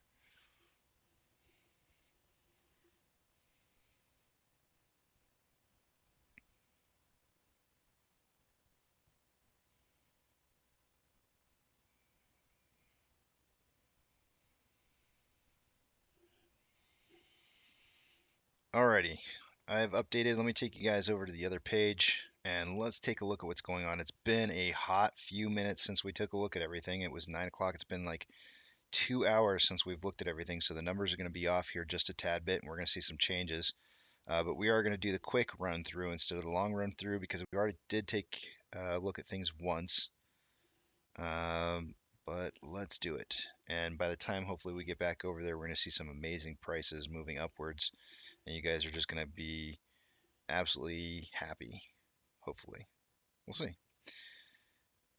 Taking a look at off exchange. And these numbers should be higher today because SSR is not tripped.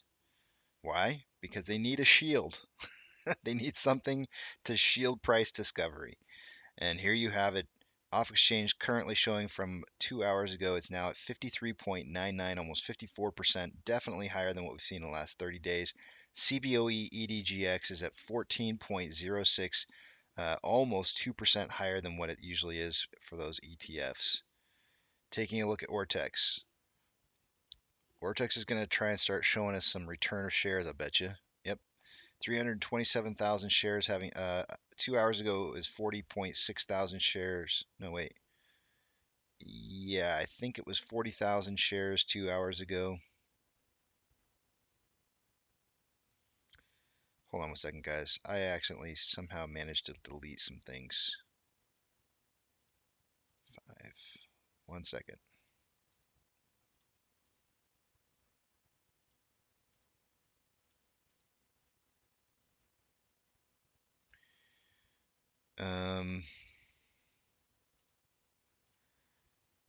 Give me 1 second, guys. I got to write some numbers down. Somehow I managed to delete some stuff, and I can get it back, but I got to write stuff down here real quick. 5, 2.3 and 1.7. All right, now I can go backwards. Give me just 1 second. I don't want to lose this information. This is pretty valuable information. And somehow I managed to lose it.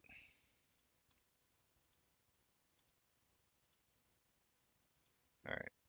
This is not the first time I've done it. Okay, so borrowed change amount is a return of 327,000.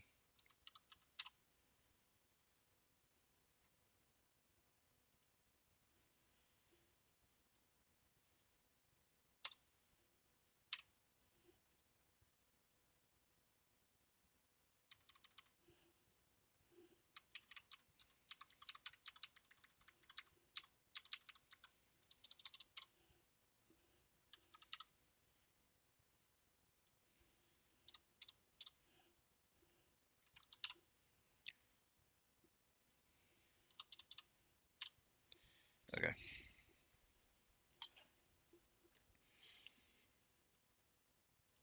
That's going to lower our estimated current short share interest of the free float down to 20.69%. Moving on over to those options. Let me refresh those.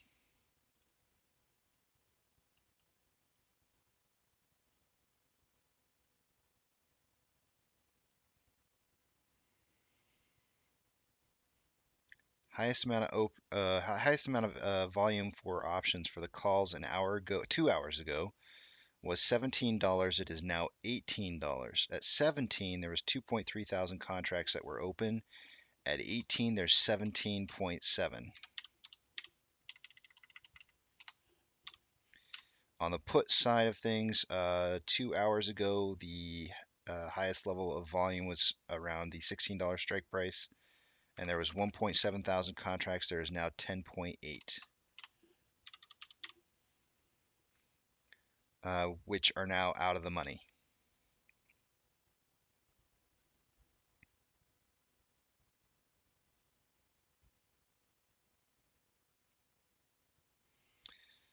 There is a $2 spread between the highest amounts of volume, signaling towards a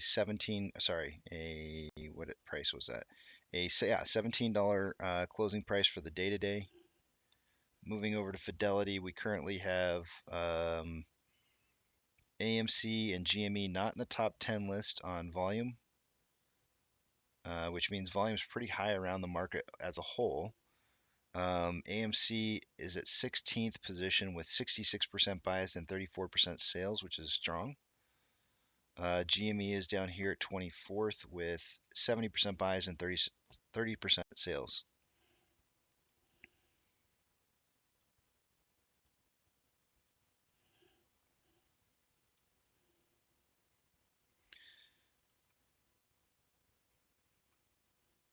Shares borrowed in the last hour.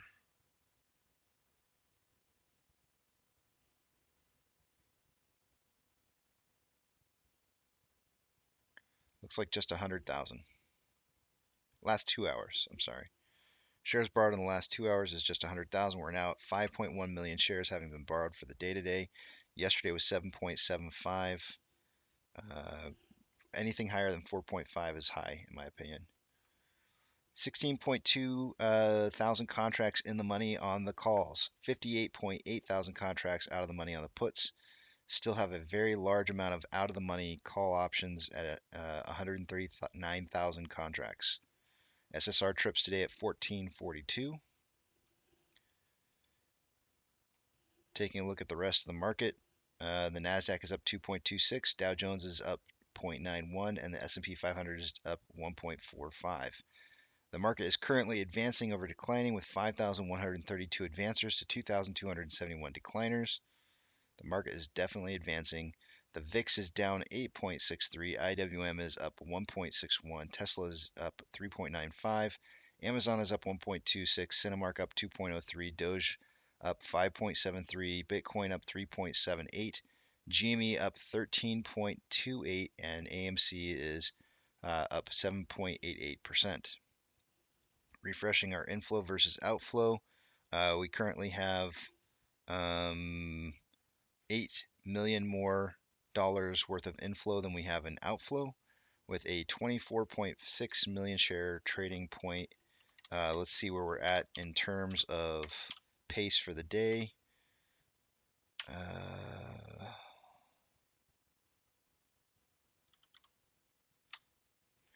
160 minutes.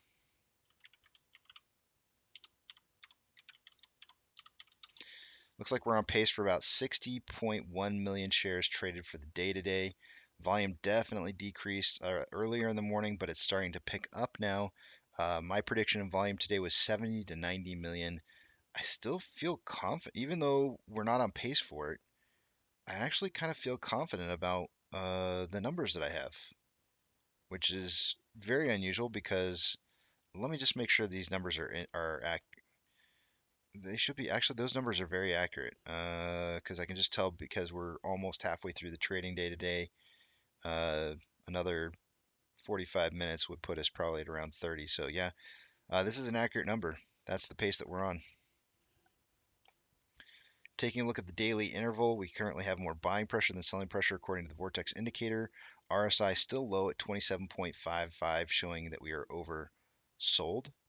On a 1 hour interval, we have a switch over or a crossover with more buying pressure than selling pressure with an RSI of 62.86, showing that it is above average. On a 30-minute interval, more buying pressure than selling pressure with an RSI of 67.07, above average again. Actually getting very close to being overbought. On a 5-minute interval, we have more selling pressure than buying pressure with RSI already having crossed over into the overbought region and currently sitting at 69.13. Nice. It does not look like we touched my Bollinger Band, but do not forget that I keep this in a 3 sigma, and oftentimes it only takes a 2 sigma to show that there needs to be a correction in price. So this is probably going to come back down and touch the simple moving average before returning upwards, depending upon how much pressure there is on price volatility sorry, not volatility, price buying pressure, and trying to move this in the positive upwards direction. GME is now at 16% and all over the place. Here's GME's just run right here just to kind of take a look at it. Down to $100 earlier this morning, all the way up to 115 at this point. Just want to throw this out there. It's not like I'm trying to suggest anything to you guys, just saying that they are doing very, very well. There's our movement. They're not tied together in any shape or form whatsoever. I know your screen may be telling you that even though I switched between one stock and the other, that you didn't see any difference other than maybe some colorful lines that I have painted on the screen. But those are not the same stocks. Believe it or not. Not the same. Not the same. Not the same. They're not related. There's nothing tying these two stocks together. Nothing. These are completely unrelated stocks.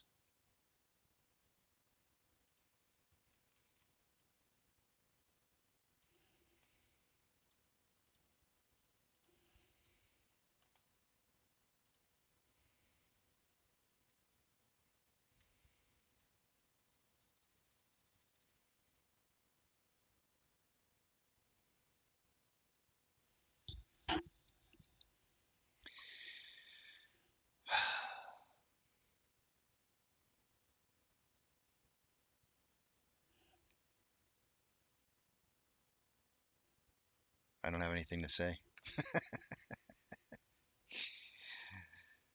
Sometimes silence is golden.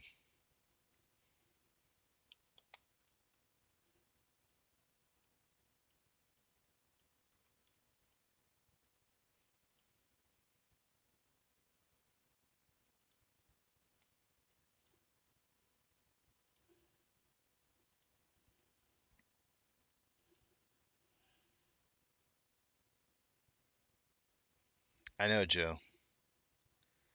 I know, man. That's playing in the back of my mind. I kid you not. I kid you not, that is playing in the back of my mind.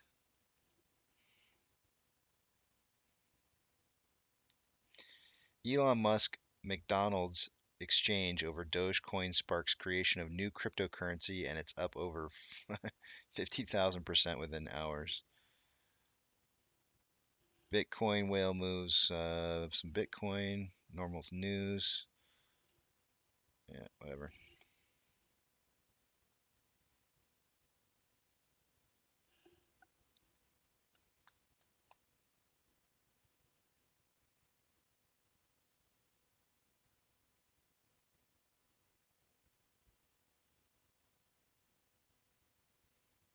Sure does, Money. Money's saying that he's talking about the large orders over here, guys. There's large orders of 1.42 million and 0 in outflow. The inflow has 1.42.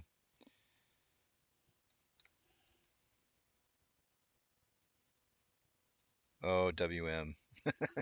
Oh, WM. Where to begin? Welcome back.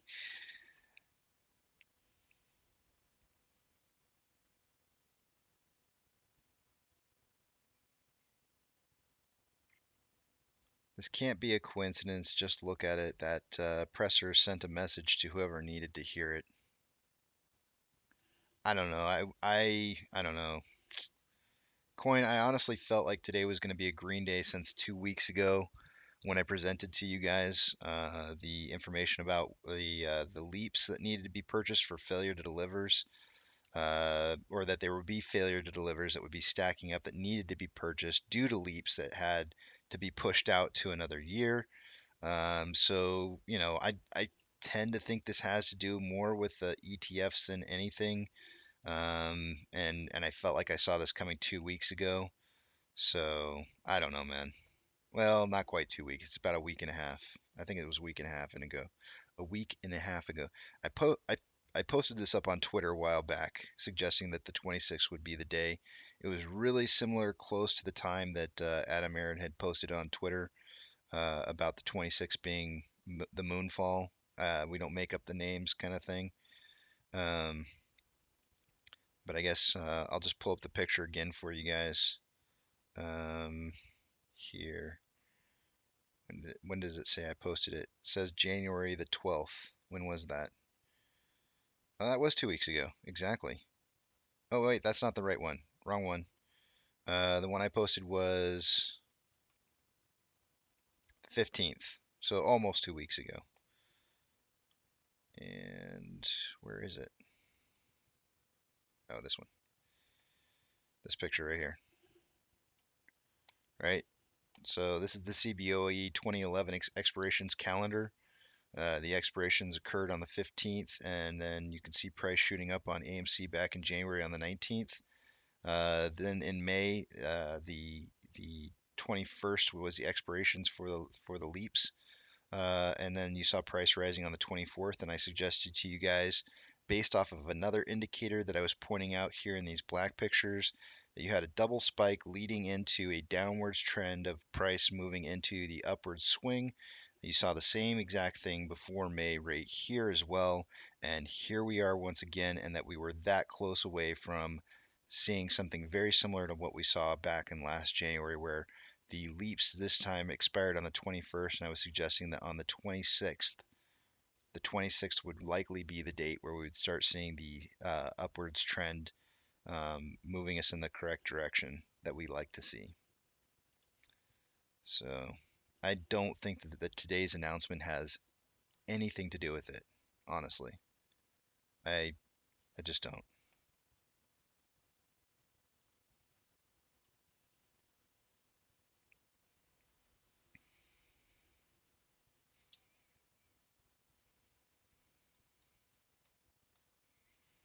Legendary member is your money. It is your choice. I cannot give you financial advice. You know that, man. More than anything, I've always stressed that. I can't, nobody should tell you what to do with your money. You need to make your decisions. Remember the rules. Remember the rules. They are very, very important rules. Number one rule, right? Only buy shares with money you don't need in the foreseeable future. Why? Because you don't want to have emotions. Not in this play. If you have too many emotions in this play, it's going to get really hard for you to make sound decisions.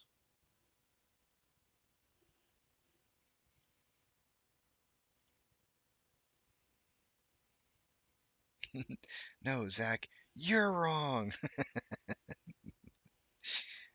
Spiffy says, did you buy AMC yesterday or today? That would have been awesome timing based off your analysis. Spiffy, I've got no powder left, man. Unless I'm going to start selling things inside my house, I ain't got no powder left. I'm working off of one income in this family, and I am doing what I'm doing here for free. And we're living off of one income right now, and we're making it. We're making it. I'm not worried about things. I'm not asking for money. I'm definitely not asking for money. But I'm just telling you why I'm not putting more into this. I don't have anything left to give. I gave everything that I gave. I've probably exceeded rule number one, but not to the point to where it would devastate me. So I am in this 100% to where I can be. I don't plan on extending myself any further because it would be too risky, absolutely too risky, and I'm not going to risk those kind of things. It would get to the point to be where it would be emotional, and I can't be that. I can't let it get there.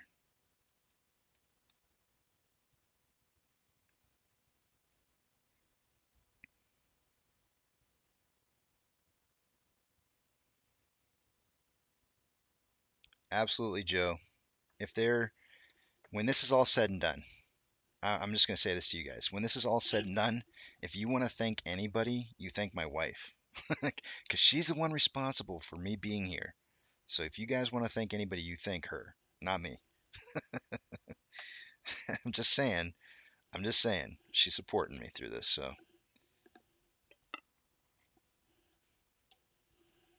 You guys can buy her the beer. I won't be jealous, I promise. And she'll graciously accept.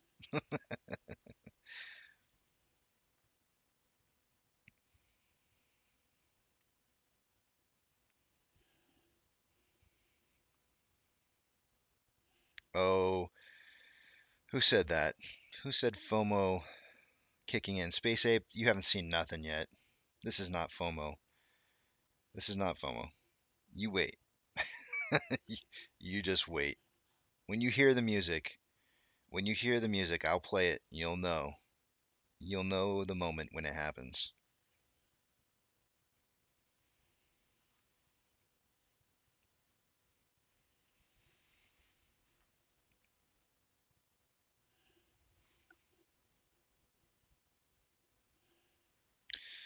Alrighty, guys, it's time for me to take a break. I know I don't normally take it right now, but I didn't take it earlier because I thought it was a pretty important meeting to sit through. So I'm going to go ahead and take that break now, and I will see you guys in a bit here.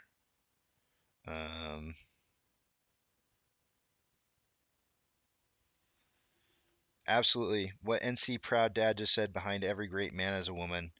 I 100% agree. I'll see you guys after my break. I'll put down the time. I'm going to come back at around noon, and then I'll see you guys then. See you in a bit.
West Virginia, Blue Ridge Mountains, Shenandoah River. Life is all there, older than the trees, younger than the mountains, blowing like the breeze. Country roads, take me home to the place I belong. West Virginia, Mountain Mama, take me home. Country roads, all my memories gather round her. Miner's lady, stranger to blue water, dark and dusty, painted on the sky, misty taste of moonshine, teardrops in my eye. Country roads, take me home to the place I belong. West Virginia, Mountain Mama, take me home. Country roads, I hear a voice in the morning now. She calls me. The radio reminds me of my home far away. And driving down the road, I get a feeling that I should have been home yesterday. Country roads, take me home to the place I belong. West Virginia, Mountain Mama, take me home, take me home. Country road, country road, take me home, take me home. Country road, country road, take me home, take me home.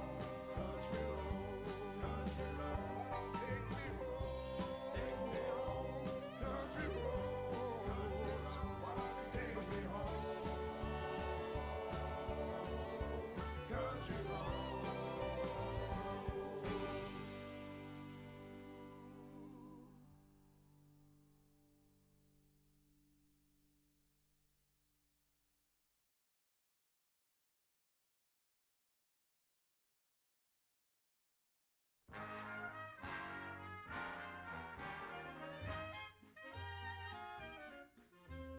I'm as corny as Kansas in August. I'm as normal as blueberry pie. No more a smart little girl with no heart. I have found me a wonderful guy. I am in a conventional dither with a conventional star in my eye. And you What the heck is this crap? What the heck? Where did that come from? I have no idea how that started playing, guys. I have no idea. That wasn't supposed to happen. Just saying. Yeesh.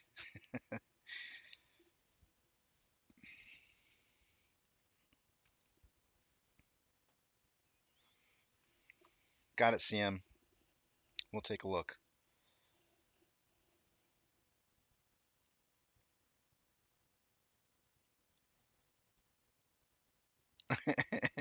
Joe, I want a refund. That's hilarious. I didn't plan that, guys. That was a mistake. I don't know how that happened. I mean, I kind of know how it happened. I walked away for a minute to field some texts, and it got away from me.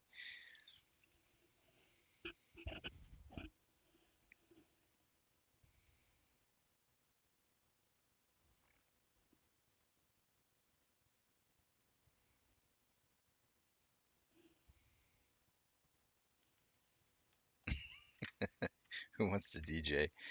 CM, 87 minutes to the Fed meeting. Got it. Roger. I'm on top of that. Keep me updated, and I'll get a look at it as soon as it comes on.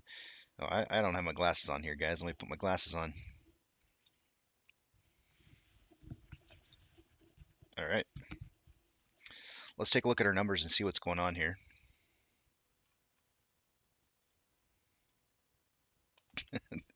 That music, though.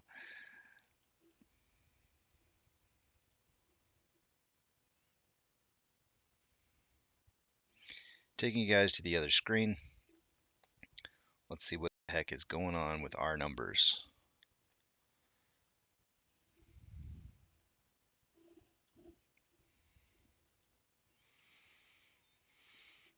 Off exchange. An hour ago, 53.99, basically 54, and 14.06 for the EDGX. Let's refresh that. 57.82 in the off exchange, 12.59 in the EDGX. Holy Toledo, they're in trouble. They're in trouble. They're not happy. How many shares having been loaned or returned? Currently showing a return of 956,000. An hour ago it was 327,000.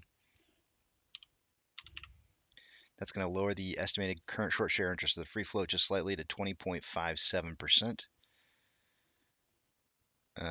Cost to borrow looks about the same. Nothing really strange there going on. Moving over to the options, let's check what's going on there.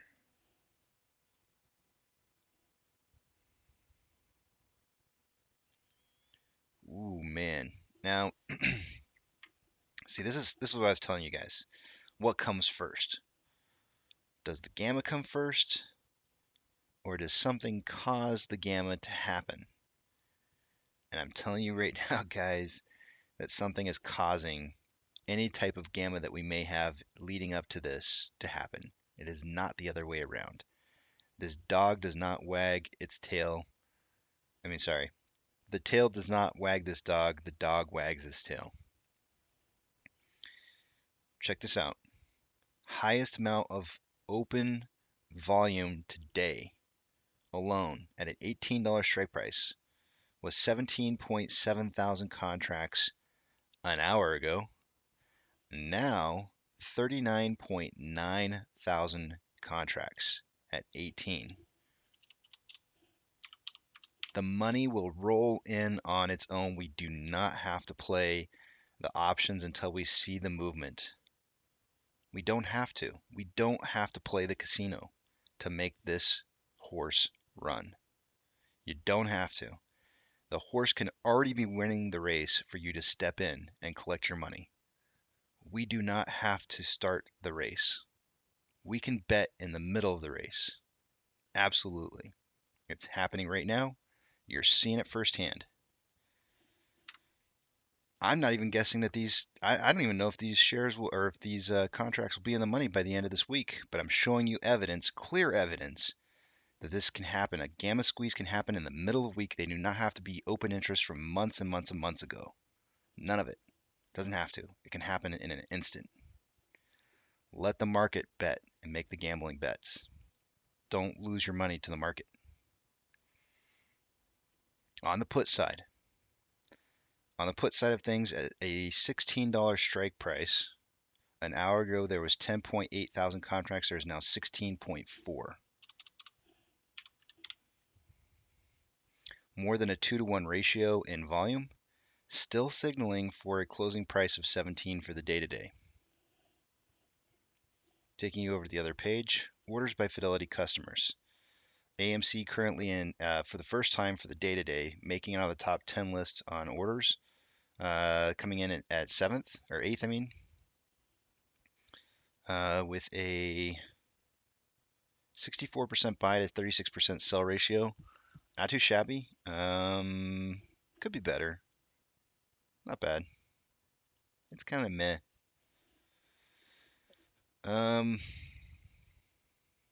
GME is in 18th. I think that's pretty close to what they were an hour ago. 65% buys to 35% sales. Again, kind of meh. That's definitely lower than what they're used to seeing.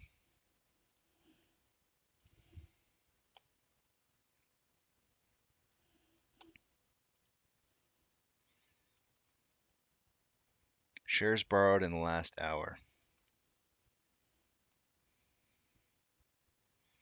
There's 100K there.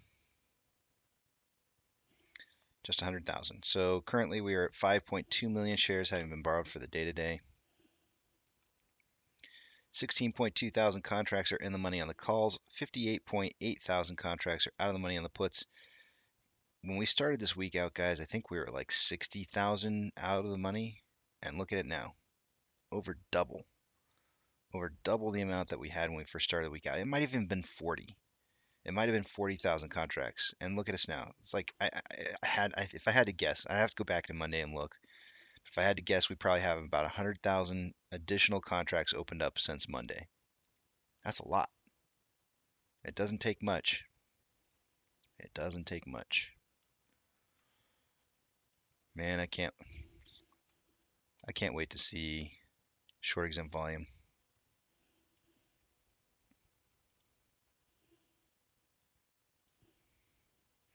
NASDAQ is up 2.41, Dow Jones is up 0.87, S&P 500 is up 1.44. The market is currently advancing over declining with 4,997 advancers to 2,414 decliners. The VIX is down 11.33, IWM is up 1.44, Tesla is up 3.99, Amazon is up 1.62, Cinemark up 3.17, Doge up 2.52, Bitcoin up 1.99, GME up 13.4 and AMC up 8.93. Refreshing our inflow versus outflow, we currently have a $9 million spread with more inflow than outflow, and our volume absolutely just spiked through the roof in the last hour. Let's check it and see where we're at. 219. We're currently on pace for 78.2 million shares for the day. I think an hour ago it was at 60. My prediction for the day today was between 70 and 90 million shares traded for the day. Let's check and see what kind of pace we're on right now. Most of these are all, these are all over 100K except for just a few of them over here. Most of these are over 100K a minute, which is not bad, but I want to see 250. 250 is kind of the minimum number I want to see, because that means we'll hit 100 million for a day. On the daily interval, we currently looking at the Vortex indicator and RSI down here. Vortex indicator showing more buying pressure than selling pressure. RSI currently at 28.9 sticks. 28.9 sticks.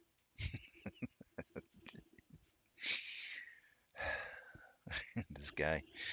29.8 or 28.85 is dropping. It's actually dropping right now. So we're still in the oversold region. On the 1 hour, we currently have more buy volume than sell volume, or pressure rather, and RSI at 64.66, definitely elevated. And let's see, on the 30-minute interval, more selling pressure than buying pressure with an RSI of 67.06. And on a 5-minute interval, we have more selling pressure than buying pressure with an RSI at 60.05.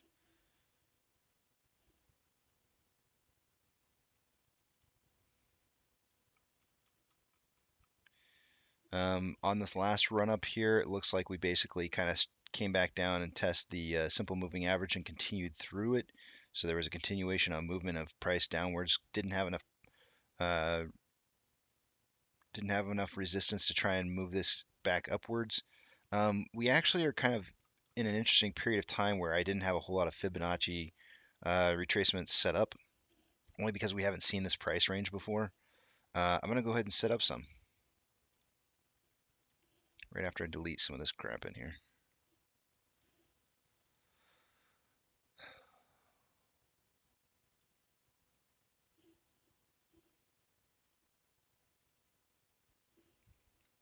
We are setting new highs, guys. Let me check and see. I'm pretty sure we were 18 earlier. 18.15 is a new high. It's kind of weird to say. Let me get a Fibonacci retracement for this price movement currently.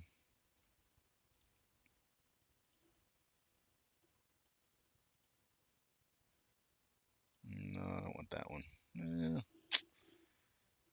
Yeah, let's keep that one.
Hmm.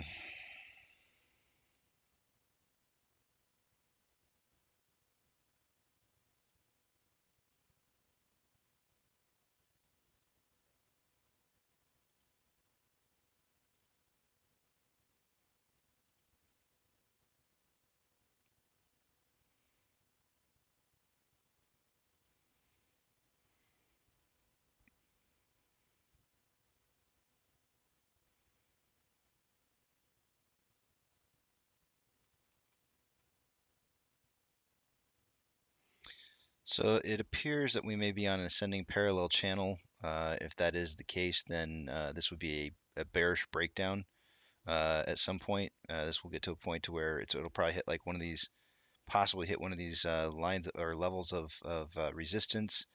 Maybe trade sideways for a little bit before breaking out, going down.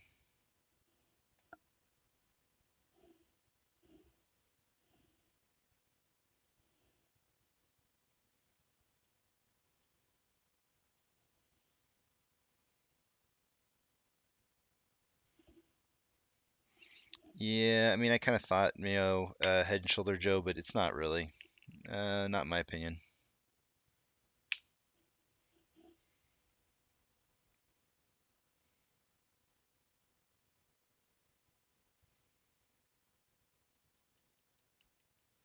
See your comment at 12:08 Einstein. Let me go back and check it. Let me see here.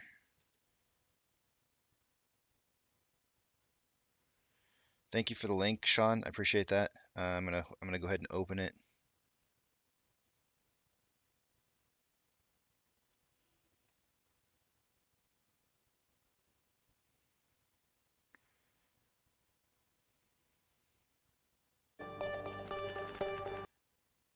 Sorry if that was a little loud.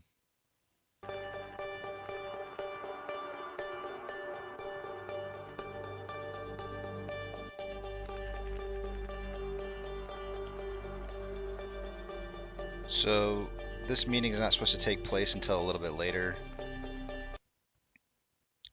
So that I'm watching like the Federal Reserve live right now. So I'm gonna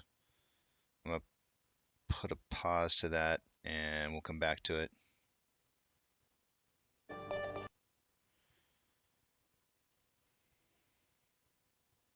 Thank you, Sean.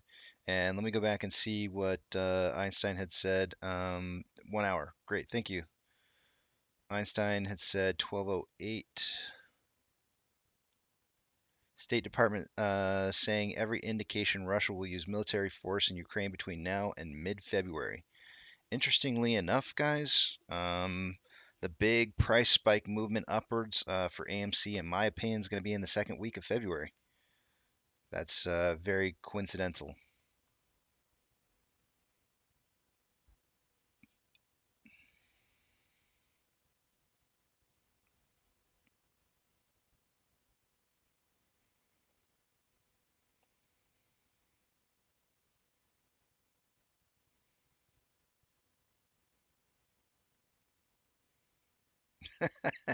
Hayden.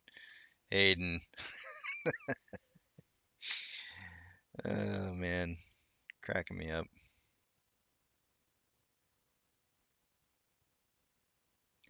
Anthony, it was good news in my opinion. So they voted 3-1 on two different items. One of them being for alternate trading system, the ATS, basically stating that there needs to be more transparency in, through the dark pools. But it also encompassed around reverse repo usage, the money that's being used through the reverse repo. They were tying that into that as well.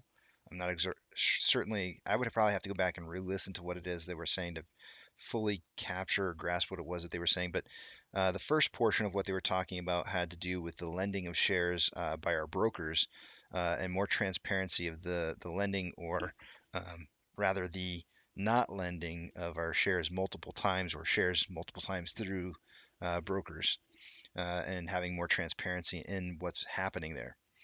I would imagine, um, quite honestly, there might already be rules and regulations in place and penalties in place for um, things like that happening.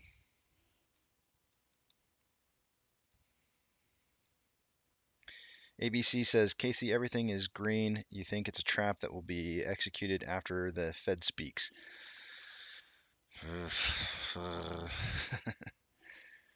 I mean, always be ready for anything, man. Always be ready for anything. I kind of felt, I've been saying for like 2 weeks now that I felt to 26 was going to be a day where we would see big price improvement.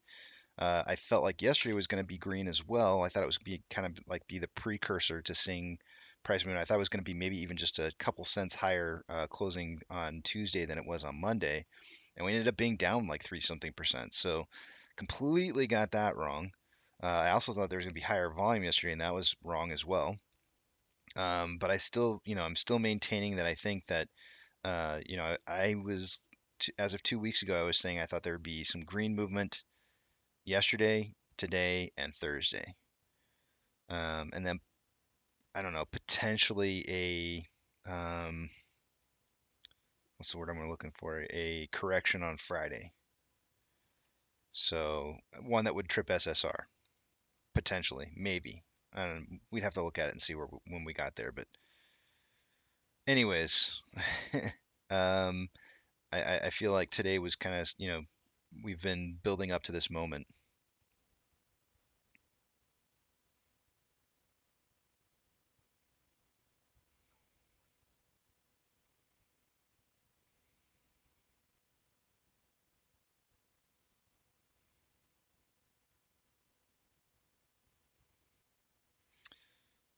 Monty's saying something. What did Monty say?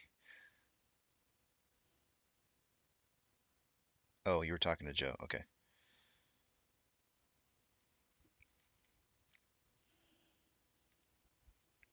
ABC, I'm glad your guard's up. I'm glad your guard's up.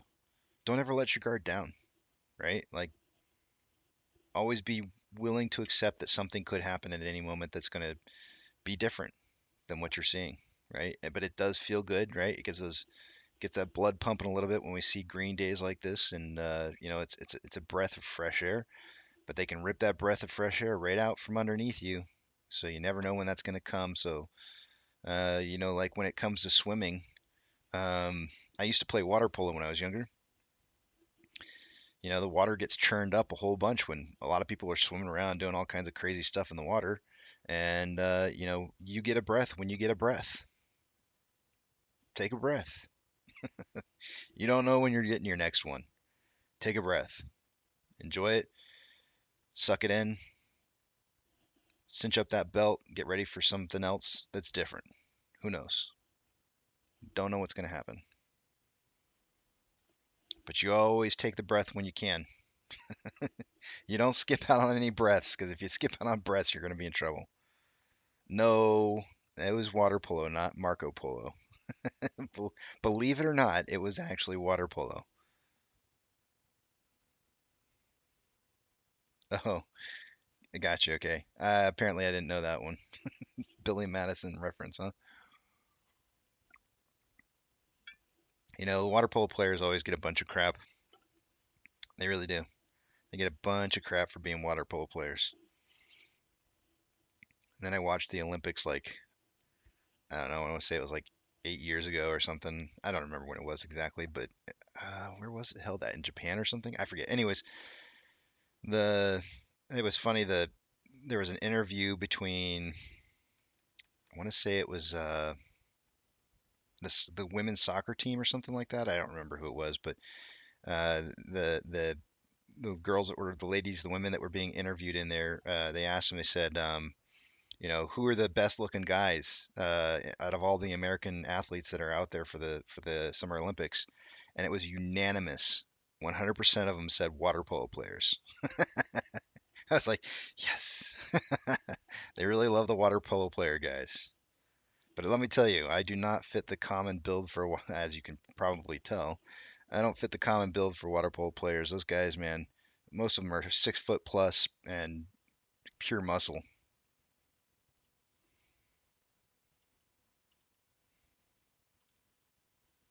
I'm only 5'10". You'll never see me in competitive water polo. Just when I was younger in high school.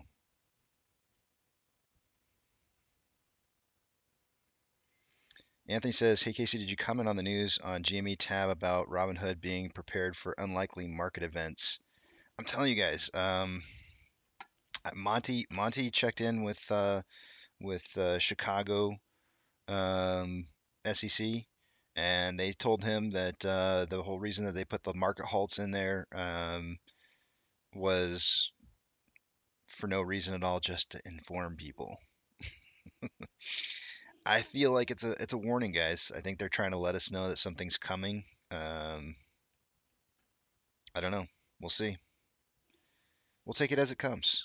But we're gonna, like TMI says, we're gonna stay cool, calm, and collected. There's no reason to freak out about any of these things. Sean says I was 5'10" once.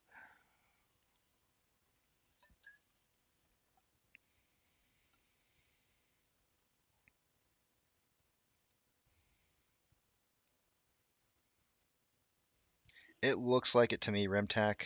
So I've got touching points here and back here, and then I've got quite a few touching points here on the bottom side. So I feel pretty comfortable on this ascending parallel channel.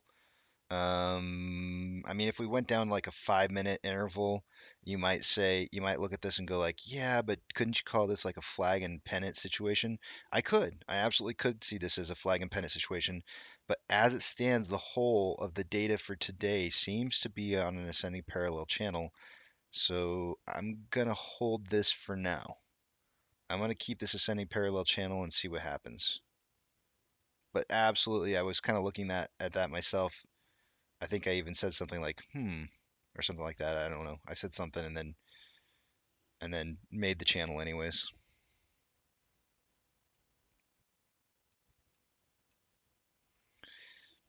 Don, could be. You never know.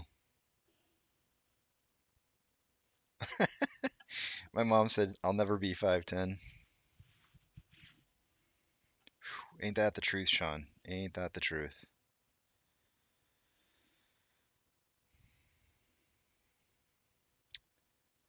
You know, why do I feel like I know where to find that, but I don't know where to find that? CM is asking what's the buy volume.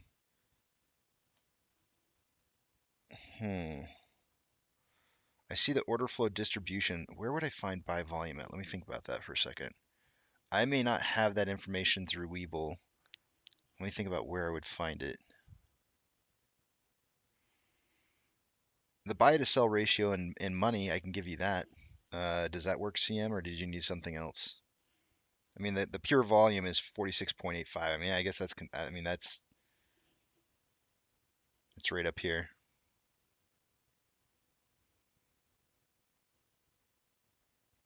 Should be the same. But I mean,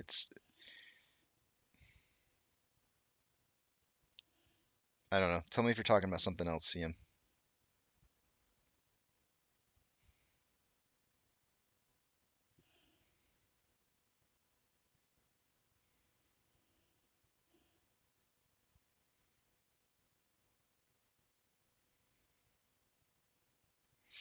You know, there's one thing. Sean, thank you for looking out for my mom, man. I appreciate that.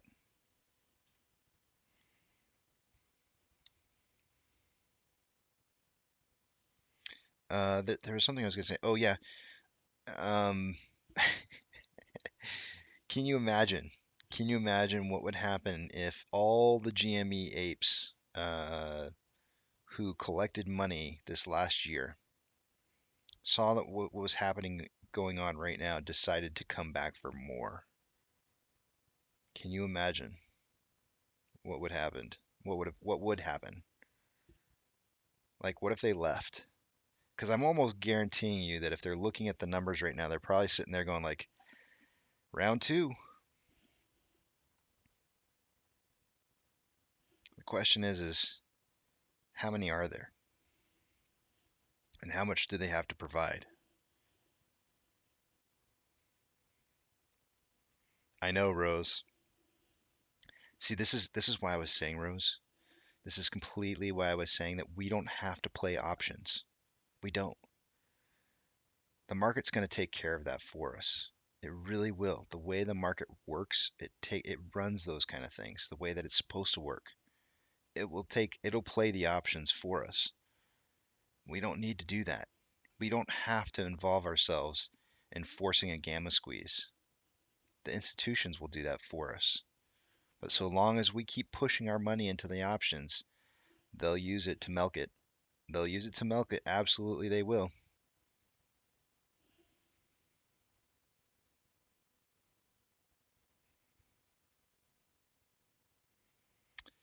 Um, I don't know, Joe. I don't feel like I'm like overly. I'm a little more animated today than I was for maybe like the last week, but I woke up to this morning seeing the volume what it was, and I felt good about today. I feel like I was more animated this morning before the market even opened.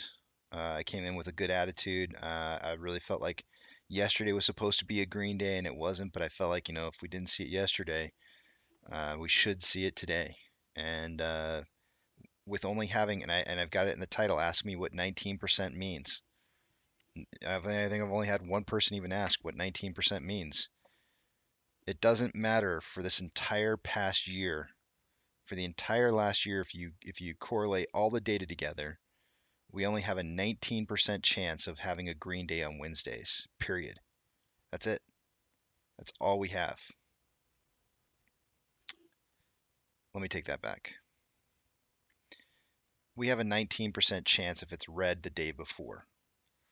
We have a total of 36% chance. No, 36. Sorry. What is it? Hold on one second. We have a total of 38% chance. On any just random any random Wednesday, we have a 38% chance of hitting a green day, which is really low. Really, really, really low. Depending on whether or not the day was a green day or a red day does not matter because it usually results in a 19% chance at having a green day. That's it.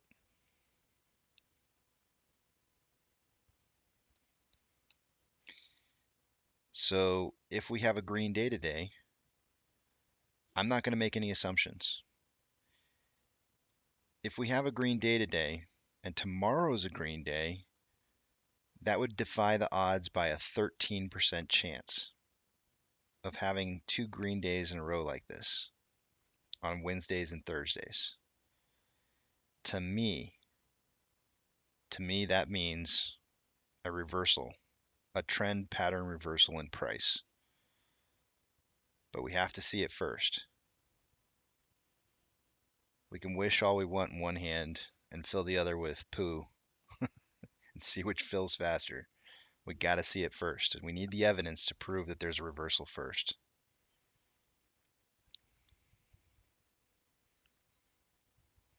Milk. You guys are picking up on it like my wife does. Milk. I don't know why I say it like that. Milk. It's milk. You drink milk. My wife says she thinks I say milk funny too. No, you guys say milk funny. poo.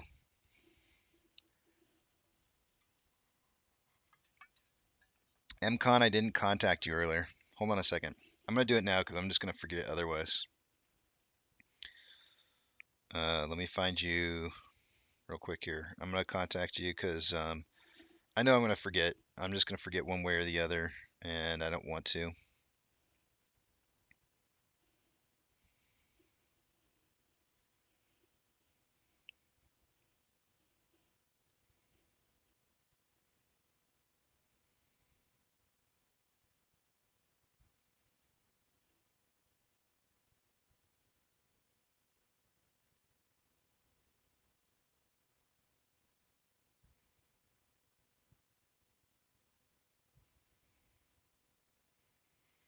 Give me a second, guys, because I want to take care of this.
All right, Mark. I just sent you. I just sent you something.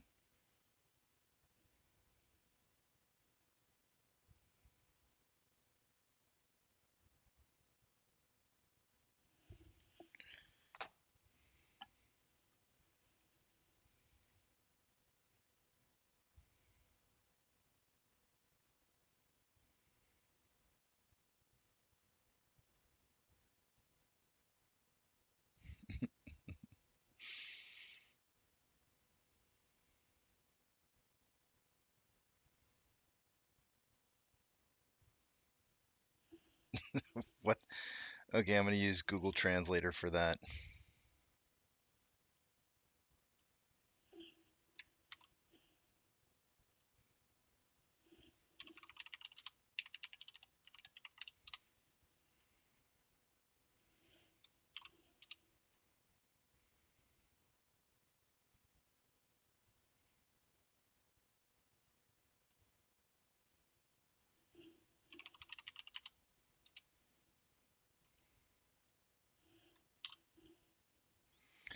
Milk is a liquid produced by female mammals that have just given birth to offspring that serves as food for that offspring. Milk consists of water, fats, and proteins. Milk.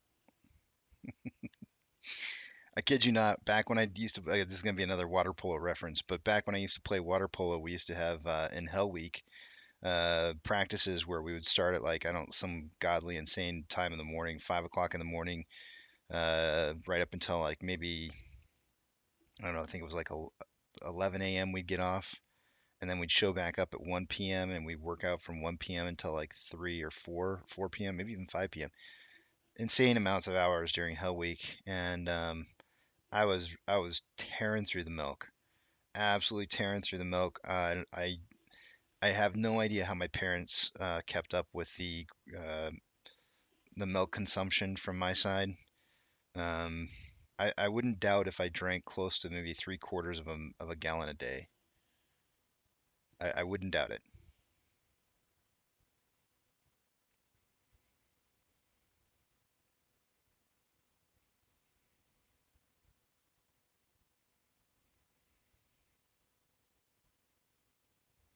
Yay, Sean. That's awesome, man. Yeah, Hell Week sucks, man. Hell Week sucks, Rem.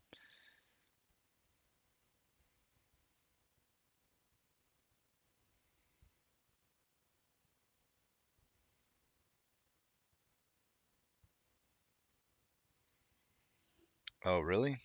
Yeah, man, it was insane. We used to seriously. I kid you guys not. I'm pretty sure it started at like 5 o'clock. I think it was 5 o'clock in the morning. Maybe it was six. It might have been 6 o'clock in the morning, and we were going from six until 11. 6, 7, 8, 9, 10, 11, and then let's see, 2, 3, 4, 5. Yeah, I think it was 9 hours. It might have been 9 hours worth of working out every single day, and I kid you not, like the mornings we did the running and the weight training, and in the afternoons we did the pool work. And we would run miles and miles and miles, and then we'd run up and down bleachers, and they'd tie us up to ropes and make us run together as teams, and just insane, stupid stuff that you have no idea why you're doing it, but you do it because everybody else is doing it, and you want to be a part of the team. And man, and then you get to the swimming portion in the afternoon. Oh, you go home, you eat like the biggest peanut butter and jelly, or peanut butter and banana. For me, it was banana, peanut butter and banana sandwich with honey, and drink like as much milk as you possibly can before you go crash for like an hour. You slept for like an hour, got a nap in, and then you go right back to it from one to five.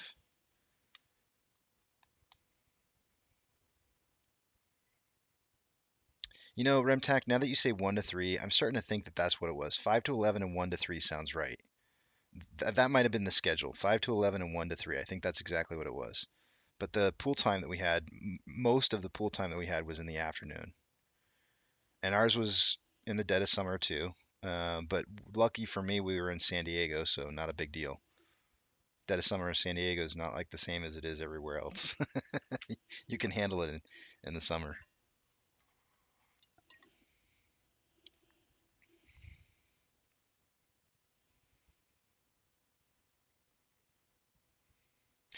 Rose is asking if the new rules are enforced in 90 days, do you believe that they can still continue doing the manipulation? Yes. Yes, I do. Will they continue to do what they're doing? I don't think so. I think that there would be severe backlash from either retail or potentially, I don't know. I'll tell you what, if we're still here in 90 days, if we're still here in 90 days and we find out information about certain brokers doing shady business with our, with their positions, I'll move my shares. Mark my words, Fidelity. I will be gone 100% if I find out you guys are doing some shady stuff. Because I won't put up for it. I only want to, and unfortunately, I may not be. We may not be able to find a broker who's going to be honest and actually not do crappy things. But I'll find out whoever the least worst is, I guess.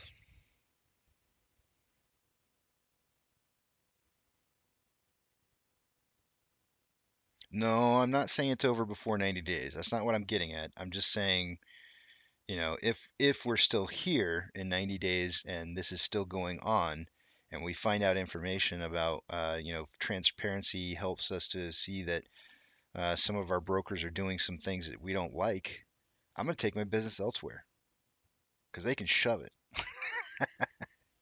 You know what I'm saying? Like, I don't want to give my business to somebody who's screwing me over. I just don't. And my money should speak value.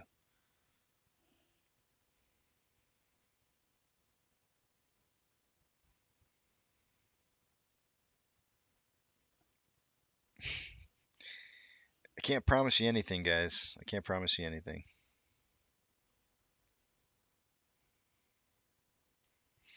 I mean, let me ask you this question. Let me pose it to you like this, Remtac, or MCon, or anybody else who's thinking like this, like you hope we're not here in 90 days.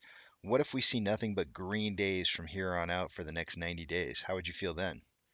Would you feel differently about whether or not you'd still stay in this? What if it was like just nonstop green? 90 straight days of green movement. Would you feel any different? Just out of curiosity. I'm just wondering.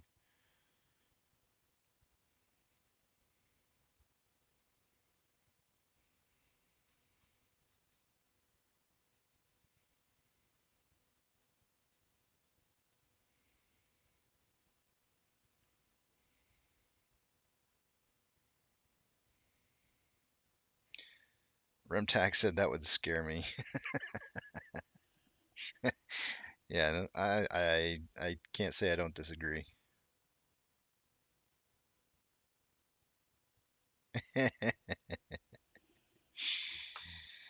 Thank you, MCon. I take that as a compliment. I really do take that as a compliment.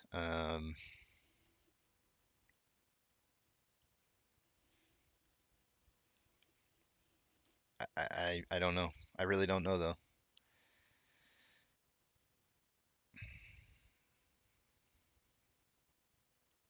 I will say this. I will say this.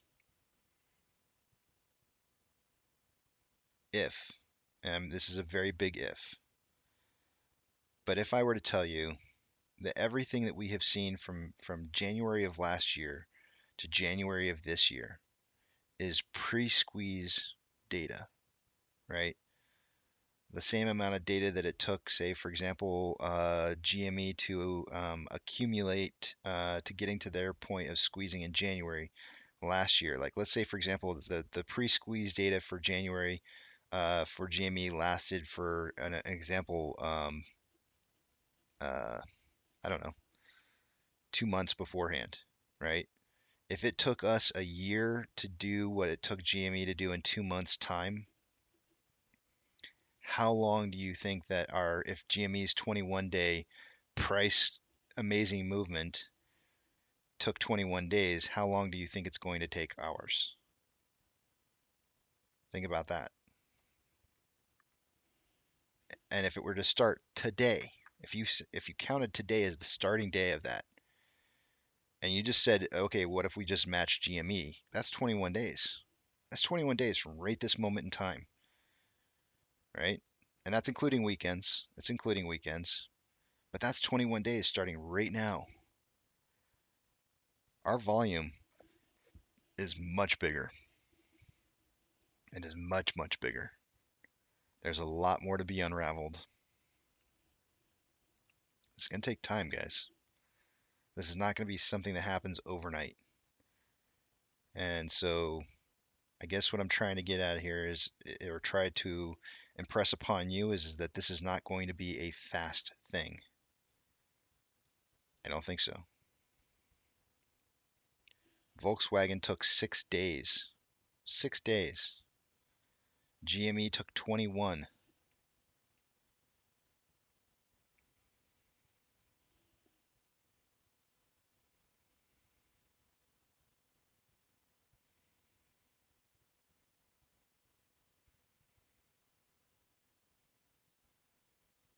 Einstein saying, Casey, I truly believe that you and I are correct about today and the 8th. I'm telling you, Einstein, there's so many things that were pointing to these days. There were so many things pointing to today and the 8th of February. I can't even begin to describe to you guys how many commonalities I see between different unrelated things that are pointing towards the second week of February. But yeah, and I agree with you, Einstein. I mean, I really felt like we'd start seeing the change yesterday, but maybe because of the fact that SSR was still tripped when yesterday occurred. I can tell you that past history, historically speaking, SSR has never tripped this close to a change in price movement. So that could have been the reason why we didn't see the green that we should have seen yesterday, and so it just moved into today instead. I don't know.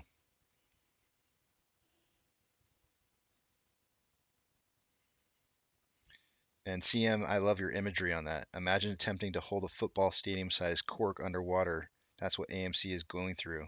Yeah.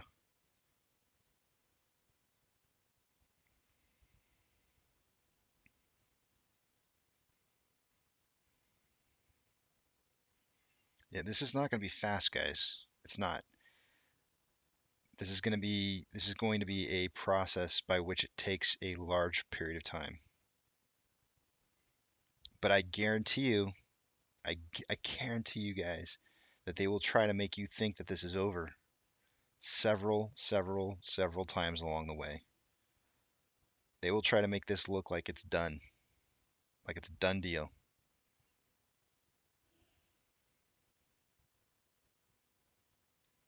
I mean, just think about it. 70% in price. Actually, I have a project for this weekend. I'm going to make the announcement now.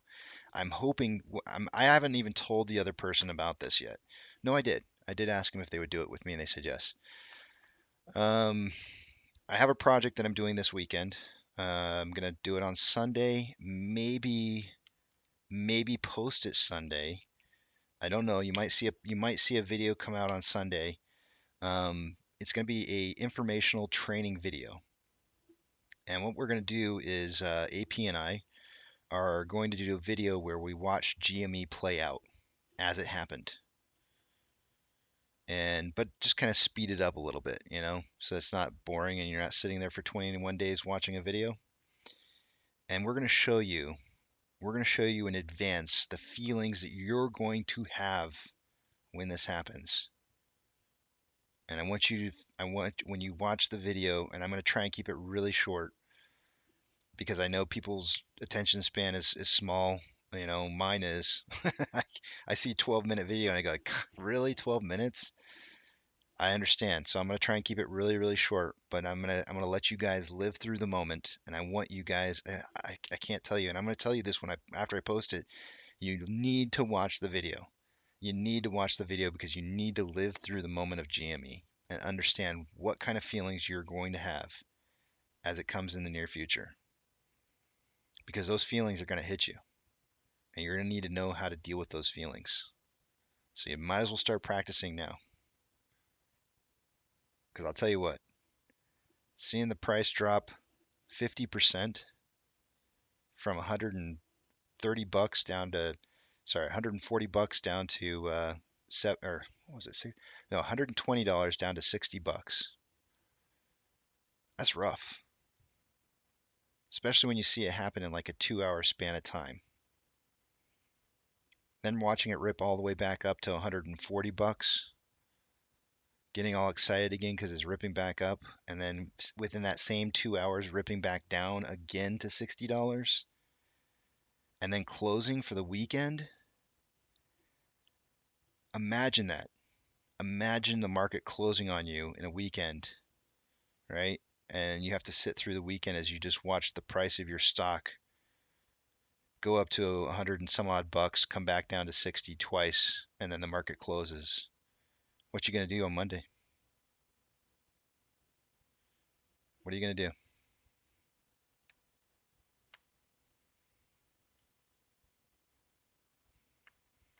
So we're gonna live it together. We're gonna live it together, and I'm gonna point out things to you, and I want you to learn from it, because it's a learning channel, and we get to learn together.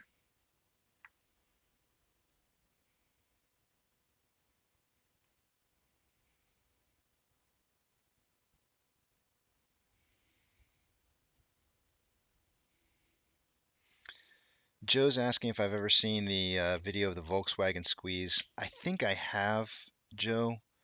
I'm not 100% certain, but I think I have. I mean, there's so many. It's hard to say for sure if it's the exact one you've seen.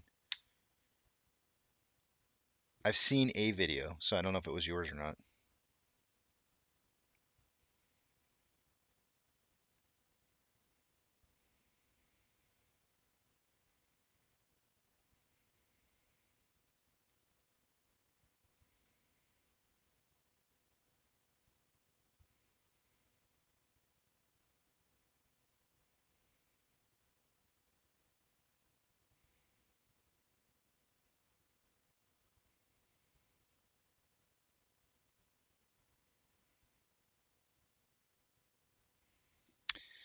I know, Rimtac. That's why we're gonna live it together. I had a request this weekend or I had a request last night actually. I had a request last night to do this video, and I think it's a great idea. I think it's a splendid idea. I think we need to live it together. Yep, time lapse. It's gonna be a time lapse from pretty much the day. I think the day that we're going to start on for the time lapse will probably be probably the best day to start on would probably be like the 20th, maybe the 19th. I'll probably do the I'll probably start it on the 19th. So we'll be starting the replay, the living through the moment, on the 19th of January of last year.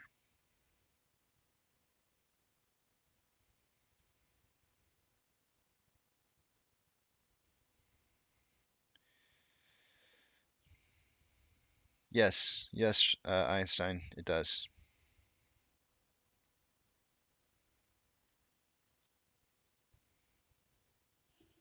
Yep. But I hate setting dates though. I really hate setting dates. Why?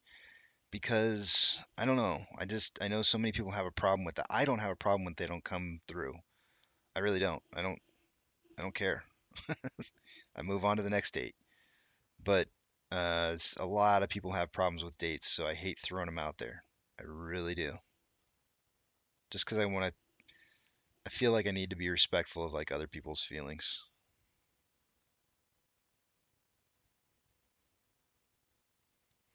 You know, I saw something posted about that, Nikki, and I haven't seen it yet. Is it pretty funny? I'll have to take a look at it.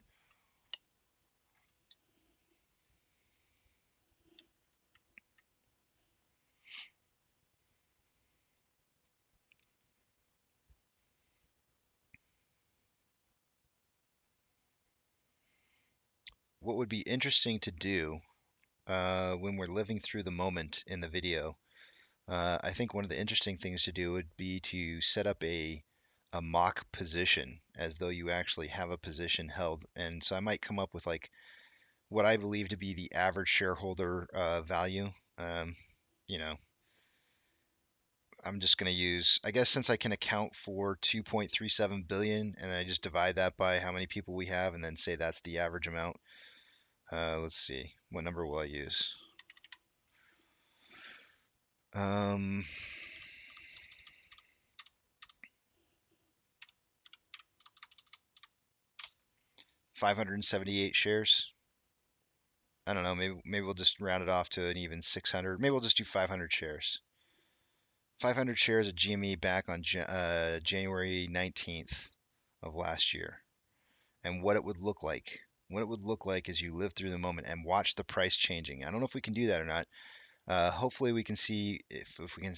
I'm hoping we can set it up so that we can see a price position and watching what price does as it unfolds. So you can kind of feel it. But I think what I'm going to challenge you guys to do, we might even live through the moment twice and practice how to look at the stock price without having emotions. So the first time run through, just kind of like, how do you feel when you see this? And then run it through again and say like, look at these indicators over here. What is this showing you? What is this telling you? Where do you see a good point on exiting? Where would you get out?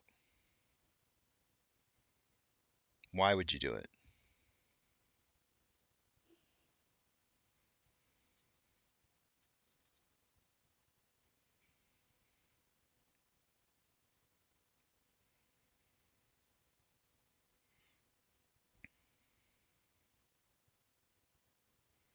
%, ABC. I'm glad you asked. You're the second person. 19%, historically speaking, on Wednesdays. Historically speaking, based off of last year's worth of data. I'm putting up on the screen so you can see it.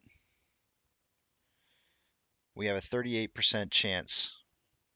We have a 38% chance of having a green day on Wednesdays. Pretty low, right? If the previous day was a red or a green day, doesn't matter which, we only have a 19% chance.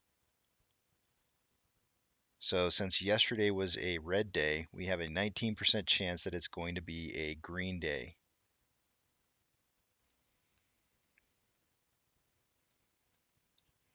Tomorrow, if today ends up being a green day, we will have a 13% chance of having a green day tomorrow. What does this mean to you? We need the proof in the pudding. But if we have a green day today and we have a green day tomorrow, we have defied the odds. And to me, that will mean that we have a very significant turning point in price movement compared to what we've seen in the past. It would be a reversal, in my opinion.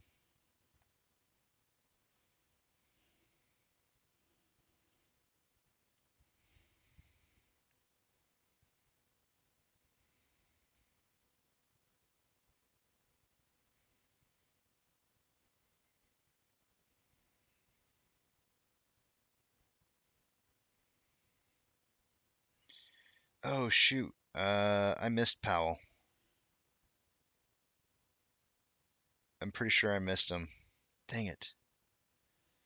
Nobody said anything just now, and I forgot completely about it. Oh, you know what? It might be in 15 minutes. It's in 15 minutes. We got 15 minutes.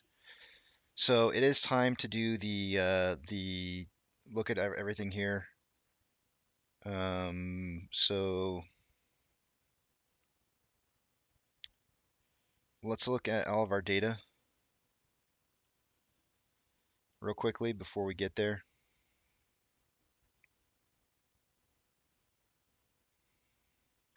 I'll do a quick run through.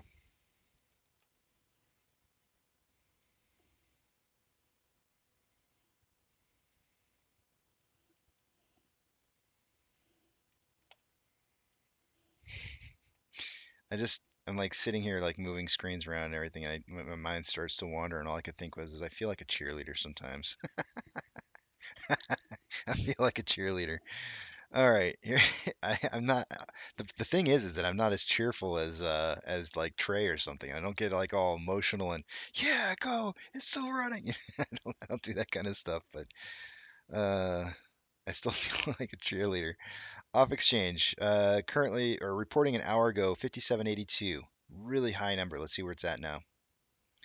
58.27% traded into the dark pools today. The CBOE EDGX is at 12.2, which is just slightly lower than the 30-day average. Looks like the ETFs are not being suppressed like they used to be. The unraveling maybe is what is going on today. They may have completed the process. That could be why price is partially moving up.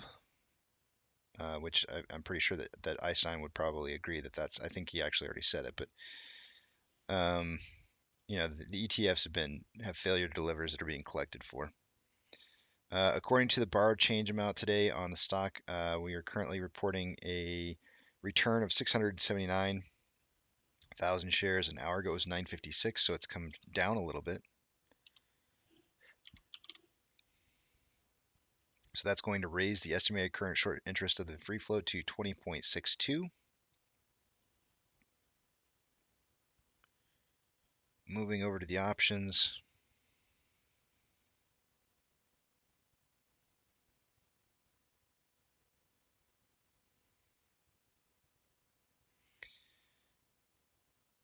Wow. Highest level of volume for the calls is at an $18 strike price. An hour ago it was 39.9. It's now 45.4. On the put side, it's gone up $1. It was $16 an hour ago with 16.4 thousand contracts. It's now $17 with 19.6.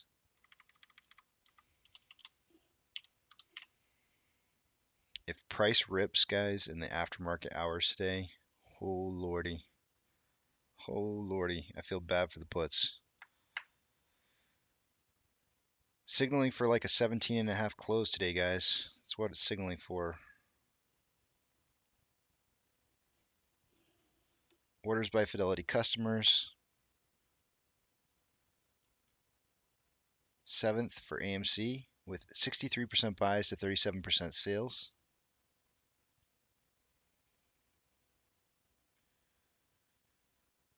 GME was in 18th earlier, still in 18th with 64% buys to 36% sales.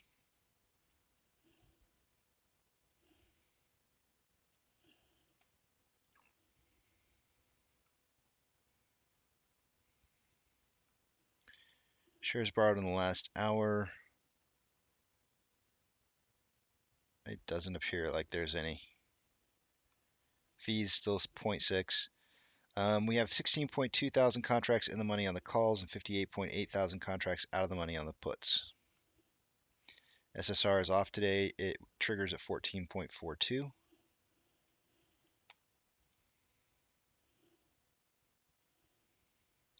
NASDAQ is up 3.16, Dow Jones is up 1.18, and the S&P 500 is up 1.93. We currently have 5,249 advancers to 2,188 decliners.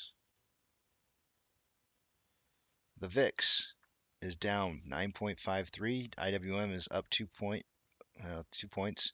Tesla is up 6.47. Amazon is up 2.15. Cinemark is up 3.81. Doge is up 5.92. Bitcoin is up 4.25. GameStop is up 15%. AMC is up 10.55 and climbing. And let's see, we have an 11-point spread with more inflow than outflow. I feel like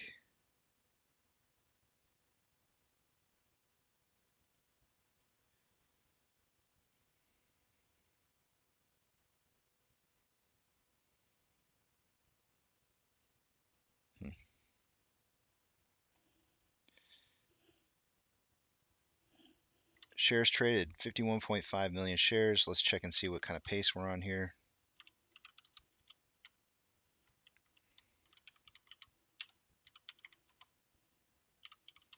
We're on pace for 73.1 million shares having been traded for the day today. That is right within the, just barely within the volume that I predicted, with between 70 and 90 million shares.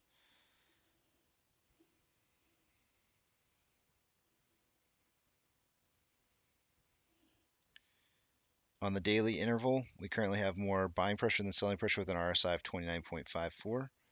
On a 1 hour interval, more selling pressure than buying pressure with an RSI of 65.08.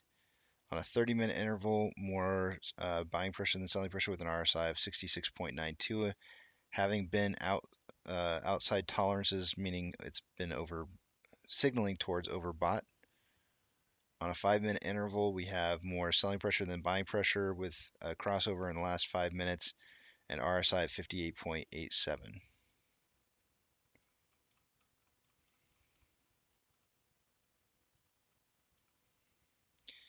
Looks like we have some consolidation slash, it really does kind of look like a pennant, honestly.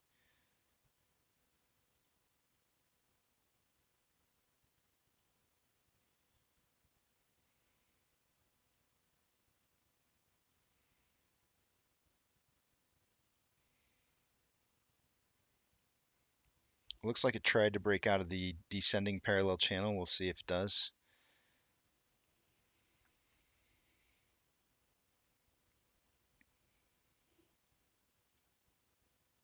Oh no, I lost it. I gotta reboot the computer tonight. I didn't do this last weekend. I know. I should have done it.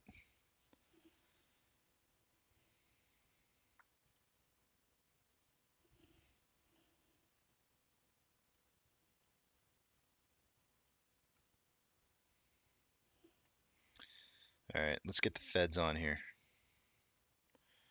Country Mountain. Let's see what we got here.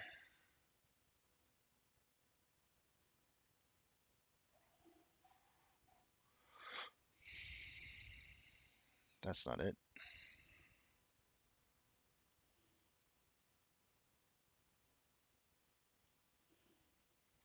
That's not it. I know I opened it. There it is.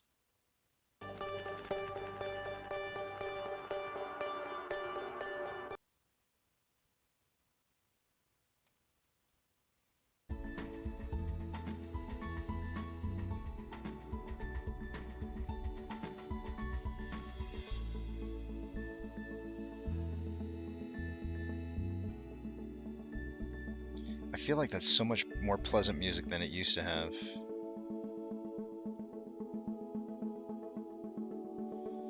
I will go to break, guys, at 1:20, which will probably be while the feds are talking, so I'm just going to leave it there.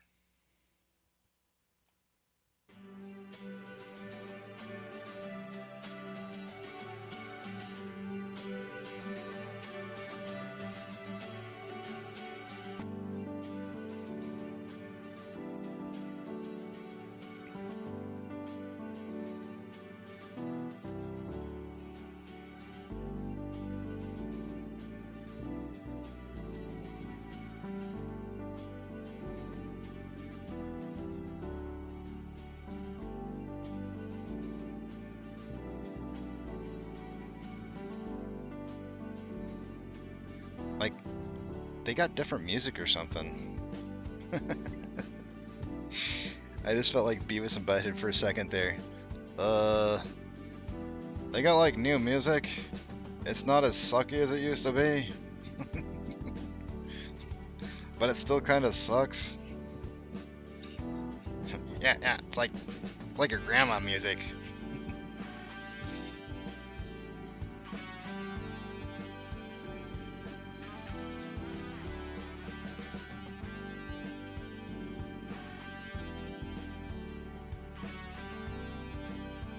Cornholio. Weather Channel music. You know what? That might actually be pretty close. Alright, I gotta turn that down because that's just gonna bother me.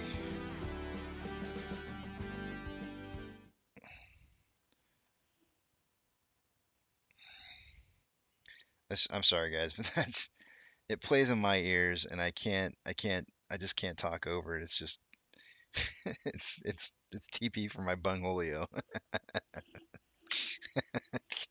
I can't take it. It's just so bad. I feel like I don't know. It's actually, I think, better than the last time I heard it. Last time was pretty awful.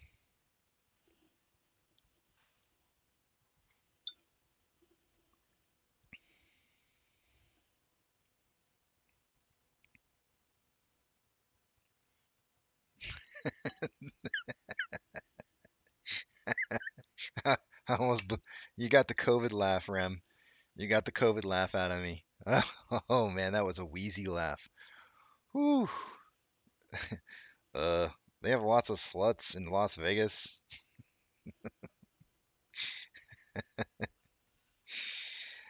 I'm a huge Beavis and Butthead fan, guys. I mean, if you want to know my level of humor, it's pretty basic. It is really, really basic.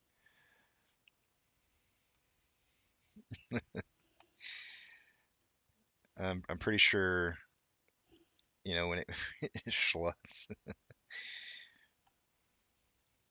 Let's see, look, even my mom's trying to change the conversation. She's like, guys, the volume picked up with continuation of price increase. Uh, we're talking about sucky music. Oh, jeez.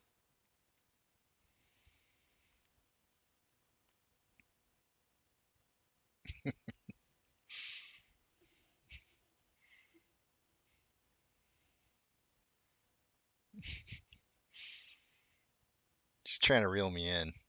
She's a good mom. She's a really good mom. She's trying to help me out here. Casey, use your brain. I can literally, I can hear her thinking this. She's not even, she's not even here next to me. I can hear her just going like, I can feel the eye rolls. I know. Oh, and me just saying I can feel the eye rolls means I'm definitely getting eye rolls. Mom, I love you. I really do love you. Please, please love me still.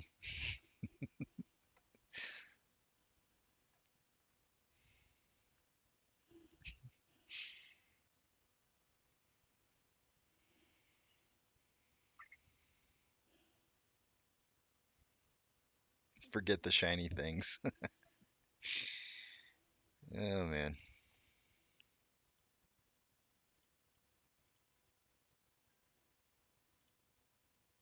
Let me just refresh this. I want to make sure.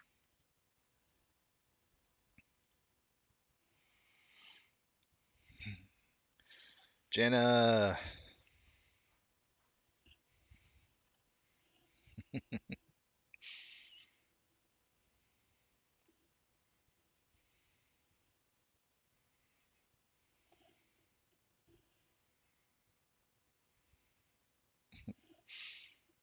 I know it's not. I know it's not. All right, it looks like we tried to have, it looks like we're definitely getting a breakout of the ascending parallel channel to me. That's a little bit more volume.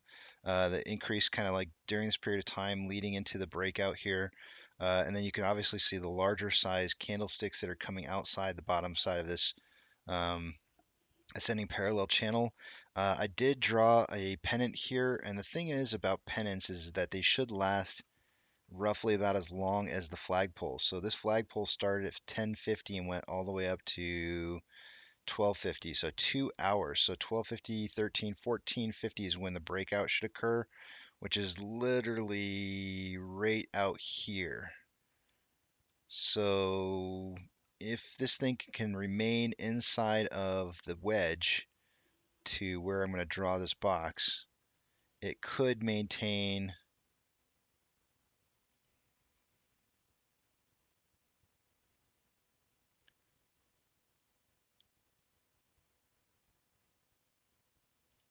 the movement, the move, the movement. But see, it's breaking out now. So it's getting a really hard breakdown now. Definitely trying to keep it out of a pennant.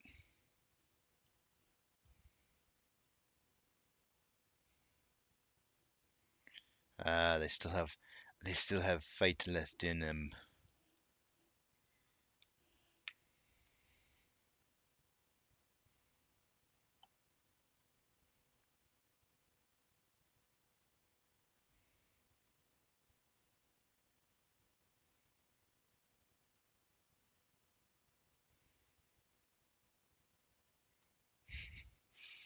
Thanks, MCon. I mean, you know, if you're gonna do a job, do it fun. And do it well. But have fun. SPY is dumping. The VIX is currently down. I don't see it heading north.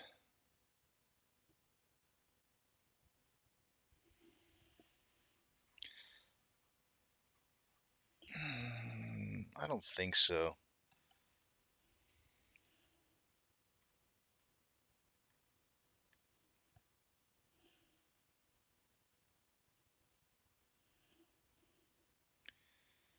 SEC talks, market goes up. Fed talks, market goes down. All right, let's see if they're I don't see them. Oh, it says 2:30 p.m. Eastern Standard Time, so we got another 30 minutes or 15 minutes left here.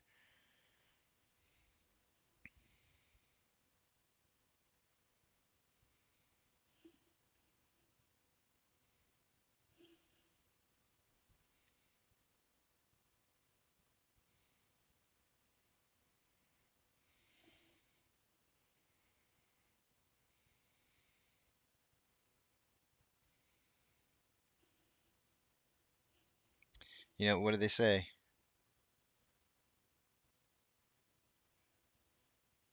Buy the rumor or buy the buy the rumor, sell the news. I guess it works the other way too.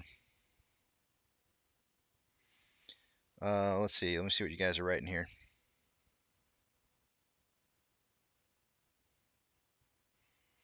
Legendary is saying, how is it so easy to push down with low volume but hard to push up with double that in volume?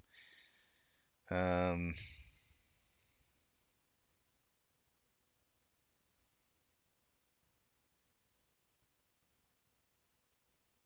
ABC saying they borrowed another 100K.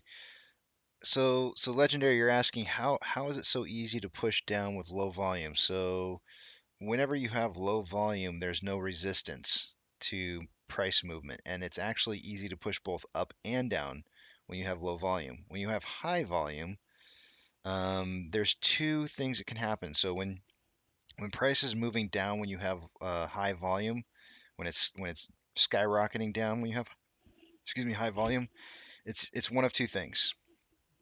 It's either a sell-off or it's price manipulation. And the way that you can tell the difference between a sell-off and price manipulation is going to be through things like your inflow outflow, your order rates through companies, like your how many orders are being placed through there, and what size, what's the sizes of those. Another thing that you can look at too is OBV, on balance volume, and seeing how that kind of compares to the price movement. If on balance volume's not really heavily moving too much, then, and of course, on balance volume, you're really going to only look from a day-to-day basis. You don't want to look at anything else other than that. If you don't really see on balance volume moving, but you see heavy amounts of price moving down, then what you have is price manipulation. So, and that's pretty much how.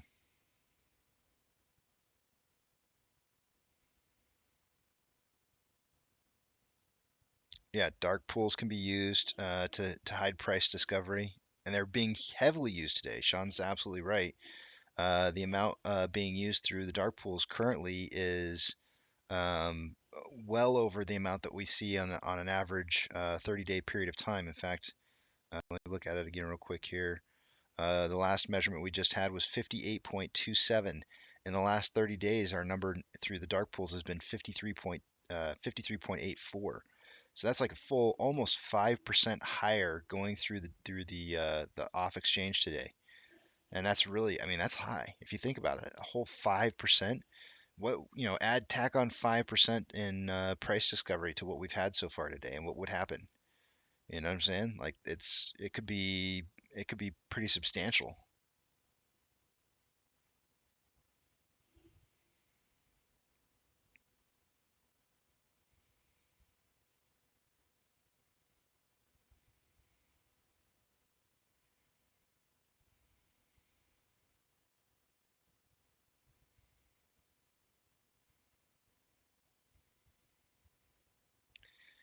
Hey, Einstein, were you one of the guys that was in here talking about looking at the order book with the values, the ending values that are kind of moving through it, and how you can kind of predict which direction it's going to go based off the ending values? Oh, hold on a second. Heading over, Jay Powell lighting it up right now. I don't see him on there.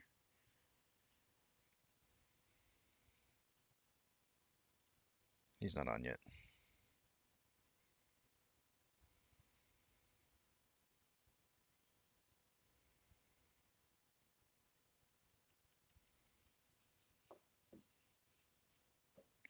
Would you mind, iSign, sending me a personal message through a DM through either Twitter or Reddit, and just contacting me? I'd like to get together with you, if you don't mind. If you have some spare time, maybe.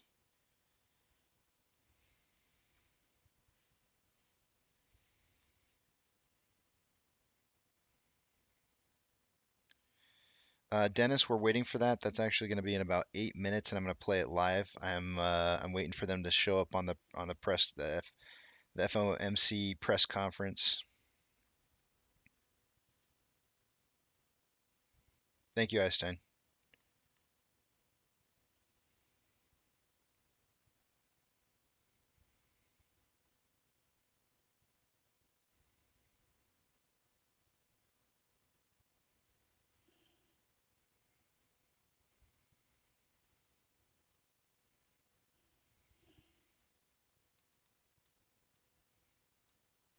Absolutely, Dennis. Absolutely. That's what I'm here to do. I'm going to stick around, guys, long enough to get the meeting started and have it up on the screen for y'all. And then I'll probably take my break. I'll probably still be watching. I don't know. Maybe I'll come back, and I don't know what I'm going to do. I need to walk away for a few minutes. It is healthy for me to have a break. It's tough on me when I don't get breaks. So I'll probably walk away from it for just a little bit, maybe watch it on my phone or something. I don't know. I'll be watching with you guys from my phone, watching my own stream. It's it's kind of funny. It's funny to me. Casey, I just followed you. Absolutely, it's okay. It's what it's for, man. Reach out to me anytime, whatever. It's all good. I'm here for you guys. If I don't recognize who you are, sometimes I'll send you a message and be like, "Hey, do I know you?" And then you can just be like, "Yeah, I watch your show every day." And I'll be like, "Oh, okay, cool. Thanks, Stone. I appreciate it. And welcome to the channel. I don't recognize the name, so I appreciate the comment there. It is good to just step away. I mean, it is a 9-hour stream, and it's you guys wouldn't believe. There's some days where I get off here, I go sit on the couch just to kind of like relax. And I know MCOM was saying earlier, I think that it sounds like I'm having too much fun doing the show, but I go sit down on the couch just to kind of reflect a little bit, kind of chill, look at some of the news, and I pass out. Sometimes I pass out for like 2 or 3 hours, just dead. And you wouldn't believe it, but it's actually kind of taxing. You'd think I'd be used to it by now. We've been doing it long enough.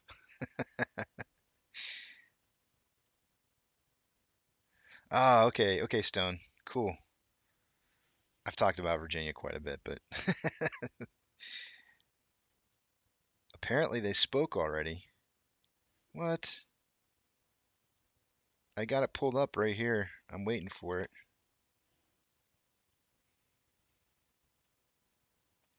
I just got music going right now. I don't hear anything other than the music.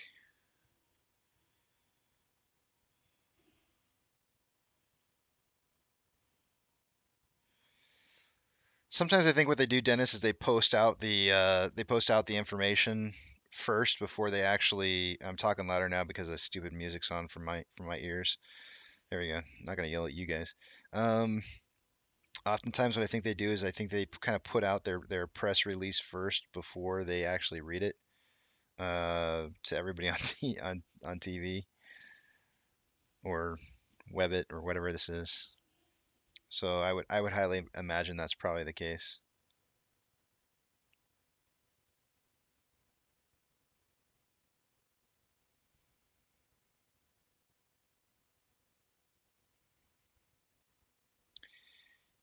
Yeah, I've got it up right now, Sean. I'm waiting for it to pop up on here.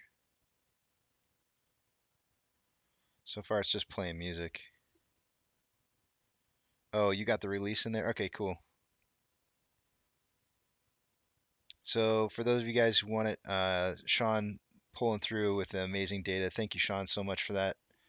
I have a great group, guys. I really have an awesome group of moderators. Monty pulling through, calling the head of Chicago SEC over there to find out what the heck's going on. Them calling them back, being all like, "Yeah, we definitely put that there for a reason. There was none. We just wanted you to know we can freeze it anytime we want to." But yeah, I mean, we got, Monty's doing that. Sean's over here pulling up the Federal Reserve. You guys are awesome. You guys are really awesome. Got a really good group of people. Jamie came in this morning posting information as well. Good information. Love it.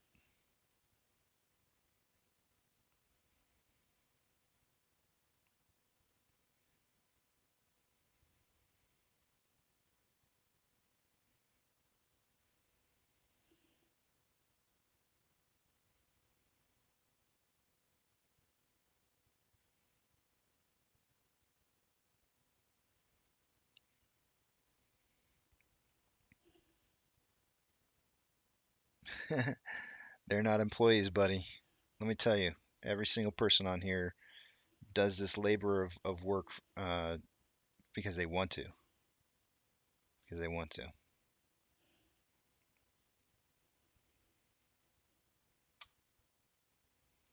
And I think we have a great community.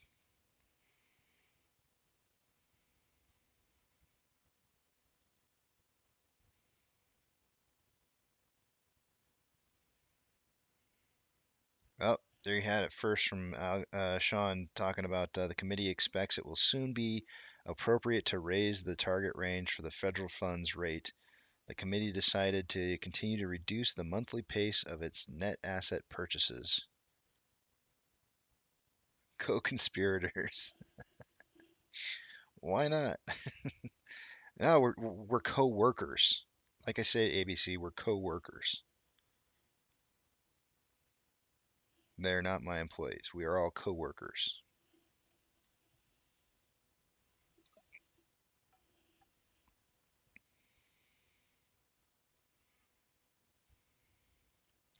Yeah, I think Dennis, I think they oftentimes post those up in advance. They post the bulletins early, and then you don't get the live feed till later. Most of the time they want the press to get to it first and the insiders.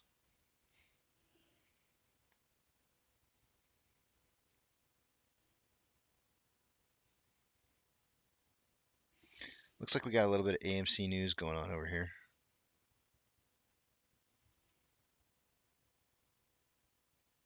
Nope.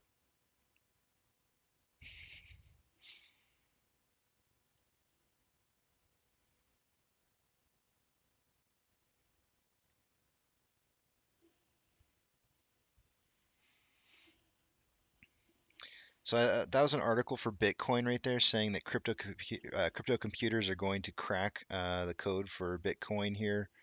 And I just want to say that I was on a space call the other night, guys. I just kind of hopped into some space call about Bitcoin and why the price is dropping. Extremely intelligent people in there. I mean, really, really intelligent people. One of them happened to be a coding expert for Bitcoin coding, and I forgot what I don't remember the platform or whatever it was that they called it. But all that aside, all that junk aside, what I'm trying to say to you guys is that I didn't realize my camera and the info wasn't on. What she was saying is that if the coding was cracked for Bitcoin, the coding for a lot of other secure things across the board would be cracked. So the idea that that could be cracked is like pretty much non-existent and laughable. Here we go. Feds up. Strongly committed to achieving the monetary policy goals that Congress has given us: maximum employment and price stability. Today, in support of these goals, the Federal Open Market Committee kept its policy interest rate near zero and stated its expectation that an increase in this rate would soon be appropriate. The committee also agreed to continue reducing its net asset purchases on the schedule we announced in December, bringing them to an end in early March. As I will explain, against a backdrop of elevated inflation and a strong labor market, our policy has been adapting to the evolving economic environment, and it will continue to do so. Economic activity expanded at a robust pace last year, reflecting progress on vaccinations and the reopening of the economy. Fiscal and monetary policy support and the healthy financial positions of households and businesses. Indeed, the economy has shown great strength and resilience in the face of the ongoing pandemic. The recent sharp rise in COVID cases associated with the Omicron variant will surely weigh on economic growth this quarter. High-frequency indicators point to reduced spending in COVID-sensitive sectors, such as travel and restaurants. And activity more broadly may also be affected as many workers are unable to report for work because of illness, quarantines, or caregiving needs. Fortunately, health experts are finding that the Omicron variant has not been as virulent as previous strains of the virus, and they expect that cases will drop off rapidly. If the wave passes quickly, the economic effects should as well, and we would see a return to strong growth. That said, the implications for the economy remain uncertain, and we have not lost sight of the fact that for many afflicted individuals and families, and for the healthcare workers on the front lines, the virus continues to cause great hardship. The labor market has made remarkable progress, and by many measures is very strong. Job gains have been solid in recent months, averaging 365,000 per month over the past 3 months. Over the past year, payroll employment has risen by 6.4 million jobs. The unemployment rate has declined sharply, falling 2 percentage points over the past 6 months to reach 3.9% in December. The improvements in labor market conditions have been widespread, including for workers at the lower end of the wage distribution, as well as for African Americans and Hispanics. Labor demand remains historically strong. With constraints on labor supply, employers are having difficulties filling job openings, and wages are rising at their fastest pace in many years. While labor force participation has edged up, it remains subdued, in part reflecting the aging of the population and retirements. In addition, some who would otherwise be seeking work report that they are out of the labor force because of factors related to the pandemic, including caregiving needs and ongoing concerns about the virus. The current wave of the virus may well prolong these effects. Over time, there are good reasons to expect some further improvements in participation and employment. Inflation remains well above our longer-run goal of 2%. Supply and demand imbalances related to the pandemic and the reopening of the economy have continued to contribute to elevated levels of inflation. In particular, bottlenecks and supply constraints are limiting how quickly production can respond to higher demand in the near term. These problems have been larger and longer lasting than anticipated, exacerbated by waves of the virus. While the drivers of higher inflation have been predominantly connected to the dislocations caused by the pandemic, price increases have now spread to a broader range of goods and services. Wages have also risen briskly, and we are attentive to the risks that persistent real wage growth in excess of productivity could put upward pressure on inflation. Like most forecasters, we continue to expect inflation to decline over the course of the year. We understand that high inflation imposes significant hardship, especially on those least able to meet the higher costs of essentials like food, housing, and transportation. In addition, we believe that the best thing we can do to support continued labor market gains is to promote a long expansion, and that will require price stability. We're committed to our price stability goal. We will use our tools both to support the economy and a strong labor market, and to prevent higher inflation from becoming entrenched. And we'll be watching carefully to see whether the economy is evolving in line with expectations. The Fed's monetary policy actions have been guided by our mandate to promote maximum employment and stable prices for the American people. As I noted, the committee left the target range for the federal funds rate unchanged and reaffirmed our plan, announced in December, to end asset purchases in early March. In light of the remarkable progress we've seen in the labor market and inflation that is well above our 2% longer-run goal, the economy no longer needs sustained high levels of monetary policy support. That is why we are phasing out our asset purchases and why we expect it will soon be appropriate to raise the target range for the federal funds rate. Of course, the economic outlook remains highly uncertain. Making appropriate monetary policy in this environment requires humility, recognizing that the economy evolves in unexpected ways. We'll need to be nimble so that we can respond to the full range of plausible outcomes. With this in mind, we will remain attentive to risks, including the risk that high inflation is more persistent than expected, and are prepared to respond as appropriate to achieve our goals. To provide greater clarity about our approach for reducing the size of the Federal Reserve's balance sheet, today the committee issued a set of principles that will provide a foundation for our future decisions. These high-level principles clarify that the federal funds rate is our primary means of adjusting monetary policy, and that reducing our balance sheet will occur after the process of raising interest rates has begun. Reductions will occur over time in a predictable manner, primarily through adjustments to reinvestments so that securities roll off our balance sheet. Over time, we intend to hold securities in the amounts needed for our ample reserves operating framework, and in the longer run, we envision holding primarily Treasury securities.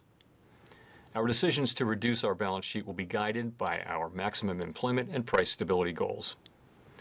In that regard, we will be prepared to adjust any of the details of our approach to balance sheet management in light of economic and financial developments. The committee has not made decisions regarding the specific timing, pace, or other details of shrinking the balance sheet. And we will discuss these matters in upcoming meetings and provide additional information at the appropriate time.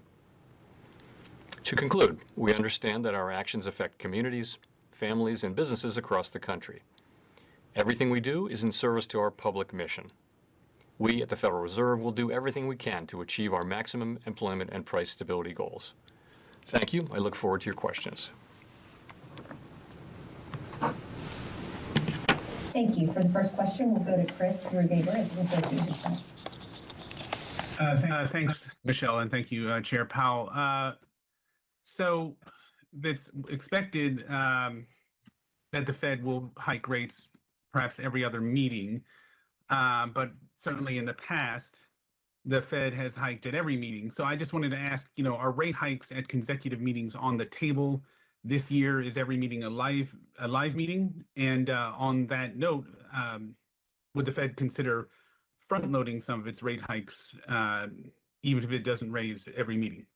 Thank you. Thanks. So as I referred to in my opening statement, it is not possible to predict with much confidence exactly what path for our policy rate is going to prove appropriate. And so at this time, we haven't made any decisions about the path of policy. And I stress again that we'll be humble and nimble. We're going to have to navigate cross currents and actually two-sided risks now. And I'll say also that we're going to be guided by the data. In fact, what I'll say is that we're going to be led by the incoming data and the evolving outlook. We'll try to communicate as clearly as possible, moving steadily and transparently. So, more to your question.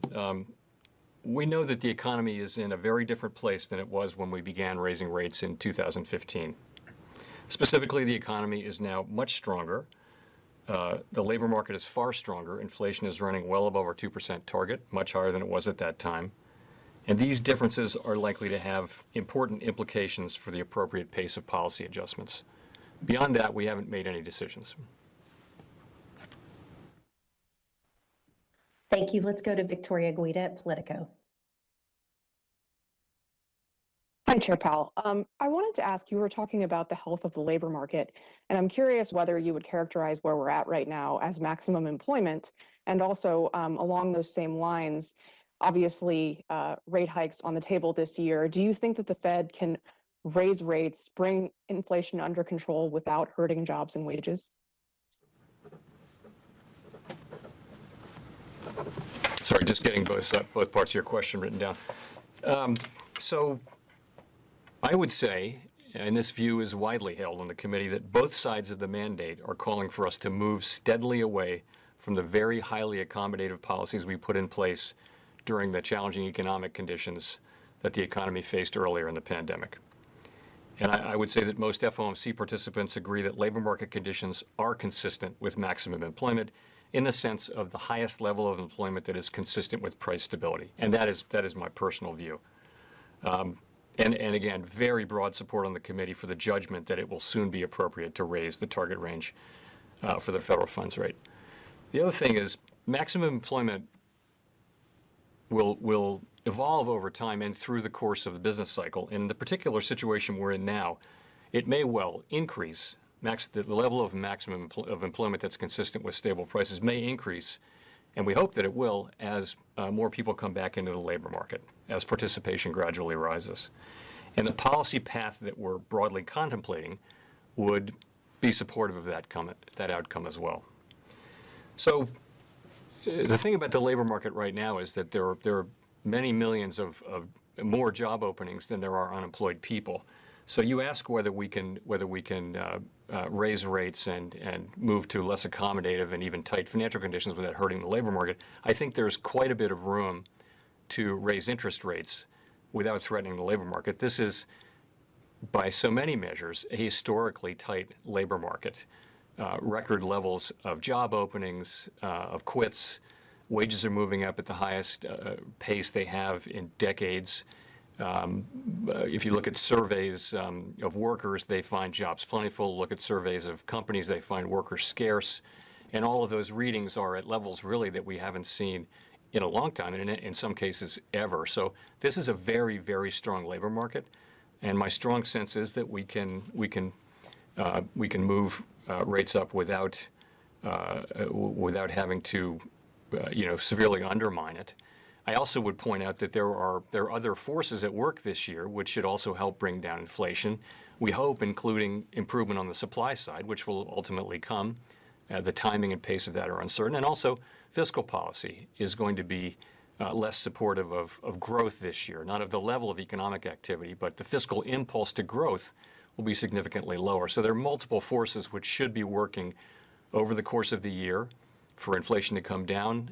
We do realize that the timing and pace of that are highly uncertain, and that inflation has persisted longer than we thought. And of course, we're prepared to use our tools to assure that higher inflation does not become entrenched. Thank you. Let's go to Nick Timrose at the Wall Street Journal. Good afternoon, Chair Powell. Nick Timrose at the Wall Street Journal. I have a couple of questions on the balance sheet. The statement on the balance sheet today calls for significantly reducing your holdings. What does that mean? And then, apart from moving sooner and faster to shrink the holdings, are there any other ways in which you and your colleagues are seriously thinking about recalibrating this process? And finally, how much disagreement is there around how you should use this tool, including active sales rather than passive sales, or changes in the composition of reinvestments? Thank you. So I'm afraid to tell you that those are all great questions, and they're questions that the committee is just turning to now. So we had a discussion, as you know, at the last meeting, an introductory discussion of the balance sheet and a teeing up of the issues. At this meeting, we've gone through and carefully put together a set of principles at a high level, and those are meant to guide the actual decisions we'll make about the pace and about all of the questions that you're asking. And I expect that this process will be something that we spend time on in coming meetings. I can't tell you how many, I can't tell you how long it will take, but and then, at the appropriate time, we'll provide additional information. So the last cycle when we went through balance sheet issues, we did find that over the course of 2 or 3 meetings, for example, we did come to interesting and better answers, we thought. So we're just in that process now, and at the next meeting, we'll be turning to more of the details that you're asking about. I would say this: the balance sheet is much bigger. It has a shorter duration than the last time, and the economy is much stronger, and inflation is much higher.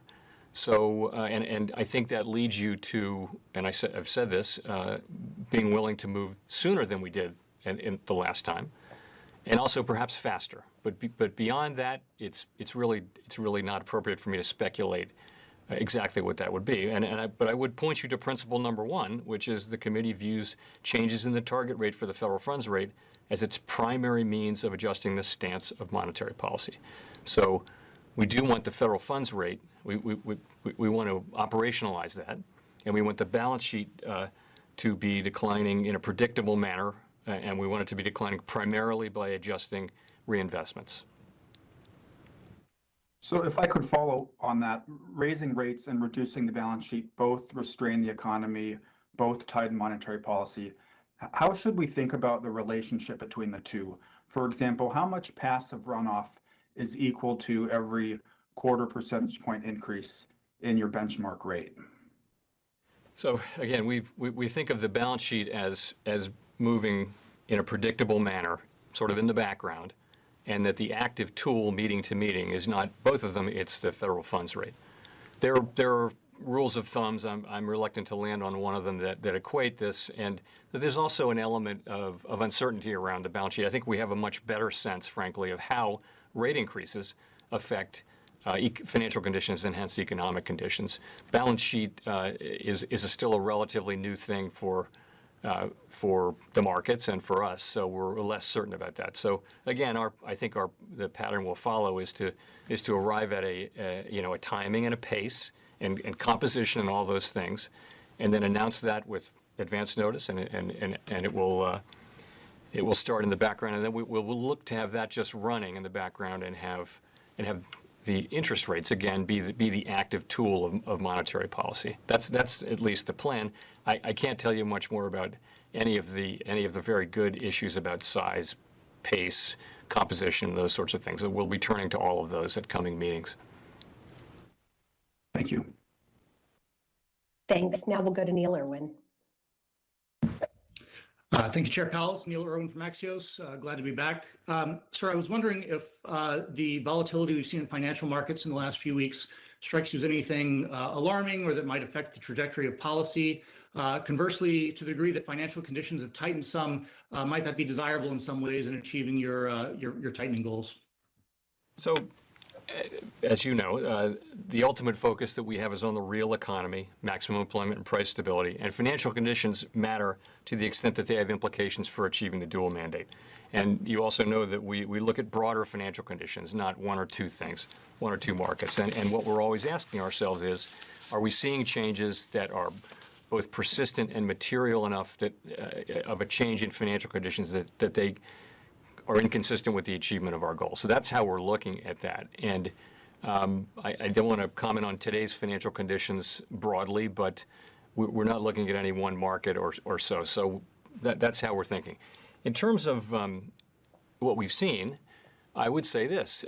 We said at our last meeting, we published a summary of economic projections, the median participant expected 3 rate increases this year. And, it's 6 weeks, 7 weeks later now. And you have seen that our communication channel with the markets is working. Markets are now pricing in a number of rate increases. Surveys show that market participants are expecting a balance sheet runoff to begin, at the appropriate time, sometime later this year, perhaps. We haven't made that decision yet. So we feel like the communications we have with market participants and with the general public are working, and that financial conditions are reflecting in advance the decisions that we make. And monetary policy works significantly through expectations, so that in and of itself is appropriate. Thank you. Let's go to Howard Schneider. For a year or hi, thanks, Chair Powell. Howard Schneider with Reuters. So for a year now, the statements reference the benchmarks for this initial interest rate increase. Now that we're approaching that moment, what are the benchmarks going to be for subsequent rate increases? I know you can't stipulate the path, but how should we think about the criteria for the next step and the next step? Well, you're right. We haven't gotten to that point yet. We haven't made a decision yet, and we'll make that decision at the March meeting. We'll make a decision whether to raise the federal funds rate. I would say that the committee is of a mind to raise the federal funds rate at the March meeting, assuming that conditions are appropriate for doing so. We have our eyes on the risks, particularly around the world, but we do expect some softening in the economy from Omicron, but we think that should be temporary, and we think that the underlying strength of the economy should show through rather quickly after that. If I could follow, just on a related question, the December SEPs had this copacetic sort of set of circumstances where inflation comes down without the federal funds rate ever getting over the estimate of neutral. Given developments since then, do you still think that's a credible narrative for the ultimate path of policy? My path is highly uncertain, and that we're committed to using our tools to make sure that inflation, high inflation that we're seeing, does not become entrenched. So a number of factors would be, it's not just monetary policy. A number of factors are supporting a decline in inflation, as I mentioned. Fiscal policy will providing significantly less of an impulse to growth. We do expect this year, although we do expect now that it will come slower than we had expected and hoped, that there will be relief on the supply side. So that too should lower these supply side barriers, which are a big part of the story why inflation is high. In addition, monetary policy will be becoming significantly less accommodative. So the question is, we'll be asking this question all year long, and that will be, are things turning out as we expect? There's a case that for whatever reason, the economy slows more and inflation slows more than expected, we'll react to that. If instead we see inflation at a higher level or a more persistent level, then we'll react to that. And again, we're well aware that this is a different economy than existed during the last tightening cycle, and our policy is going to reflect those differences. Thank you. Thank you. Let's go to Gina Smialek.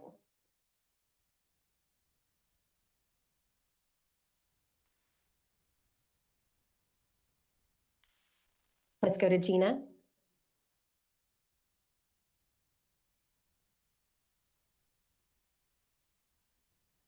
Okay, let's go to Steve Leisman.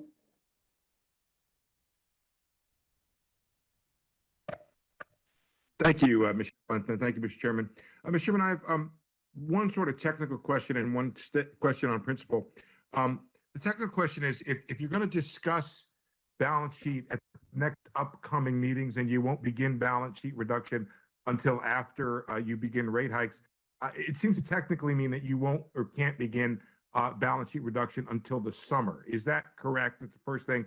Second of all, you suggested that the with balance sheet running in the background, that you would possibly be raising rates and running off the balance sheet at the same time. That's sort of the technical question part of it.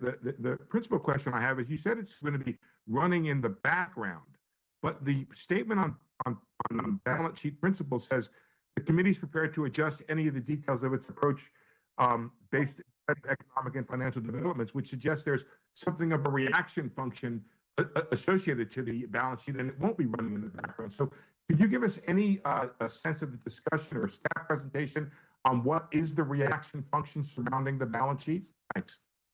So let me start by talking about that last paragraph. So you'll remember during the last cycle that this process of building up and then shrinking the balance sheet is a complicated one, and it involves inevitably surprises. And so during the prior cycle, we amended our balance sheet principles a number of times. Now, we didn't intend to do that. Events required us to do so. So we got a pretty robust paragraph there that says we're free to do this at any time. And it doesn't mean we're going to, but if the situation turns out to be different than we had thought, we're not going to stick with something that isn't working. That's all that's saying. It's meant to be quite a general statement rather than a hint. So, I mean, I like to think that our philosophy of the balance sheet is embodied in these principles. So, the idea that, for example, the federal funds rate is the primary means of adjusting the stance of policy, that will determine the timing and pace of reducing the size of the balance sheet to foster the dual mandate, that will begin to reduce the size after we begin the process of raising rates, and on like that. I mean, those are all the things that try to describe how we will proceed. But it may be at a higher level, to try to get at your question. Asset purchases were enormously important at the beginning of the recovery in terms of restoring market function, as they were right after in the critical phase of the global financial crisis. And then after, they were a macroeconomic tool to support demand. And now the economy no longer needs this highly accommodative policy that we put in place. So it's time to stop asset purchases first, and then at the appropriate time, start to shrink the balance sheet. Now, the balance sheet is substantially larger than it needs to be. We've identified the end state as in amounts needed to implement monetary policy efficiently, effectively in the ample reserves regime. So there's a substantial amount of shrinkage in the balance sheet to be done. That's going to take some time. We want that process to be orderly and predictable. And so those are some of the ways I would think this lays out our, the way we're thinking about this. In terms of the timing, I can't really help you. It just says after we get underway. So I would say we're going to have another discussion at the next meeting, and my guess is we'll have at least one other discussion at the meeting after that, and we'll tell you as we make progress, and we'll start the process of allowing runoff and shrinking the balance sheet at what we find to be the appropriate time. I wish I could say more, but honestly, we haven't made those decisions, and we actually haven't even really had the important discussions on a lot of the details that we will have at coming meetings. Thank you. Let's go to Craig Torres. Chair Powell. Chair Powell, good afternoon, Michelle and Chair Powell. Craig Torres from Bloomberg. Chair Powell, at the beginning of the conversation, you said risks are two-sided. And I'm wondering if you can elaborate on what are the risks to the elusive soft landing? Is Fed policy a risk, over tightening, or what are the risks? And then second, Chair Powell, I have a quick administrative question. Robert Kaplan's disclosure of his securities transactions. In a couple months, Chair Powell, or maybe sooner, you and I will file our tax returns and we'll list transactions and all kinds of things. And next to those transactions, we'll put dates. And Bloomberg asked for the dates of Mr. Kaplan's transactions. The Dallas Fed is not giving us the dates. And I don't see why this is a matter for the Inspector General or anybody else. I mean, why can't he give us the dates? Will you help us get the dates of those transactions? Thanks. So you asked about the risks first. So the one risk is that inflation risks are still to the upside in the views of most FOMC participants, and certainly in my view as well. There's a risk that the high inflation we're seeing will be prolonged, and there's a risk that it will move even higher. So, and we don't think that's the base case, but you ask what the risks are, and we have to be in a position with our monetary policy to address all of the plausible outcomes, and that calls for us to be in position. We have an expectation about the way the economy is going to be evolved, but we've got to be in a position to address different outcomes, including the one where inflation remains higher. And of course, that is a risk to the expansion. We've been saying that what we need here is another long expansion, which is the kind of thing we saw over the last, which is the record long expansion. We saw labor force participation rise. We saw wages persistently higher for people at the lower end, and there really was no obvious imbalance in the economy that threatened that expansion. It could have gone on for years were it not hit by the pandemic. So we'd love to find a way to get back to that. That's going to require price stability, and that's going to require the Fed to tighten interest rate policy and do our part in getting inflation back down to our 2% goal. So I mentioned two-sided risks. A couple things. One, the COVID is not over, and COVID can continue to evolve, and it's just we have to accept that it's not over, and the risks to it can slow down growth, and that's sort of a downside risk from a growth standpoint. I would point to another risk is just further problems in the supply chains, which could slow down activity, and you see the situation in China as a situation there where that's their no COVID policy may cause more lockdowns, is likely to, and that may play into more problems in supply chains. In addition, there's what's going on in Eastern Europe and things like that. So there's plenty of risk out there, and we can't forget that there are risks on both sides. So that's there. That's what I would say. I know you've been all over this issue with my colleagues, Craig, on the issue of information. We don't have that information at the board, and I asked the Inspector General to do an investigation, and that is out of my hands. I'm playing no role in it. I seek to play no role in it, and I can't help you here today on this issue. And yeah, I'm sorry I can't. I bet. Okay. Thank you. We'll go to Gina now. Thanks for taking our questions, Chair Powell, and sorry for my tech issues. I wonder if you could tell us a little bit about where your thinking on inflation stands today. You know, the last That's what it time comes we down saw to, an Sean. SEP Cheers. back in September, we saw that you and your colleagues were projecting that inflation I would don't need sort of to sink toast to back this. down quite close to target by the end of the year. And I wonder if you still think that projection from December is a reasonable one, and if your thinking has changed at all, I wonder how you're thinking about that. And I also wonder if you could talk a little bit about the pathway to getting to that deceleration. Like how do we get from here, 7% CPI, to where you expect to be at the end of the year? So I'd say, you know, since the December meeting, I would say that the inflation situation is about the same, but probably slightly worse. I'd be inclined to raise my own estimate of 2022 core PCE inflation, let's just go with that, by a few tenths today. But we're not writing down an SEP at this meeting, but I think it hasn't gotten better. It's probably gotten just a bit worse, and that's been the pattern. So I think if you look at the FOMC participants, there's a range there, and that range has been moving to the right for a year now. And by the way, if you look at other forecasters, essentially all other macro forecasters who do this for a living, you've seen the same pattern. So what do we think about that? Well, I think we wrote down rate increases in the December meetings, each of us individually.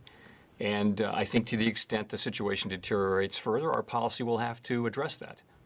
If it deteriorates meaningfully further, either in the time dimension or in the size of the inflation dimension. So that's how we're thinking about it.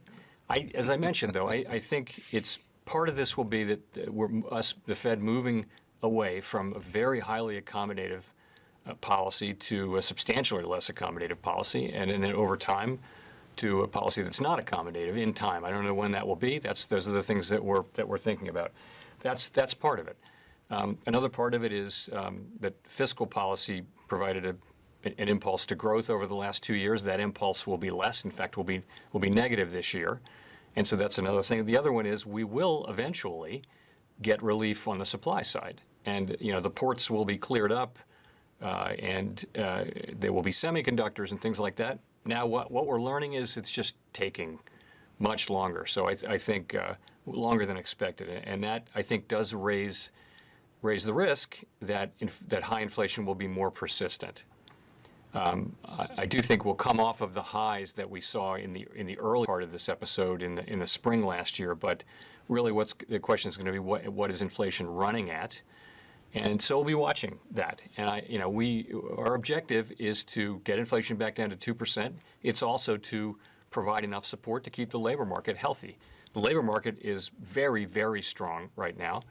And I think that strength will continue. There's really a shortage of workers. We see it particularly among production and non-supervisory workers and people in the lowest quartile. You see very large wage increases. I mentioned some of the other indicators. So I think that's what we're looking at. And we're also, we realize, I think, as everyone does, that this outlook is quite uncertain and that we're going to have to adapt. And we're going to communicate as clearly as we can, but we're going to have to be adaptable and move as appropriate. Great, thank you. Thank you. Let's go to Colby Smith.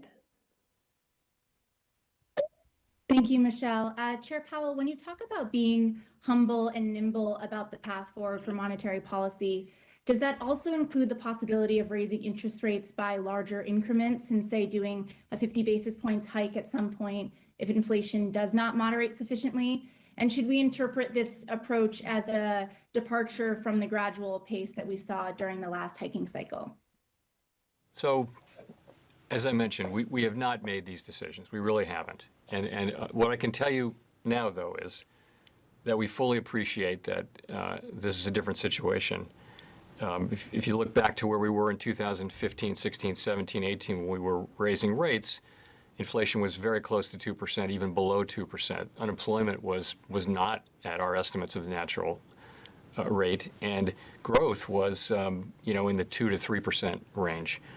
Right now, we have inflation running substantially above 2%, and more persistently than we would like. We have growth even in forecasts, even in the somewhat reduced forecasts for 2022. We still see growth higher than, substantially higher than what we estimate to be the potential growth rate. And we see a labor market where, by so many measures, it is historically tight. I think in a way, the least tight aspect of it is looking at the unemployment rate, which is still below our median estimate of maximum employment. If you look at things like quits and job openings, as I mentioned earlier, and wages, you're seeing, and just the ratio of job openings to unemployed, you're seeing a very, very tight labor market. Now, we also know that labor force participation is significantly lower. It's 1.5 percentage points lower than it was in February of 2020. Maybe 1 percentage point of that is retirements. Some part of those retirements are related to COVID rather than just regular retirements. So we think there is a pool of people out there who could come back into the labor force, but it's not happening very quickly, and it may continue to not happen very quickly as long as the pandemic is on. So that's how we think about that. We haven't made, to your specific question, we really have not addressed those questions, and we'll begin to address them as we move into the March meeting and meetings after that.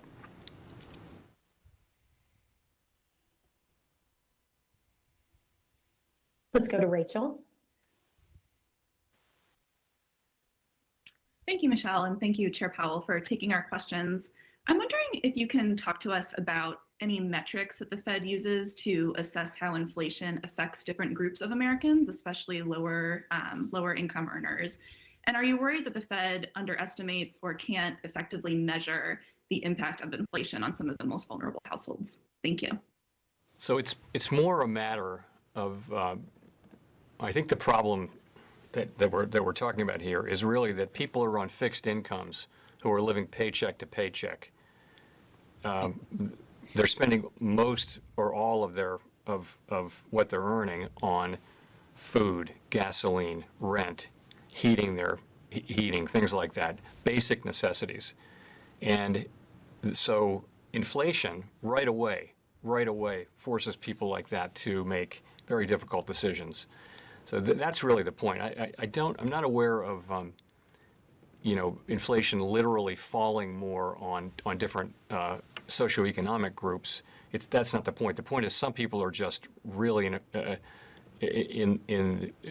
prone to suffer more. I mean, for people who are economically well off, some people are just okay to suffer. High inflation is bad. Wait, but they're going to be able to continue to eat right? and keep their homes and drive their cars and things like that. It's more so that's really how I think of it. Wait! I gotta. And we how do I go back? Control inflation for the benefit of all Americans. But part of it is just that it's particularly hard on people with fixed incomes and low incomes who spend most of their income on necessities, which are experiencing high inflation now. Suffer more. That's what I'm talking about, Story. I was like, really? Wow. Thanks, Michelle, and thank you, Mr. Chairman, for taking the question here. So year over year, inflation's at a 40-year high. The input costs for producer price index for all of 2021 was the highest on record. Some investors fear that the Fed might be moving too late. Now, you said no decisions were made on the path of rate hikes, but was a rate hike more than 25 basis points discussed today? And as a follow to that, because I have problems with the mute button, as a follow to that, you testified that the supply chain issues could be worked out by the end of the year. You talked about that today. The CEO of Ford, though, told Fox Business today that the chip shortage will last into 2023. So today you said inflation will start to ease this year. I want to drill down and get a timeline that you see as to when we could see that relief. Thank you. So I would not say that I would expect the supply chain issues to be completely worked out by the end of this year. I do not expect them, and I have not expected them. What I would say, and I have been saying, is that I expect progress to be made. In the second half of this year. Progress, because we're not making much progress. If you look at a ton of metrics, you can find some that suggest that delivery times are shorter and inventories in some industries moving up. But overall, we're not making progress. And things like the semiconductor issue they're going to be quite a long time. I would think they'll go more than through 2023. In terms of being too late, I would just say this: our policy needs to be positioned to address the full range of plausible outcomes, as I said, and particularly the possibility that inflation will continue to run higher more persistently than we'd expected. And we think we are positioned to make the changes in our policy to do that, and we're committed to doing that. And that's really where we are. In terms of your question about the size of rate increases, we haven't faced those decisions. We haven't made them. It isn't possible to sit down here today and tell you with any confidence what the precise path will be. They don't have one. As we work our way through this meeting by meeting, we are aware that this is a very different expansion, as I've said a couple times, with higher inflation, higher growth, a much stronger economy. And I think those differences are likely to be reflected in the policy that we implement. I feel so much more different about this meeting than I did with the Thank you. Let's go to SEC. Mike McKee. Thank you, Mr. Chairman. I'd like to sort of weave some of the strands of your answers together and ask you, as you start to reverse policy, what your goal is. Are you going to be raising interest rates until you get inflation to 2%? Do you want to go below 2% so that on average you get a 2% inflation rate? And because you said we have to protect the employment part of your mandate, is there some sort of circuit breaker that would stop you from raising interest rates on the employment side? So no, there's nothing in our framework about having inflation run below 2%. So that we would do that, try to achieve that outcome. So the answer to that is no. What we're trying to do is keep inflation expectations well anchored at 2%. That's always the ultimate goal, and we do that in the service of having inflation.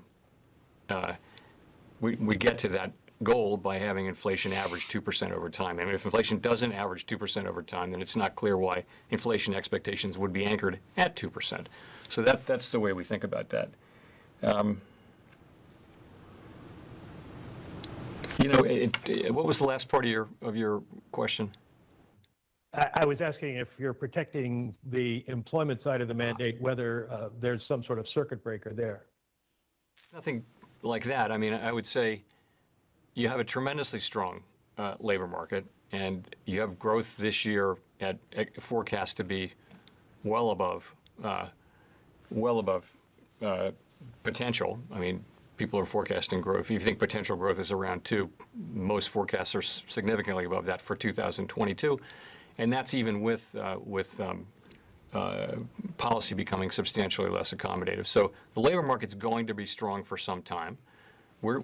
Ideally, what we're trying to achieve is inflation getting back down to 2%, and we're trying to do that in a process that accomplishes, that will also leave the labor market in a very strong position. And no one really knows what that will take. Again, I would say that it isn't just monetary policy that's helping inflation get down. It'll be supply side improvements, and it'll be less fiscal impulse in all likelihood. So, but monetary policy will do our job. It is our job to get inflation down to 2%, and a situation where the two goals can be in tension is a difficult one. But I don't really think they are here, though, because I think a really significant threat to further strengthening in the labor market in the form of higher participation over time is high inflation. And also, high inflation is taking away the benefits of some of these large wage increases that we're seeing now. So we do hope to achieve, and our plan is to achieve both of those goals. If I could follow up, does the danger of tightening too much as policy works its way into the economy with a lag mean that you should go back to being more forecast dependent in making decisions rather than the state dependency you've been using as a framework for the last year and a half or so? State dependency was particularly around the thought that if we saw a very strong labor market, we would wait to see actual inflation before we tightened. And so that was a very state-dependent thought, because for a long time we'd been tightening on the expectation of high inflation, which never appeared. and that was the case for a number of years. So in this particular situation, we will be clearly monitoring incoming data as well as the evolving outlook.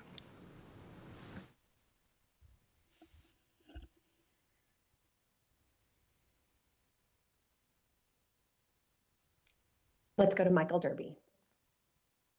Thank you for taking my question. I want to ask you, with the benefit of hindsight, and I realize, I mean, that is what it is, but do you feel that, monetary policy and fiscal policy maybe did too much to react to the crisis, and that part of the inflation problem that we're having right now is because the government response, collectively was more than what the economy ended up needing? So I think it's too soon to write that history, really. But what I would say is this.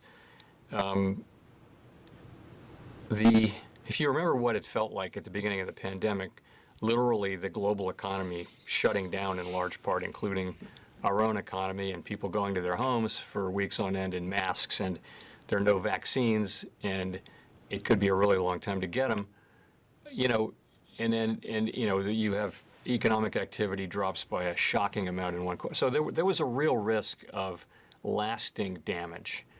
And I think Congress responded remarkably with the CARES Act, incredibly timely, very powerful.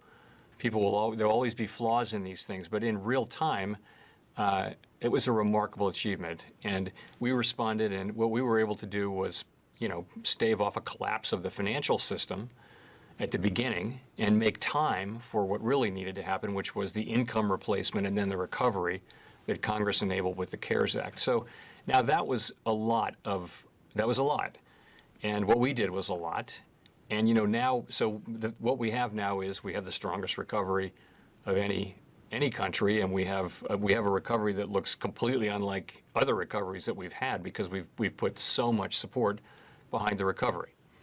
And we're managing the relatively high-class problems that come with that, which are high inflation and a labor shortage.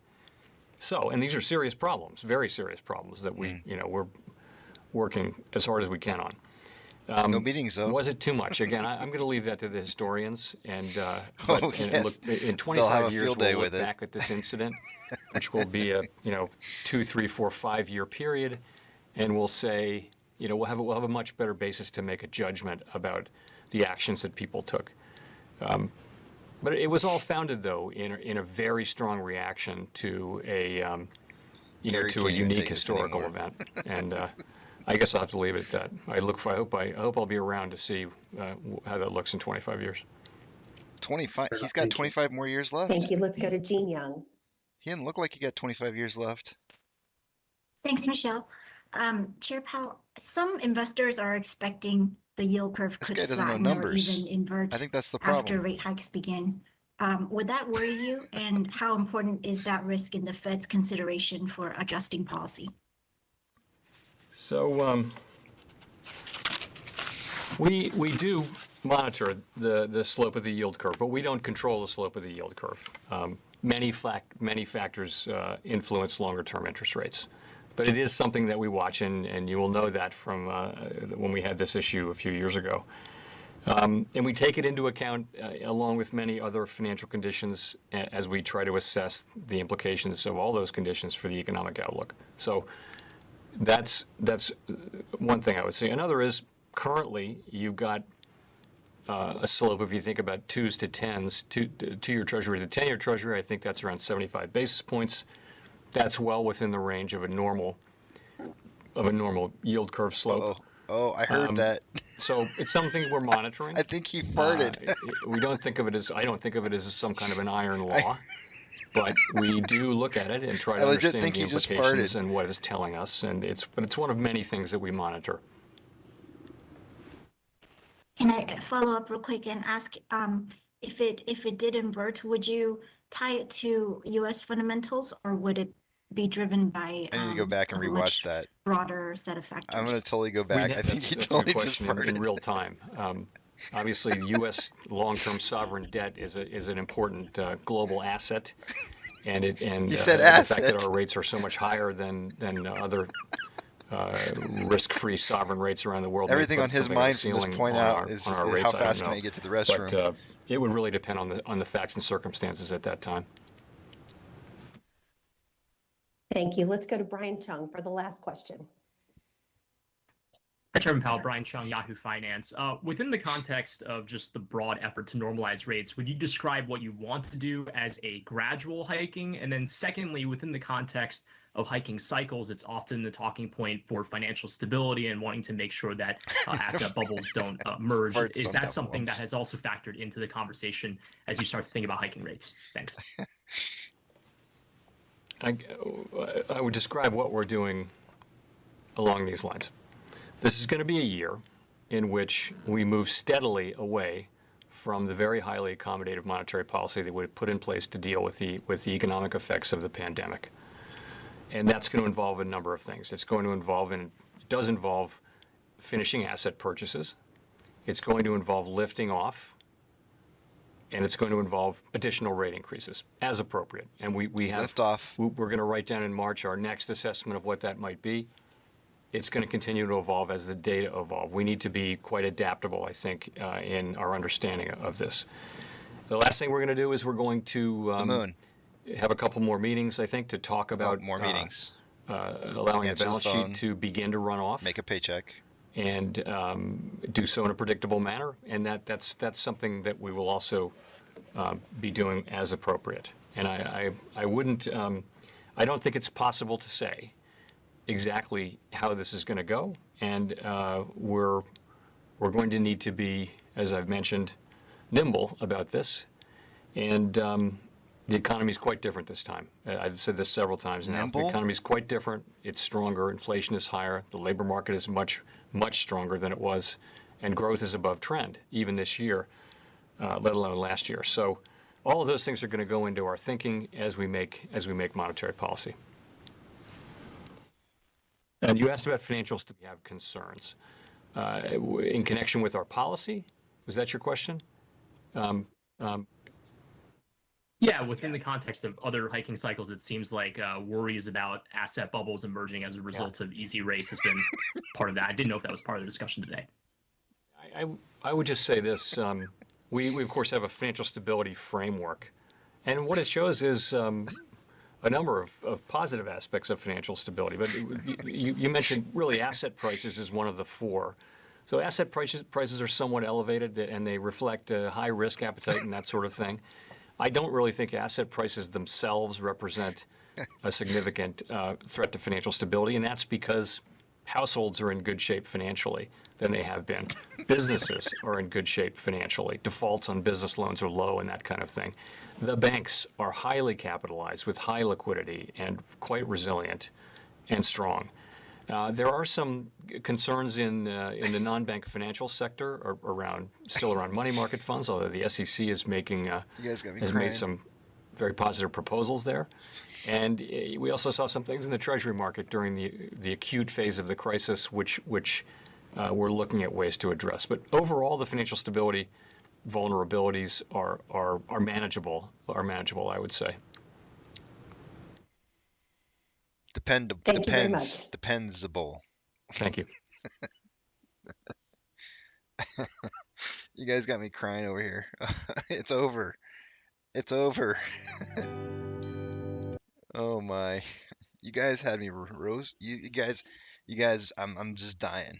It's too much. You guys went way over the top. Oh, I was having a hard time holding that in. Oh, fudge. You guys, I swear to you, I'm gonna go back and I'm gonna copy paste. I'm gonna download this. I'm gonna cut that out where it goes. I'm gonna post that everywhere, and then maybe splice out the whole assets. Oh man, I need to do that. I got homework for this weekend now. Oh man, that was something else.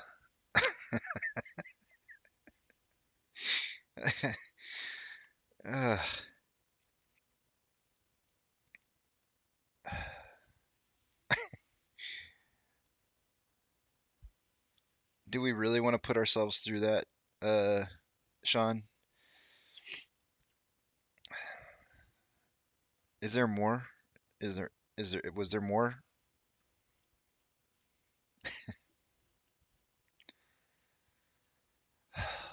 Let's do the rundown through the numbers.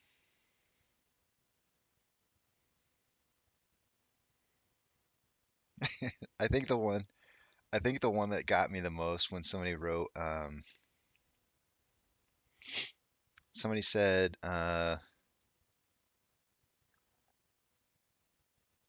the clenching, doing the robot walk. Where was that? I remember it was stiff robot walk. Hayden got me with the stiff robot walk, and then Dog said, did he say ass bubbles? And I just lost it. I absolutely lost it. Adult depends. Oh man.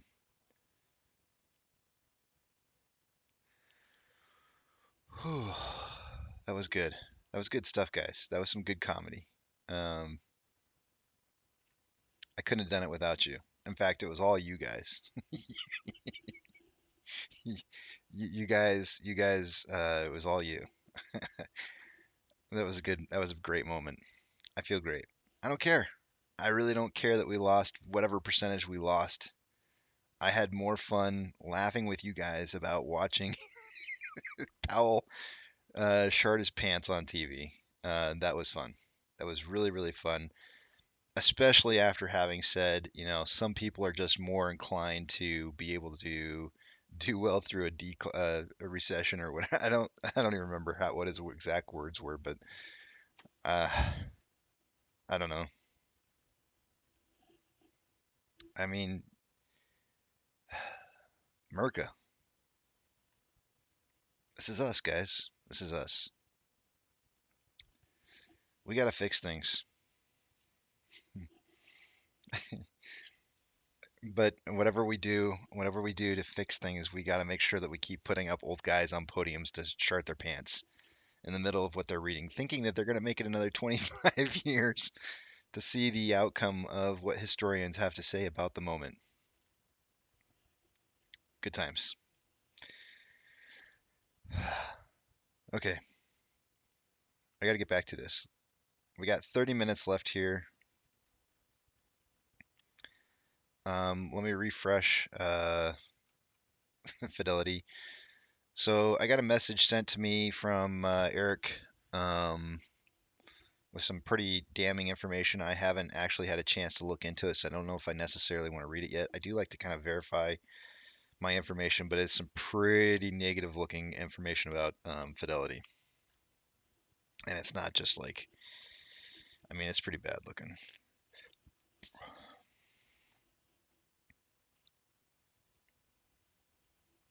Fidelity brokerage's rubber stamping allowed meme stocks abuses, says regulators. However, it looks like, yeah, it's a Reuters. Reuters? Why do I feel like I'm saying it wrong? Reuters. I feel like I'm saying it wrong again. I had this happen to me like months ago, and now all of a sudden it's Reuters. Why am I feeling like I'm gone insane? I'm having a mental moment. All right, guys. I'm going to pull up Fidelity, take you guys over to the other screen real quick here, and we'll take a look at the last numbers here just real quick to see what kind of happened here at the end of the day. That was something else, man. That was funny. You can't just, that stuff, you can't make it up. That was some good stuff. It wasn't at first, but you guys actually kind of pulled through and made the comedy happen. It was good times. Thank you for making me laugh today. Looking at the off exchange, 58.27%, and all of a sudden I'm feeling like I'm going to laugh again. And let's see what it is now. It's dropped down a little bit, 56.1%, still 3% higher than normal, a little less than 3%. The EDGX is 12.73, which is a little bit higher than normal. So the dark pool is being heavily used today. Taking a look at what's going on over here in Ortex, it's saying a return of 1.5 million shares. Yep. That is about 1 million more than an hour ago.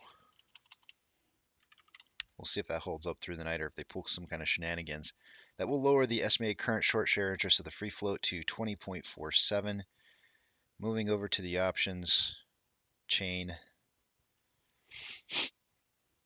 You guys have me crying, man. Like legit tears rolling down my face. Kind of crying.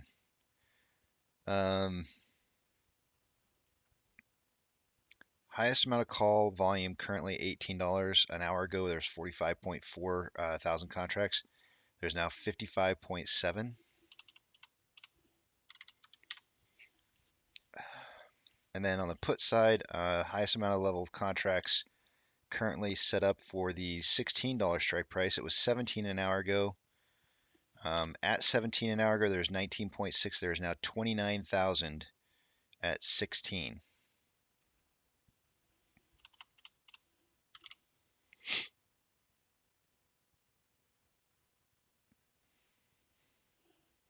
Orders by Fidelity customers. AMC had made the top 10 list earlier, but it looks like we've slipped down a little bit, falling to 11th. And we have a 63% buy to 37% sell ratio. Not terrible. GME stepping up one spot into 17th. And they have a 63% buy and 37% sell ratio. About the same thing as we have. Kind of low for them, honestly. Refreshing Stonko tracker, we have currently an additional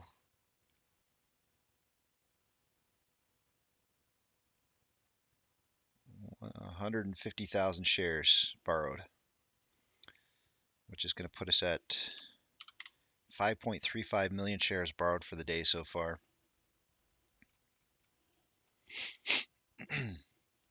9.2 thousand contracts in the money on the calls, 46,000 contracts out of the money on the puts. SSR's trigger was 14.42. Did not trigger so far today.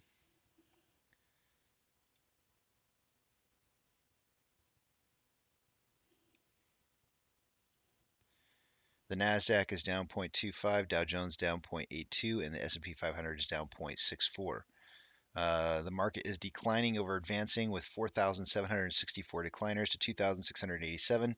It's almost like it did a complete 50-50 reversal. This is how, if you just switch this around, this is about how it was the opposite direction an hour and 30 minutes ago. Taking a look at the VIX, it's now up 4.3 instead of being down like 10%. IWM is down 1.41. Tesla is up 1%. Amazon is down 1.64. Cinemark down 0.44. Doge is up 2.33. Bitcoin down 0.26. GME is up 2.3 and AMC is down 0.62. A refresh of our inflow outflow shows an inflow of $15 million inflow, more inflow than outflow, with a total amount of shares having been traded at 72.83. Volume definitely picked up in the later half of the day today. We're inside the range that I had predicted for volume, which was 70 to 90 million shares traded for the day today. It picked up the pace. We picked up the pace enough to be able to get it in there, so it looks good. I feel like there's like people talking outside my house. It's kind of weird.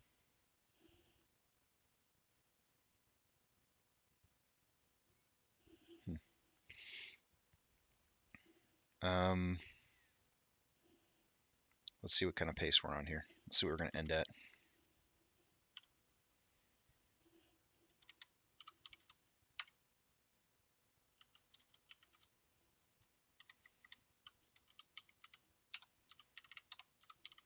We're on pace for about 77.7 million shares traded for the day today. It's almost going to center around my my numbers.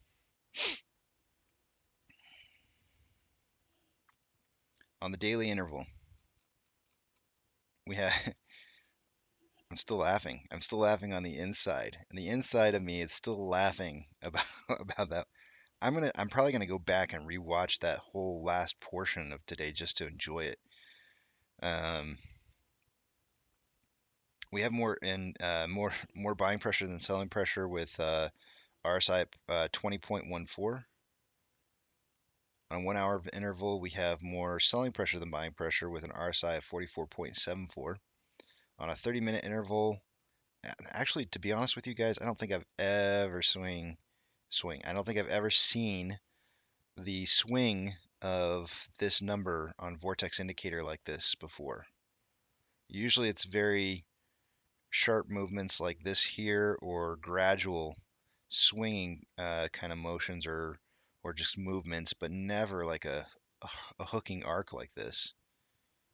That is very different. On a 30-minute interval, we have more buying pressure than selling pressure with an RSI of 40.87. And on a 5-minute interval, we have more selling pressure than buying pressure with an RSI of 36.14.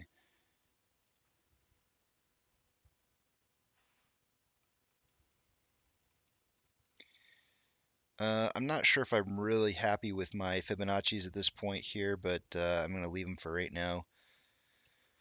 So you can see we had a levels of support here at $15.77 that we bounced off of, came back up. Looks like we had another level of resistance around 16.17, came back down. Looks like we're trying to turn this back around here. Let's see.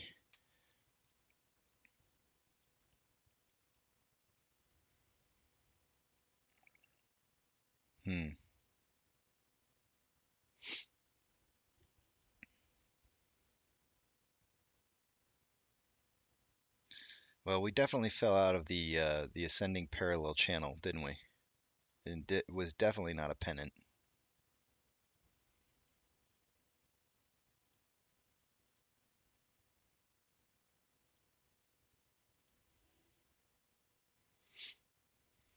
I feel like for the most part, this is probably either a descending wedge, or more than likely a descending wedge. Could be parallel. Let me just try it and see.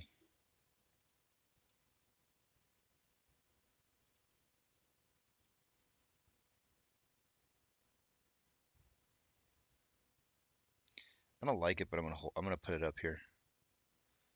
I feel like we're on a descending parallel channel,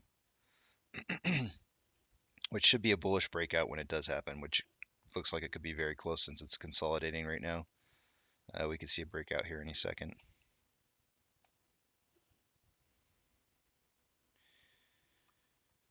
Oh man, you guys did a number on me.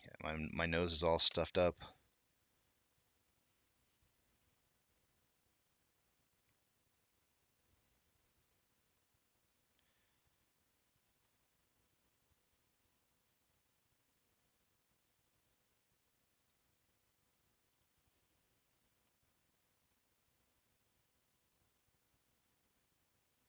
Yep, Fidelity brokerages, rubber stamping allowed stock abuses. So I haven't verified this yet.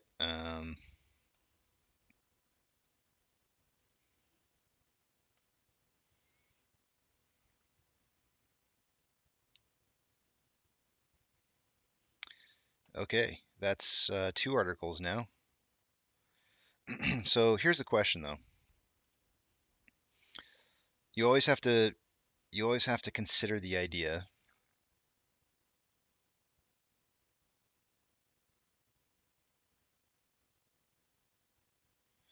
oh no, this is a lawsuit even.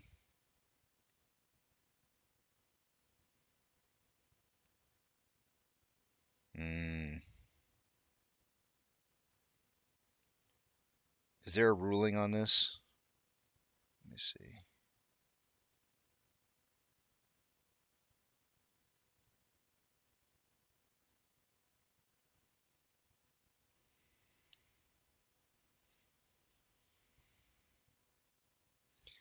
Okay, so I don't see a ruling on this complaint.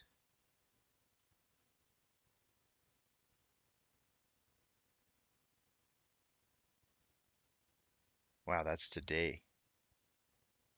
That's dated today. Wow. Okay. Looks like we have a class. I mean, I would assume this is a class action suit against Fidelity, looking like it's been filed for today. Docket. It's jeez, man. You were on top of it today, Sean. Let me tell you, you're a beast today, an absolute beast. I have to copy and post this link somewhere. What the heck?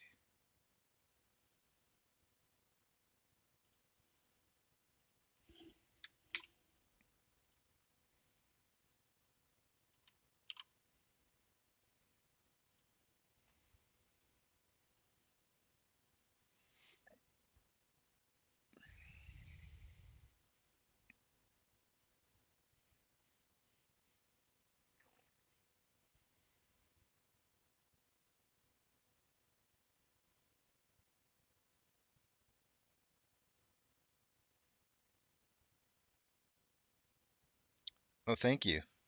I mean, I thought maybe you didn't get my thank you in time. I don't know. I'm just now reading through everything that you said. Thank you, Sean.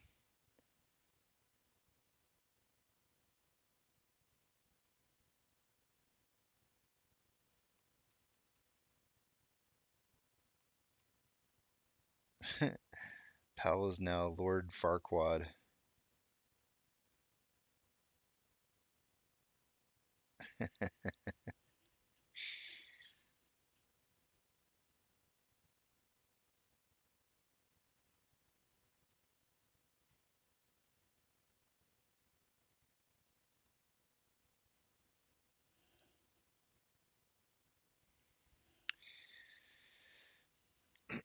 um,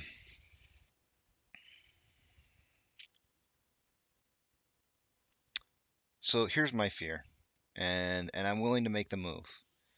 But if I'm going to be leaving Fidelity, it's going to have to be soon.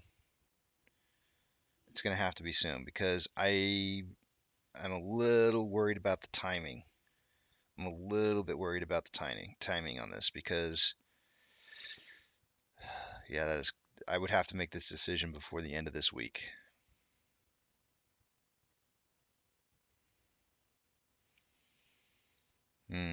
The timing on this seems very sus. You know what I'm saying? Like, just because they file a docket doesn't mean that there's a ruling on this. It doesn't mean we're screwed. It just means that we're playing with the bad guys. The bad guys aren't on our side, and there's been more than one person who suggested this before in the past. I know Al has, and not everybody wants to listen to Al's DD anymore because he got accused of sexually harassing somebody. I'm not saying he didn't. I'm just saying that nobody wants to listen to his DD anymore because of the fact that he was accused of that. So you know, um, I don't know. I don't know. I'm gonna have to dig into this a little bit deeper. I'm not gonna throw any judgment out until I really take a hard, close look at it. Quite frankly, in my opinion, I don't know what's gonna happen the second week of February, and I'm kind of if I'm gonna make any kind of changes, I'm gonna be making them soon. So I'll take a look at the information and see what I can find.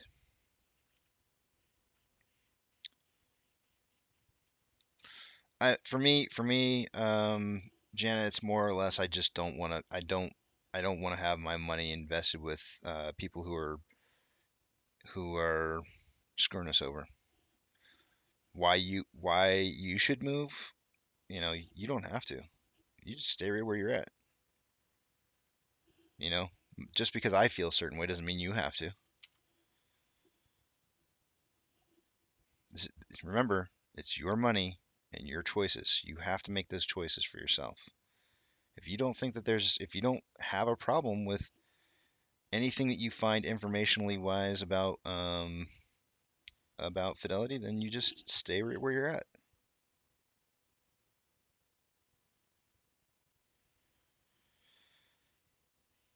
See, that's what I'm kind of worried about, like putting all this stuff out like right before possible movements, getting those shares tied up in transfers and stuff like that. I don't know. Who knows what happens?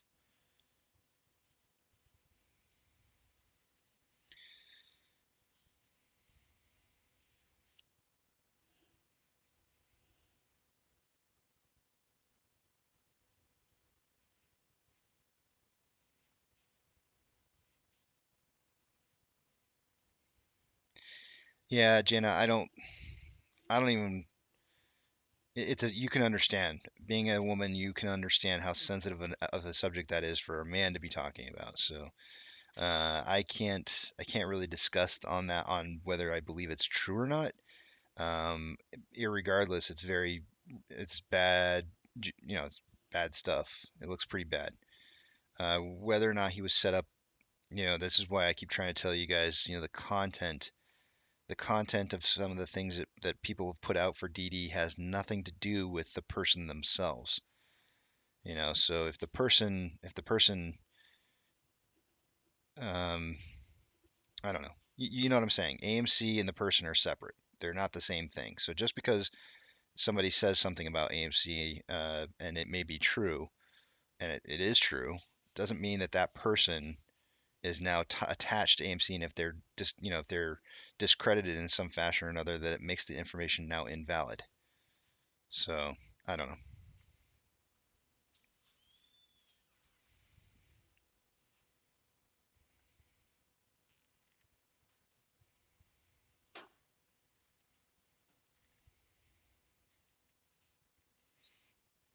Sean, I'm not suggesting that.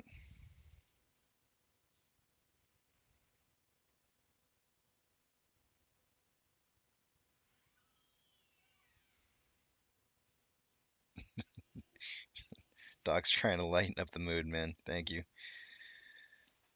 Hold on a second, guys.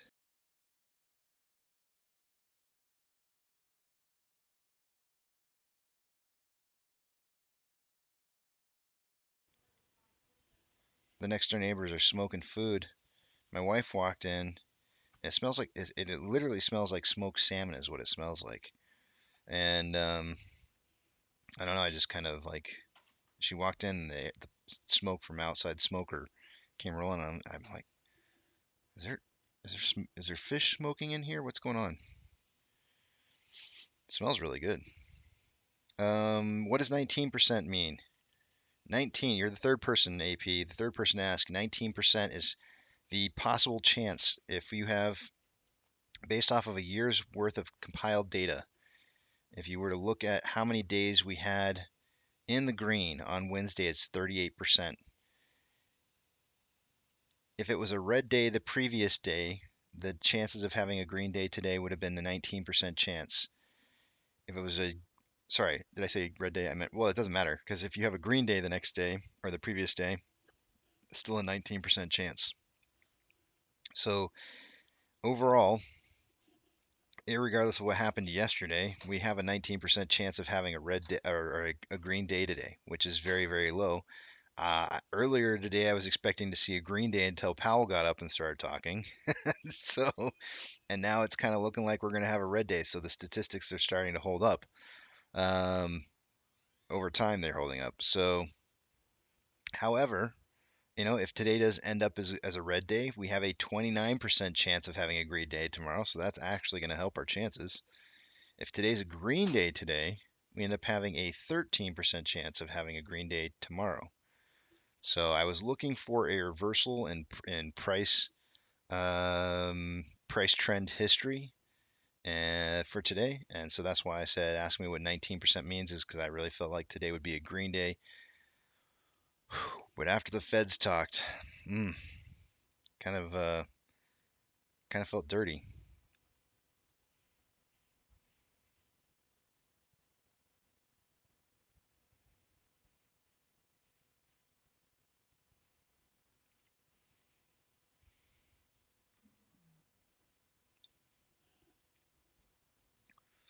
What a dirty, dirty way to end the day. It felt good. Remember what I told you guys about taking a breath of air? Did you catch a breath? Was it a stinky breath? Did you have a chance to breathe? Today's letter for the day is M. M for manipulation. Manipulation. Man. Manipulation. Man. Manipulation. Man. Manipulation. Manipulation. Yup, yup, yup, yup, yup, yup, yup. Nope, nope, nope, nope, nope, nope, nope, nope, nope, nope, nope. Yep, yep, yep, yep, yep, yep, yep, yep, yep, yep.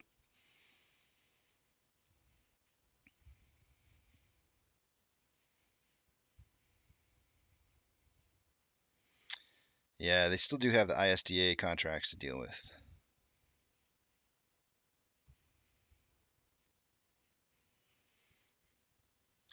Every Monday is 60. It's like really high. I'll pull it back up for you. Who was asking? Danny. So overall, we have a 66% chance of hitting green on Mondays overall. The previous trading day, if it was green, we have a 40% chance, and if it was a red day, then we have a 26% chance. So, because you have to break it down, like based off of whether it was green or red the previous day. So more often than not, when we have green on the previous trading day to a Monday, then you have very good chance of having a green day the following day. And of course, the inverse to these would be true as well.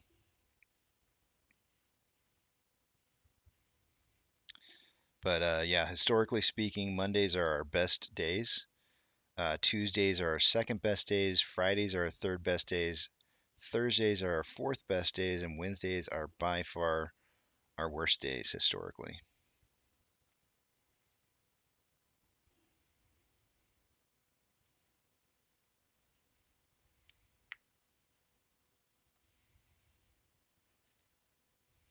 I'm not drunk, JP. Come on.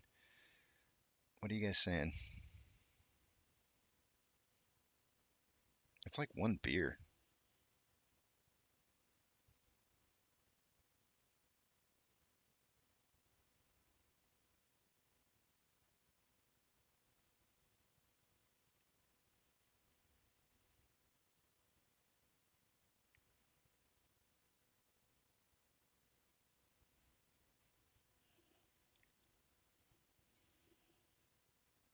And I still have like 3 minutes left. I cracked this open at like 2 o'clock. It's almost been an hour. I drink a beer in an hour. Oh, he's drunk. We've lost him. He's officially gone. He had a beer in an hour. You guys. Well, yeah, I had a drinky drink this morning, but geez, it doesn't take all morning to get over a drinky drink. You're welcome, Eric. You're absolutely welcome.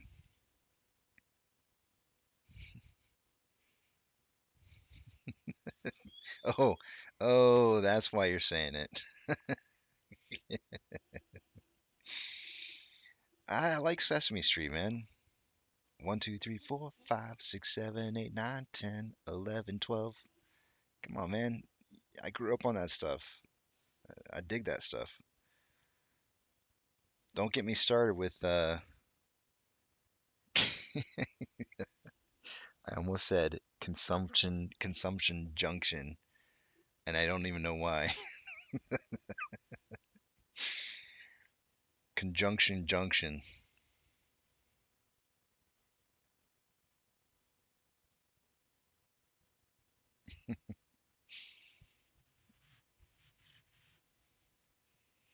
Oh, dog, please.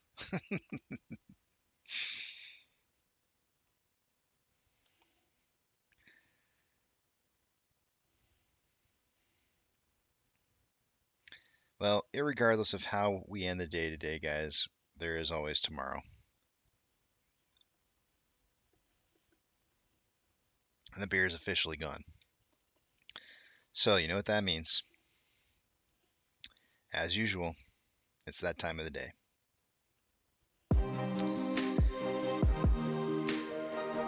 Eat, sleep, drink. Get plenty of rest because tomorrow's another day. Spend time with your family, spend time with your friends, spend time with your pets. Go beat up some kids on the computer games on the internet. Whatever you do, don't have a good day. Have a good day. Have a great day.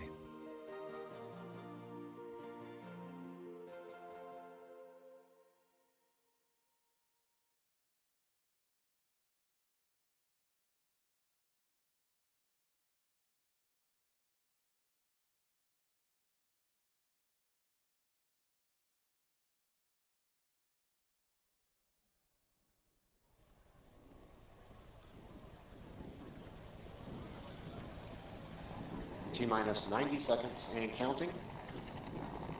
All systems are go. We're about 90 seconds from the launch of Space Shuttle Discovery.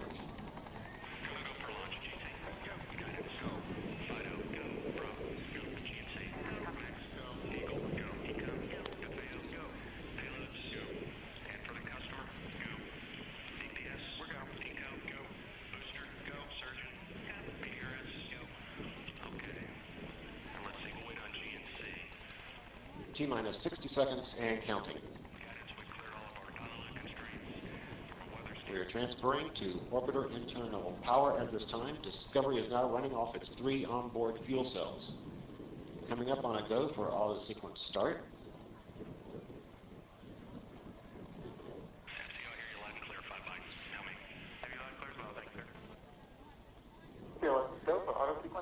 And we have a go for auto sequence start. Discovery's onboard computers have primary control of all the vehicle's critical functions. T-minus 17 seconds and counting. 15,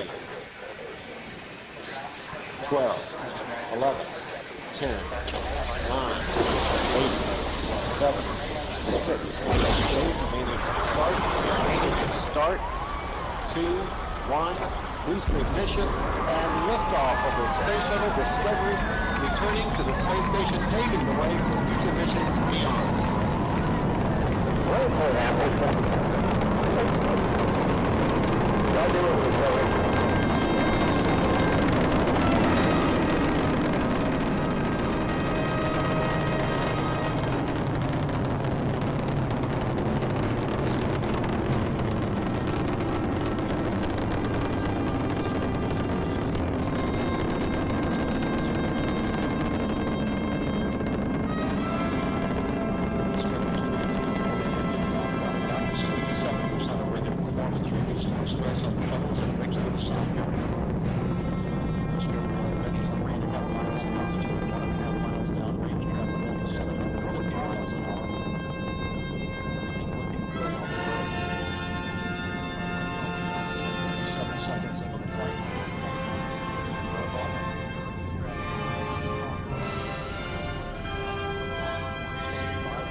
Separation confirmed. Guidance now converging.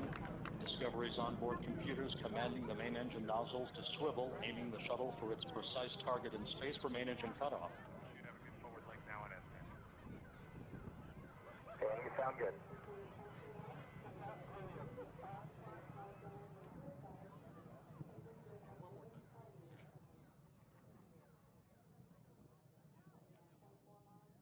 Discovery Houston, negative return. Copy, a negative return.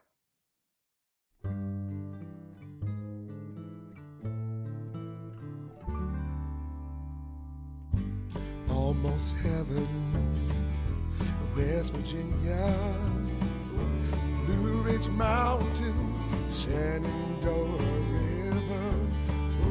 Life is on there, older than the trees, younger than the mountains, blowing like the breeze. Country roads, take me home to the place I belong.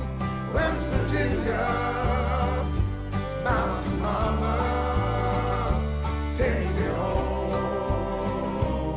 Country roads, all my memories gather round her. Miner's lady, stranger to blue water, dark and dusty, painted on the sky.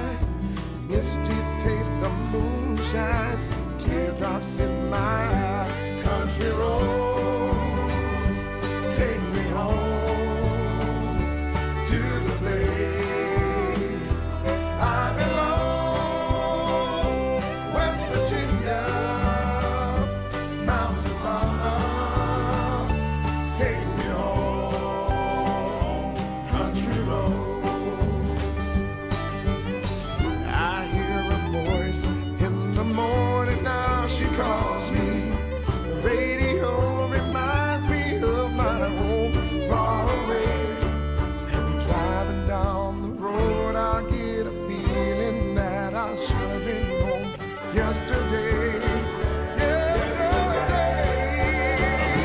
country.